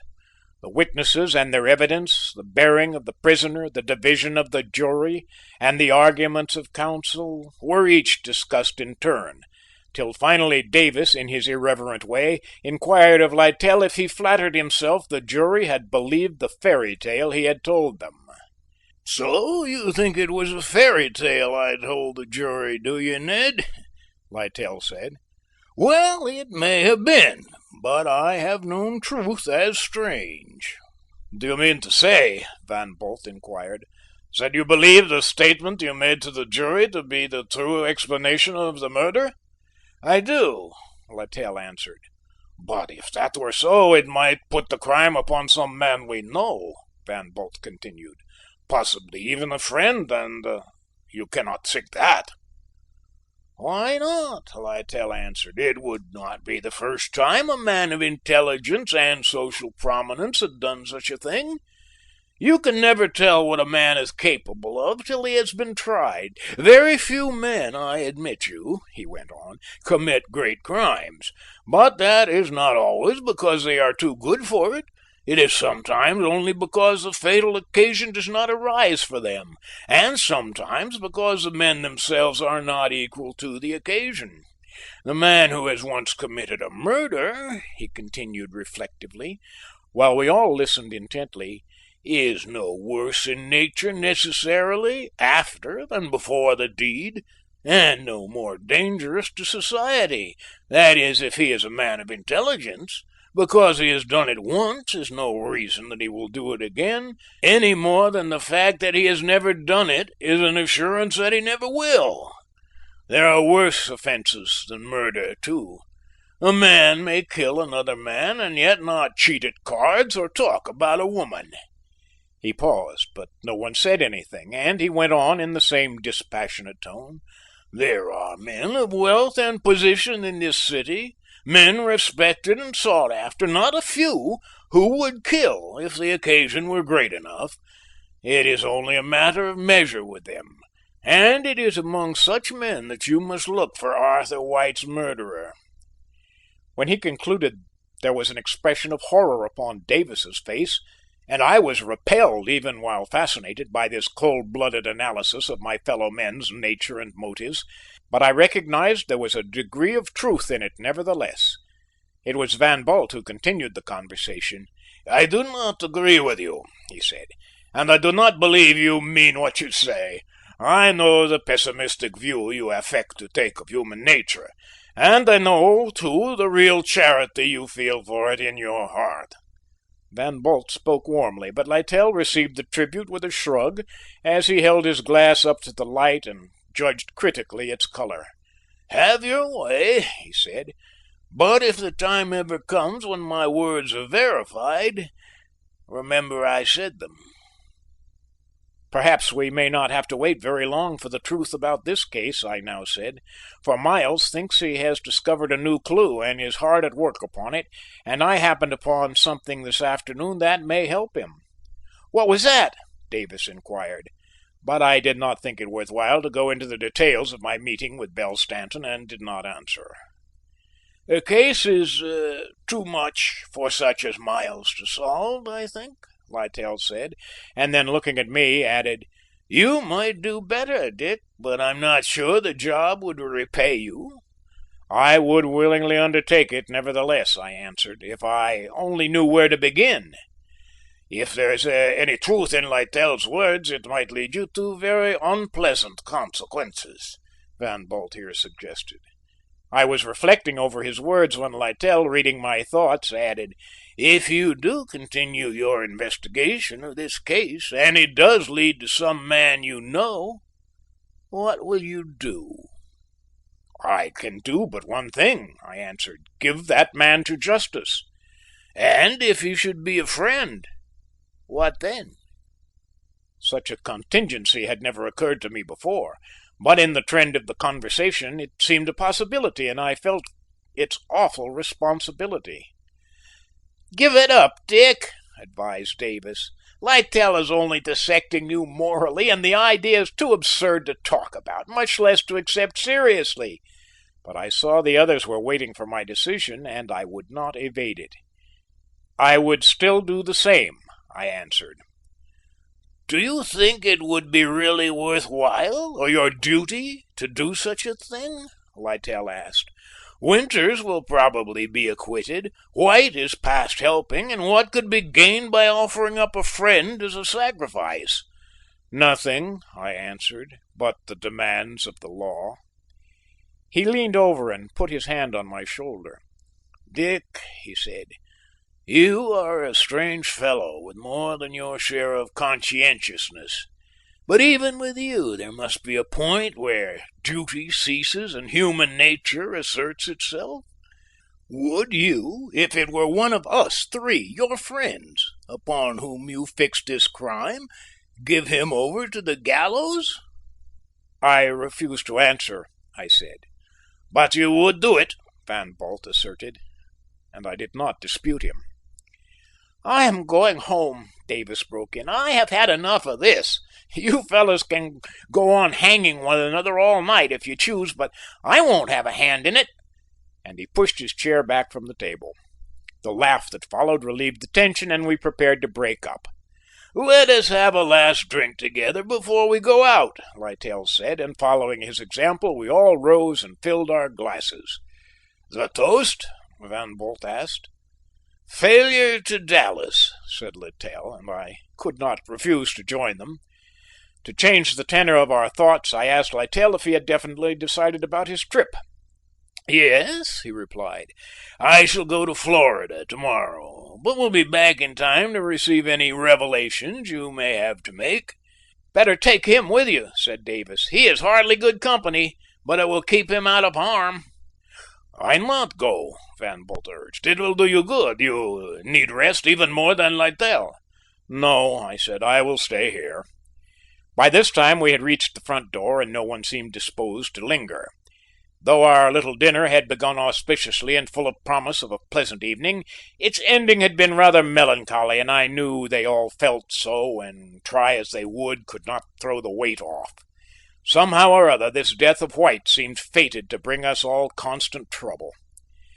Davis and Van Bult nodded me a farewell as they went away, but Littell held out his hand, and as I took it, said earnestly, almost affectionately, "Your fidelity to your purpose may prove to your sorrow, Dick, but I respect you for it, and I wish some of us could be more like you."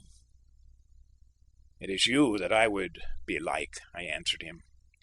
"Good night," he said, and joined the others as they crossed the square. As I stood for a moment, looking after their retreating forms, I saw again the detective I had seen shadowing Winters the day I had met him by White's house. End of Chapter 12.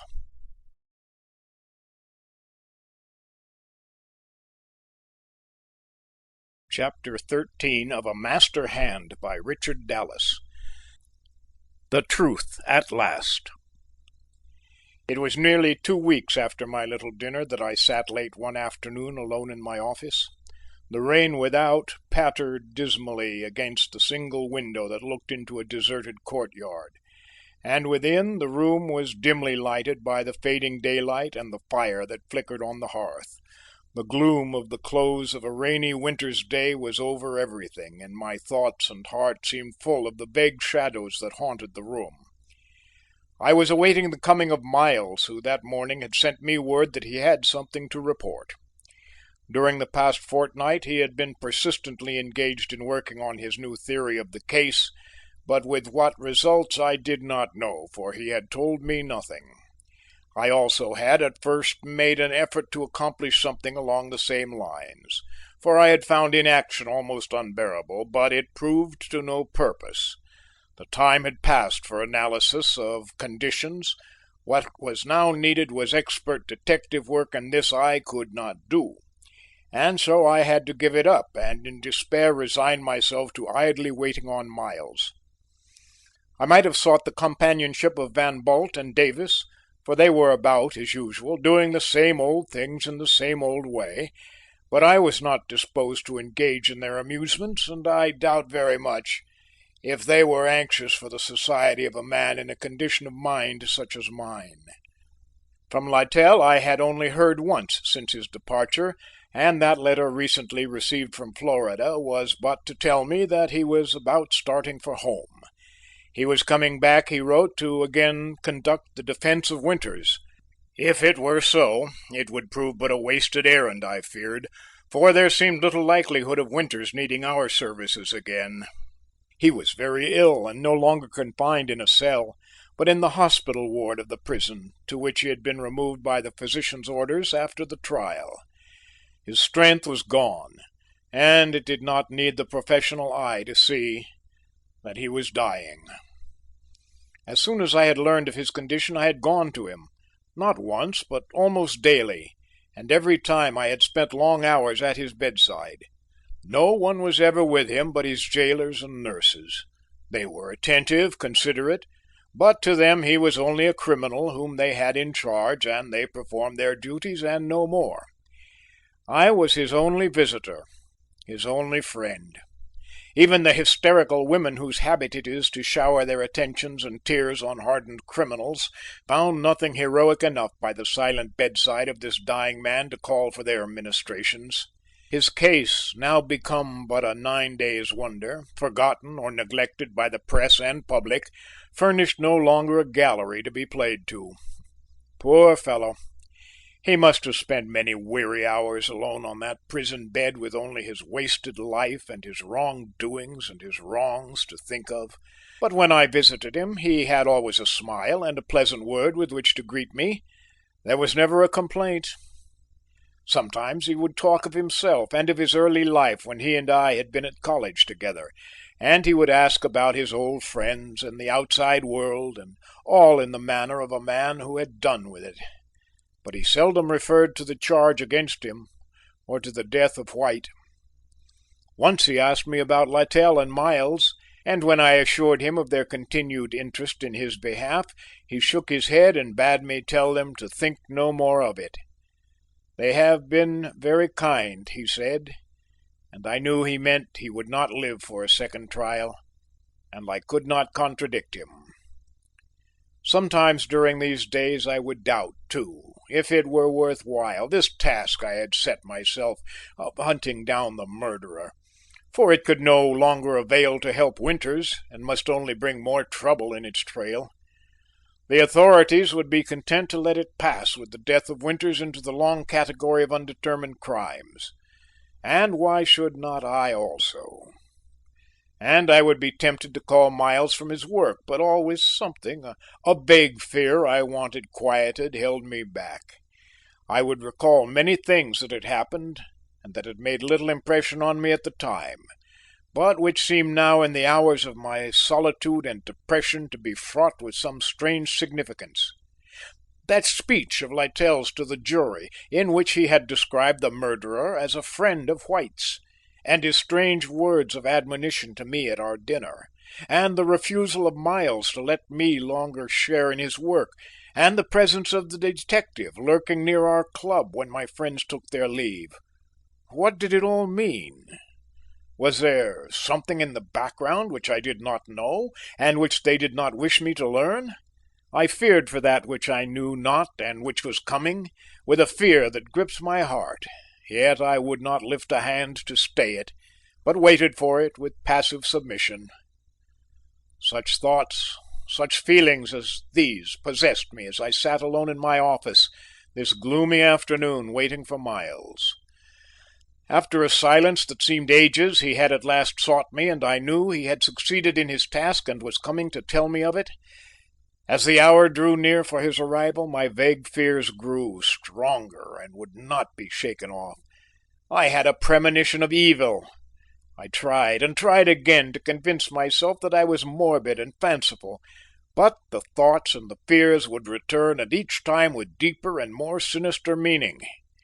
They crowded on me as I sat bowed over my desk till I could bear them no longer, and I got up and walked to the window and pressing my head against the cool glass, stood looking with unconscious eyes through the rain into the darkening court. How long I stood thus I don't know. Every faculty was absorbed in the one dreadful thought. What if Miles has discovered the murderer and is coming to tell me he is someone I know, a friend? I could get no further. Just that train of thought, never finished, but repeated and repeated, till cold and trembling I turned at last from the window. As I did so, I faced the detective. The hour had come. There was just a moment of hesitation, and then I steadied myself. "Well," I said, "what news?" "Let us sit down," he replied. "It is a long story." I walked to my desk and resumed my chair, and he seated himself opposite me. By this time the room was in darkness, except for the flickering light of the fire, and though I tried to study his face, I could not do so for the shadows. "Well," I repeated, for he had not answered me, "what news?" He leaned forward and put his hand on my arm, but I shook it off and straightened myself. "What news?" I said again sharply, though my voice was hoarse and my words hardly articulate. "I have discovered the murderer," he replied. I tried to ask the name, but could not, and turned away to look into the fire and watch with abstracted gaze the little yellow tongues of flame as they darted here and there over the dark surface of the coal. They seemed to me to be like tiny serpents at play, and I smiled at their antics. But underneath, in the dull glow of the deep fire, I found a silent sympathy with my mood, and there my gaze lingered while I thought. The secret I had worked so long and hard to know was mine for the asking, and I was silent. I could feel Miles was looking at me and could read my thoughts and thought me a coward. But what did it matter to me then? I must think, if I could think. A man may stop and wait and still not be a coward, and so we sat in silence. At last something, perhaps it was pity, made him offer a last chance of escape. "I alone know the name of that man," he said, "and I need never tell it."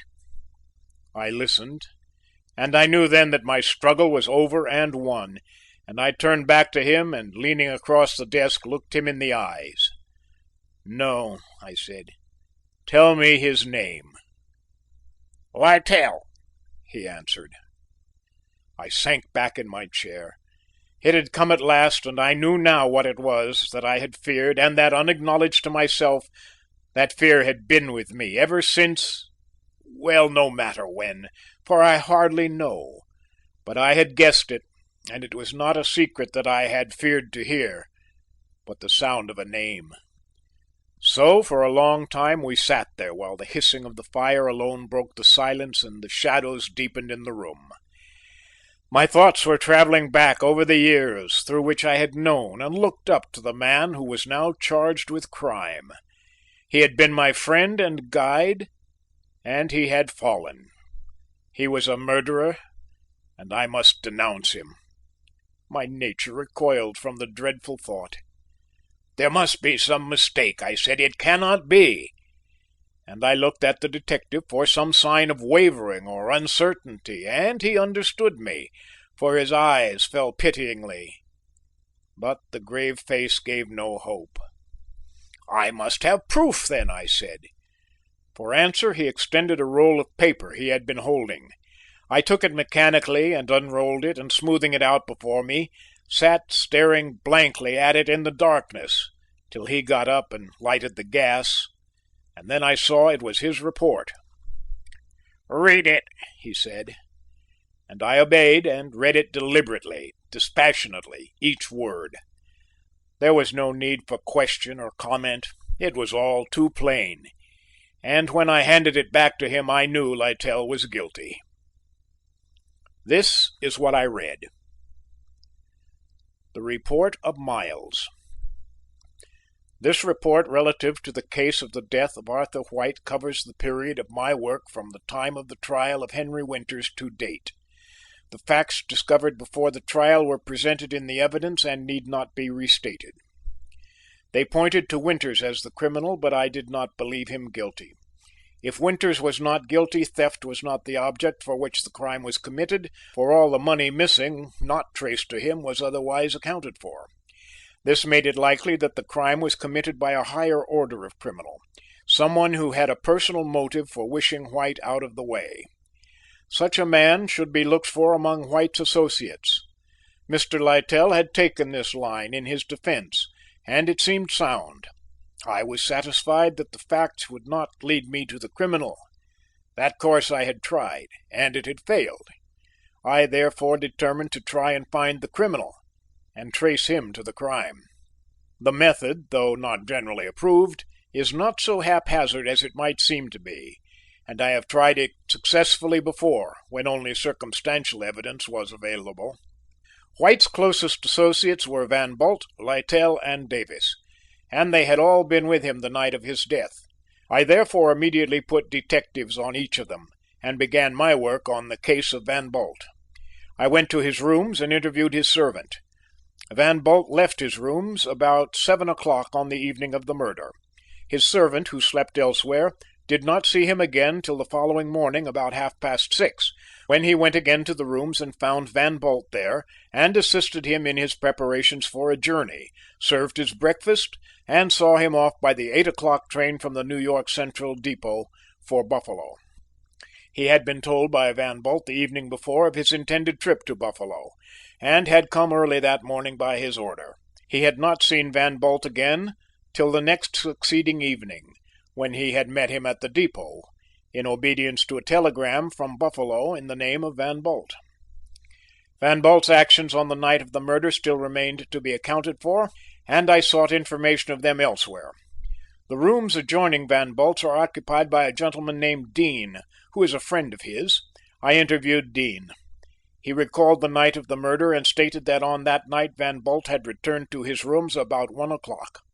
He recalled the hour because he had been up and Van Bult had come to his room, and they had remained together talking for nearly an hour, and afterwards he had heard Van Bult for some time moving about in his own rooms. In the meanwhile I had sent a man to Buffalo to trace his actions while there. He reported that Van Bult had arrived there on the afternoon after the murder, stopped at the Wilson house till the following morning, and then had taken a train for New York. While in Buffalo he remained most of the time in the hotel, but made a visit to a private insane asylum, of which his wife had for 2 years been an inmate. Van Bult's actions were thus accounted for fully, and I was satisfied of his innocence. Next I took up the case of Littell. He parted from Mr. Dallas a little before 1 o'clock on the night of the murder in Madison Square, and apparently continued up Fifth Avenue. He testified at the coroner's inquest that he walked directly to his hotel, the Terrace, near the park entrance. It was first important that I should determine about this fact. For that purpose I went to the hotel and interviewed the desk clerks. There are 2 of them who divide the night work, one relieving the other at 1:30 a.m. Littell, on that night, had not reached the hotel during the hours of the first clerk. He did come in about 15 or 20 minutes after the second one had taken the desk. Therefore he arrived about 10 or 15 minutes before 2 o'clock. There was no trouble in fixing the occasion with the witnesses I interviewed.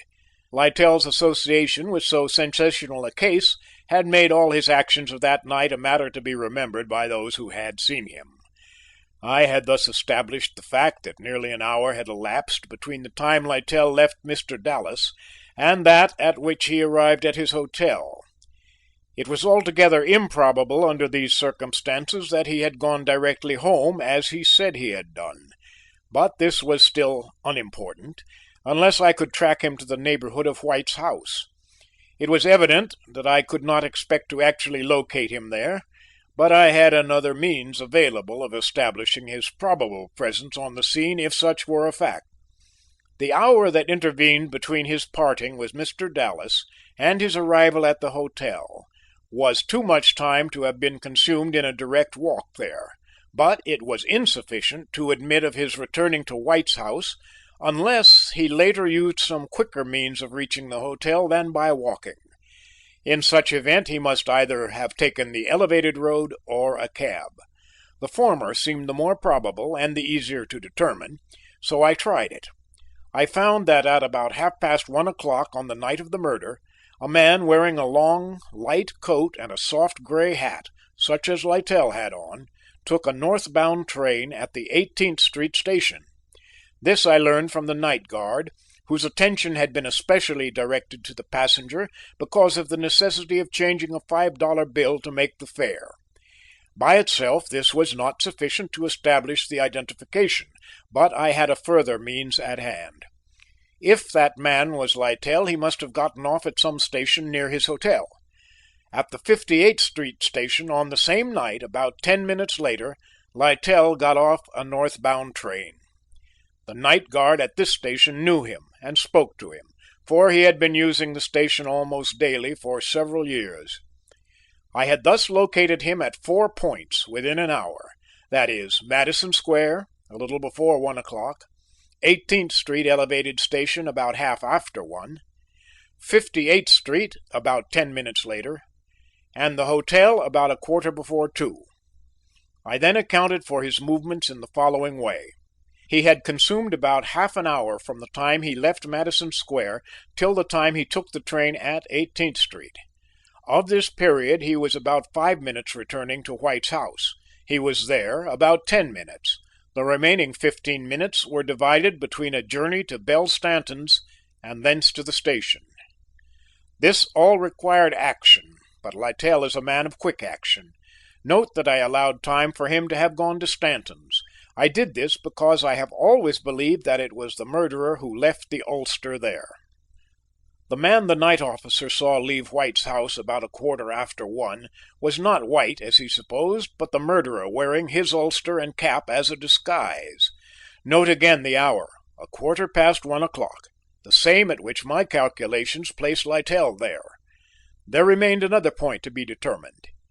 If my theory was correct and Littell the man who left White's house disguised in the ulster, and if he disposed of it at Stanton's house, some explanation had to be found of his means of access to that house.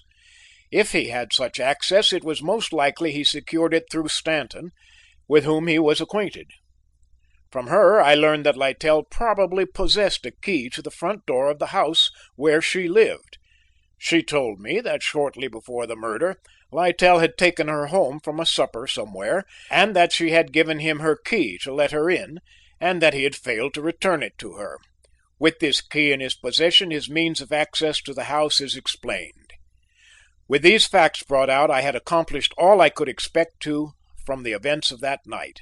I could not actually fix the crime on anyone because no one saw it committed, but I had demonstrated, first, that Littell had testified falsely as to his movements on that night. Second, that he had been in the neighborhood of the scene of the crime and the place where the ulster was found, because he must have passed that way to get from Madison Square to the corner of 6th Avenue and 18th Street.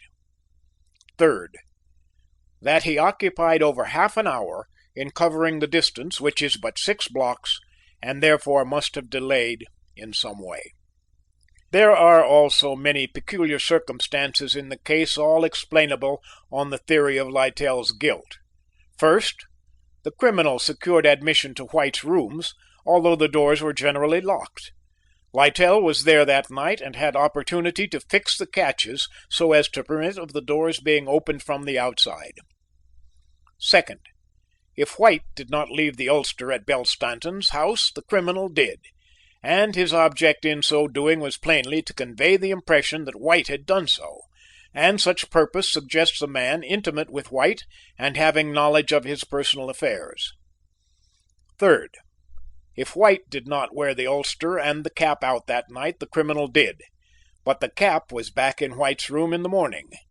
The criminal, therefore, must have found some opportunity of returning the cap. Littell was on the scene and by the divan where the cap was found before it was discovered the following morning. A strong circumstantial case was thus made out against Littell, but the necessary motive was still lacking. For this motive in the case of a man like Littell, it was necessary to look into White's life and actions, for the motive would not be of an ordinary kind. The evidence had disclosed the fact that White had some trouble of some kind and that another was involved in it.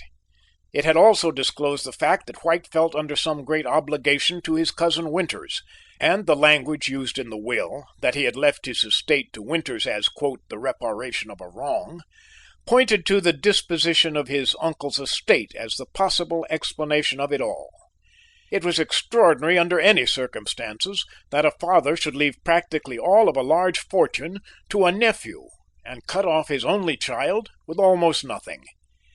I therefore investigated the circumstances under which the will of Winters Sr. was made. The will was witnessed by the butler and a trained nurse who was in the house at the time and was made on the testator's deathbed. I found the butler and the nurse and from them learned the following facts. On the morning of his death, the testator, in the presence of the nurse, told White he meant to leave him a bequest of $10,000, and asked him to go for his lawyers, who were Dixon and Brown. White departed on the errand and returned in about an hour with Littell. The butler let them in and knew the latter. The nurse heard the testator ask White why he had not brought his lawyers, to which White replied that they were both out of town. The testator then instructed Littell as to the provisions of the will. His voice was very weak, and the nurse could not distinguish what they were. Littell then left the room with White, and they went to the library, where the butler provided them with materials for drawing the will. They returned to the room of the testator, and Littell read the will to him. The nurse was standing in the embrasure of a window near the bed, and heard the will read. She remembered distinctly that, as read by Littell, it gave to White the $10,000 the testator had promised. The testator did not read the will himself. He was not able to do so. The will was thereupon duly executed by the testator and the witnesses, and the former directed that it be given into the custody of Dixon and Brown, who, as afterwards appeared, were named as executors. The testator died that afternoon. I did not in any way suggest anything to the nurse about the provisions of the will, merely asked her if she remembered them, and she volunteered the statement about the bequest of $10,000 to White. She did not even know that the will actually gave to him $100,000, for she had never given it further thought or heard of it again.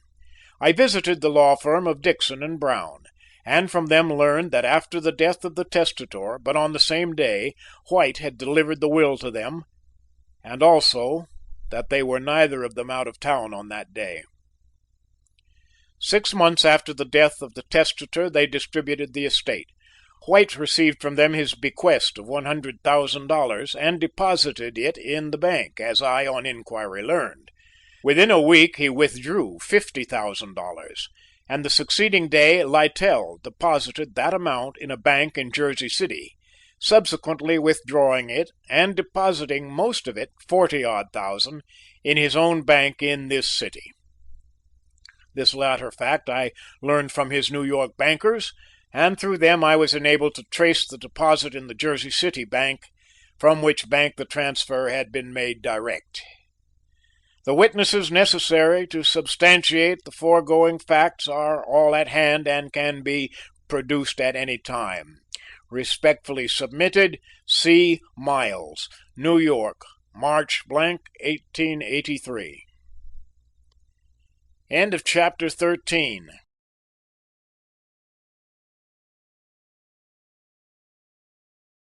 Chapter 14 of A Master Hand. The Death of Winters.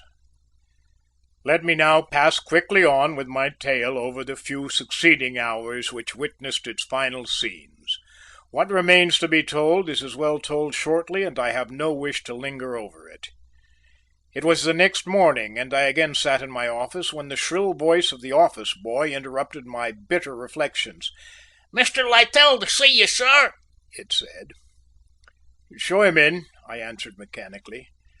I had been thinking of him and accepted the announcement as a matter of course, though I had no reason to expect him at that moment. Less than a day had elapsed since I had read the report of Miles, and I had now to confront Littell. There had been no opportunity to take counsel with myself upon my course. I had hardly yet grasped the full import of the situation. and I must at once, at this very moment, meet him, talk to him. I could not do it. I needed more time, and desperately pulling some papers in front of me, I buried myself in what I meant to appear a mass of work. The door opened, and he stood upon the threshold. I pretended neither to see nor hear his entrance, but I stole a glance at him without lifting my head. It was the same Littell, perfectly dressed, graceful, insouciant, the well-remembered, attractive personality. "Well, Dick," he said, "I am with you again, you see," and in his voice was a note of genuine feeling as he stood there smiling a greeting at me. It was impossible to pretend unconsciousness longer, and with an effort I looked up and met his open glance with my conscious, faltering one, and tried to respond as cordially as I could, but I kept my seat, for I could not take his hand. It was not that I would not take the hand of a criminal, but that I would not give mine to a man I meant to destroy. So to cover up the omission and to avoid the questions that I feared he would put to me, I asked him to be seated while I finished my work. He looked at me inquiringly, but I avoided his eyes. "Well, go on with your work," he said quietly. "I am not in a hurry," and he sat down and waited and watched me. I struggled to fix my attention on the matters before me and to maintain my composure, but it was more than I was equal to. I could not do it, and crushing my arms over the books and papers, I squared myself and faced him to meet the worst. Anything was better than this suspense. "You are not inclined to work after all, it seems," he remarked on observing my action. "No," I said, "I cannot." "What is the matter?" he asked, and what I should have answered I don't know. But at that moment there was a knock at the door, and in response to my eager "Come in," Miles entered. No one knows the relief the interruption brought to me, for it meant at least some moral support, if not a respite. Miles looked at Littell and bowed, received a nod in response, and then glanced inquiringly at me, and I understood the question and shook my head. Littell may have observed us, but if so, there was no evidence of it, for he continued as imperturbable as ever. "Do you wish to speak to me privately?" I asked Miles. "No, I think not," he replied. "What I have to say will interest Mr. Littell as well." And without waiting to be questioned, he added, "Winters is dying." I rose. "I shall go to him at once," I said, and I asked the detective to accompany me, but I said nothing to Littell, for it hardly seemed the place for him. "I think I shall go too," he announced, and then, as if by way of explanation, for he must have seen my hesitation, he added, "I am his counsel, you know." To this I had nothing to say. If he wished to go, he had a right to do so, and with a short nod of acquiescence I led the way from the room. "I have a carriage at the door. There's no time to lose," Miles said, and we entered it and were driven rapidly toward our destination. After we were well on our way, Littell turned casually to Miles. "Well," he said, "have you made any progress?" The detective hesitated, and then he answered simply, "Yes." "Hardly found your man, though," Littell continued in the same tone. Again the detective hesitated, and answered, "Yes." I clutched the sill of the window and sank shivering back into my seat, and then as Littell started to speak again I grasped his arm. In response he turned and looked at me for a second with something almost like pity in his eyes, and then addressed himself again to Miles. "Who is he?" he asked. "Not now, not now," I gasped, appealing to Miles. "I must tell him. Leave it to me." "Very well," Miles answered. And Littell, after a single inquiring glance, turned from us, and for the remainder of the journey looked calmly out the open window beside him. If he felt either fear or remorse, it was not apparent. He was inscrutable. On arriving at the hospital, we were conducted directly to the room of Winters. It was not different from other prison hospital quarters, neat and clean, but bare and hard. It was unspeakably dreary.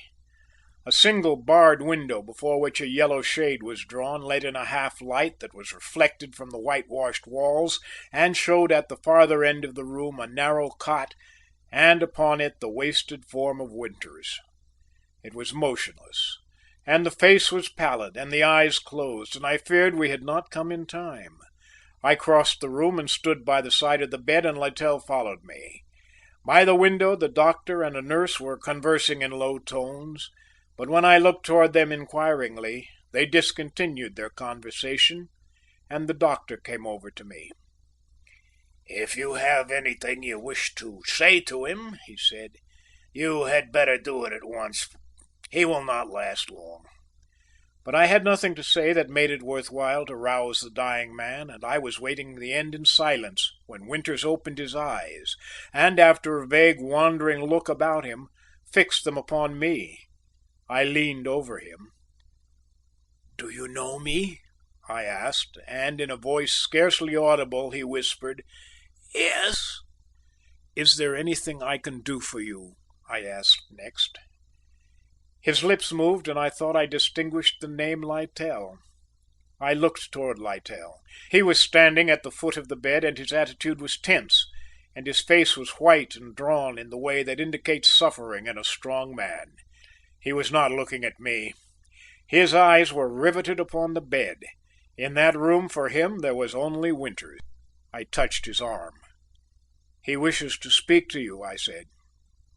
He seemed not to comprehend my words until I had repeated them, and then he moved close to the side of Winters and said very slowly and distinctly, "I am Littell. Do you wish to speak to me?" At the sound of his voice, Winters looked up into his face, and recognizing him, smiled, and with an effort spoke. "I want to thank you for defending me," he said, "and to tell you I am not guilty." "I know you are not," Littell answered hoarsely. "I have always known it." And then, after a moment's struggle with himself, he added, in a voice as gentle and as tender as a woman's, "You have been wronged and you have suffered, but you have borne it bravely, and it is over now." As he listened to these words, the face of Winters lighted up, and he half raised himself on his pillow, and turning to the speaker, reached out his hands in a feeble gesture of gratitude. Littell took them in his and sank down till his face was hidden beside the dying man. I bowed my head, and thus we awaited the end. After a while, Littell arose, and gently releasing the hands that had been clasping his, laid them tenderly down, and then with a little gesture of infinite appeal, he touched the fair hair that was clinging to the damp forehead, and stood looking down at the still form. Winters was dead, but on the boyish face at last was an expression of happiness and of peace, and to Littell it had been granted to bring it there. I turned away. There was nothing more that I could do, and left Littell for the moment with the dead and his thoughts. As I passed Miles on my way out, he stopped me. "What am I to do now, sir?" he asked. "Nothing," I said. "Leave it to me." He hesitated before he asked, "Do you mean to tell him?" "Yes," I said. "When?" he asked. "At once," I said, "and I will not need you." He touched his hat and left me. I looked around. Littell was still by the bedside. "We will take the carriage and drive to the club," I said, "when you are ready." In response to my almost peremptory tone, he lifted his head haughtily. "I am ready now," he said coldly, and followed me with firm steps to the carriage. On arriving at the club, I led the way within, and selecting an unoccupied room, motioned him to enter, and following, closed the door. Without looking around or showing any surprise, he walked to a table, and having rung for a waiter, dropped into a chair. It was his usual club habit. I saw no change. "I want a drink," he said. "Will you join me?" "No," I answered shortly.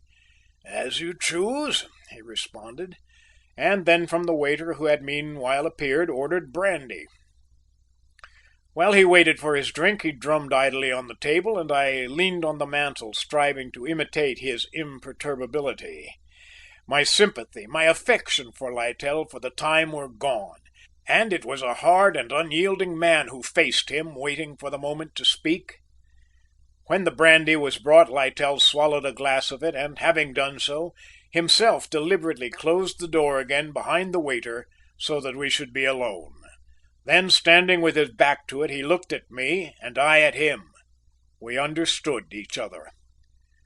"What have you to say to me?" he asked. There were no signs of flinching on his part. I walked over to him. "That you killed Arthur White," I said.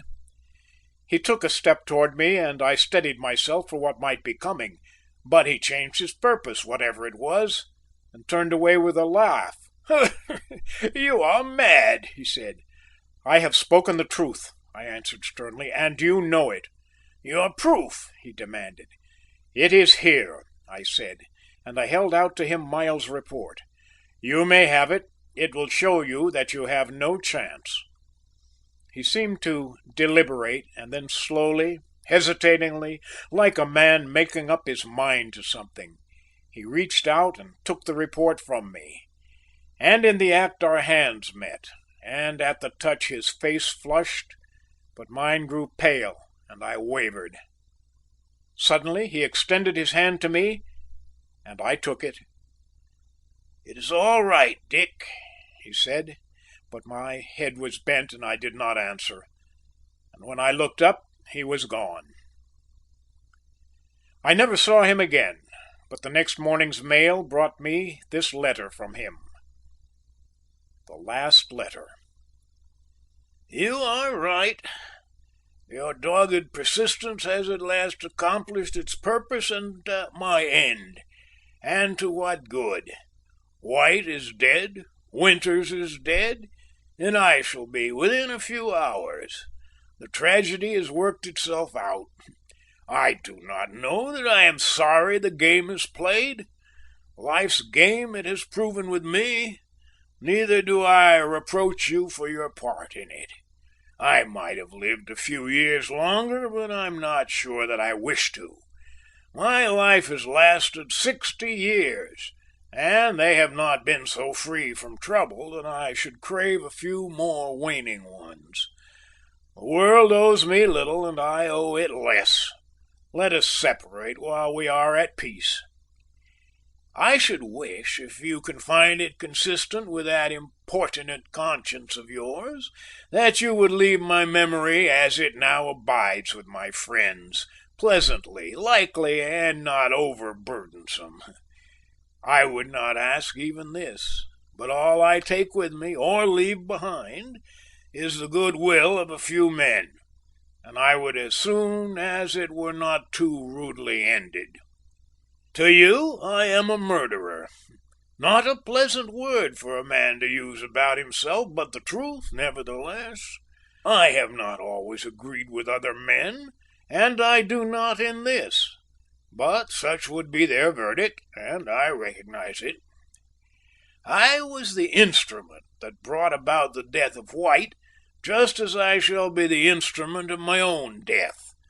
But it was the original act conceived in the mind of White that started the train of events that led successively to both consequences.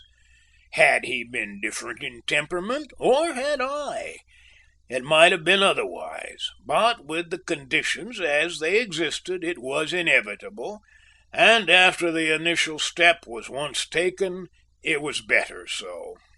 He was less unhappy when we saw him that morning after than he was when we left him the night before, and I shall be at peace when you see me again, as I have not been in many days.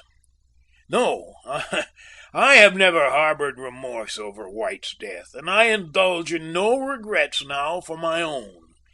We have worked out, each of us, our own destiny, that is all. But with Winters it was different. Poor fellow! He had a hard time, and though he was a worthless drunkard, he had no responsibility for the act which in its consequences shortened his life. He suffered innocently, and I might have spared him, and I did not. I was a coward in that, and I despise a coward. But let that be. I might tell you that I had intended, should it have come to that, to have saved him from the gallows. But it is a weakness and an imposition to ask credit for what claims one might have done, and it is a plea as available to a liar as to a truthful man. Whatever I might have done, I was saved the occasion by Winter's death. With that my obligation ended. To have given my life for a reputation that was well buried with the man would have been quixotic. It could have done him no good, and the world would not have cared. I hardly know why I have written you all this. Perhaps it may be because there comes to each of us, even the strongest, a wish at the end to extenuate, to explain. No man can entirely separate himself in his moral life from his fellows. No matter how vigorous his individuality, he can never escape the consciousness of their standard and their judgment, and he must be swayed by it more or less, even though he denies it for a while to himself. Such has been my case. Unknown to them, I have battled with my fellow men. The struggle has been all with me, and yet they have won. And at this last hour I cannot give up my place among them, even though it be for oblivion, without a wish to live unsullied in their memories. I have repudiated their laws and have established a law for myself, but in the end mine has failed me, and theirs controls. It is not that my law is illogical or unethical. It is only that they will not accept it, and I cannot escape from theirs. Am I inconsequent, I wonder, or incoherent? If so, it may be because the presence of death makes man's mind wander or distorts his mental vision, but I do not think it is thus with me.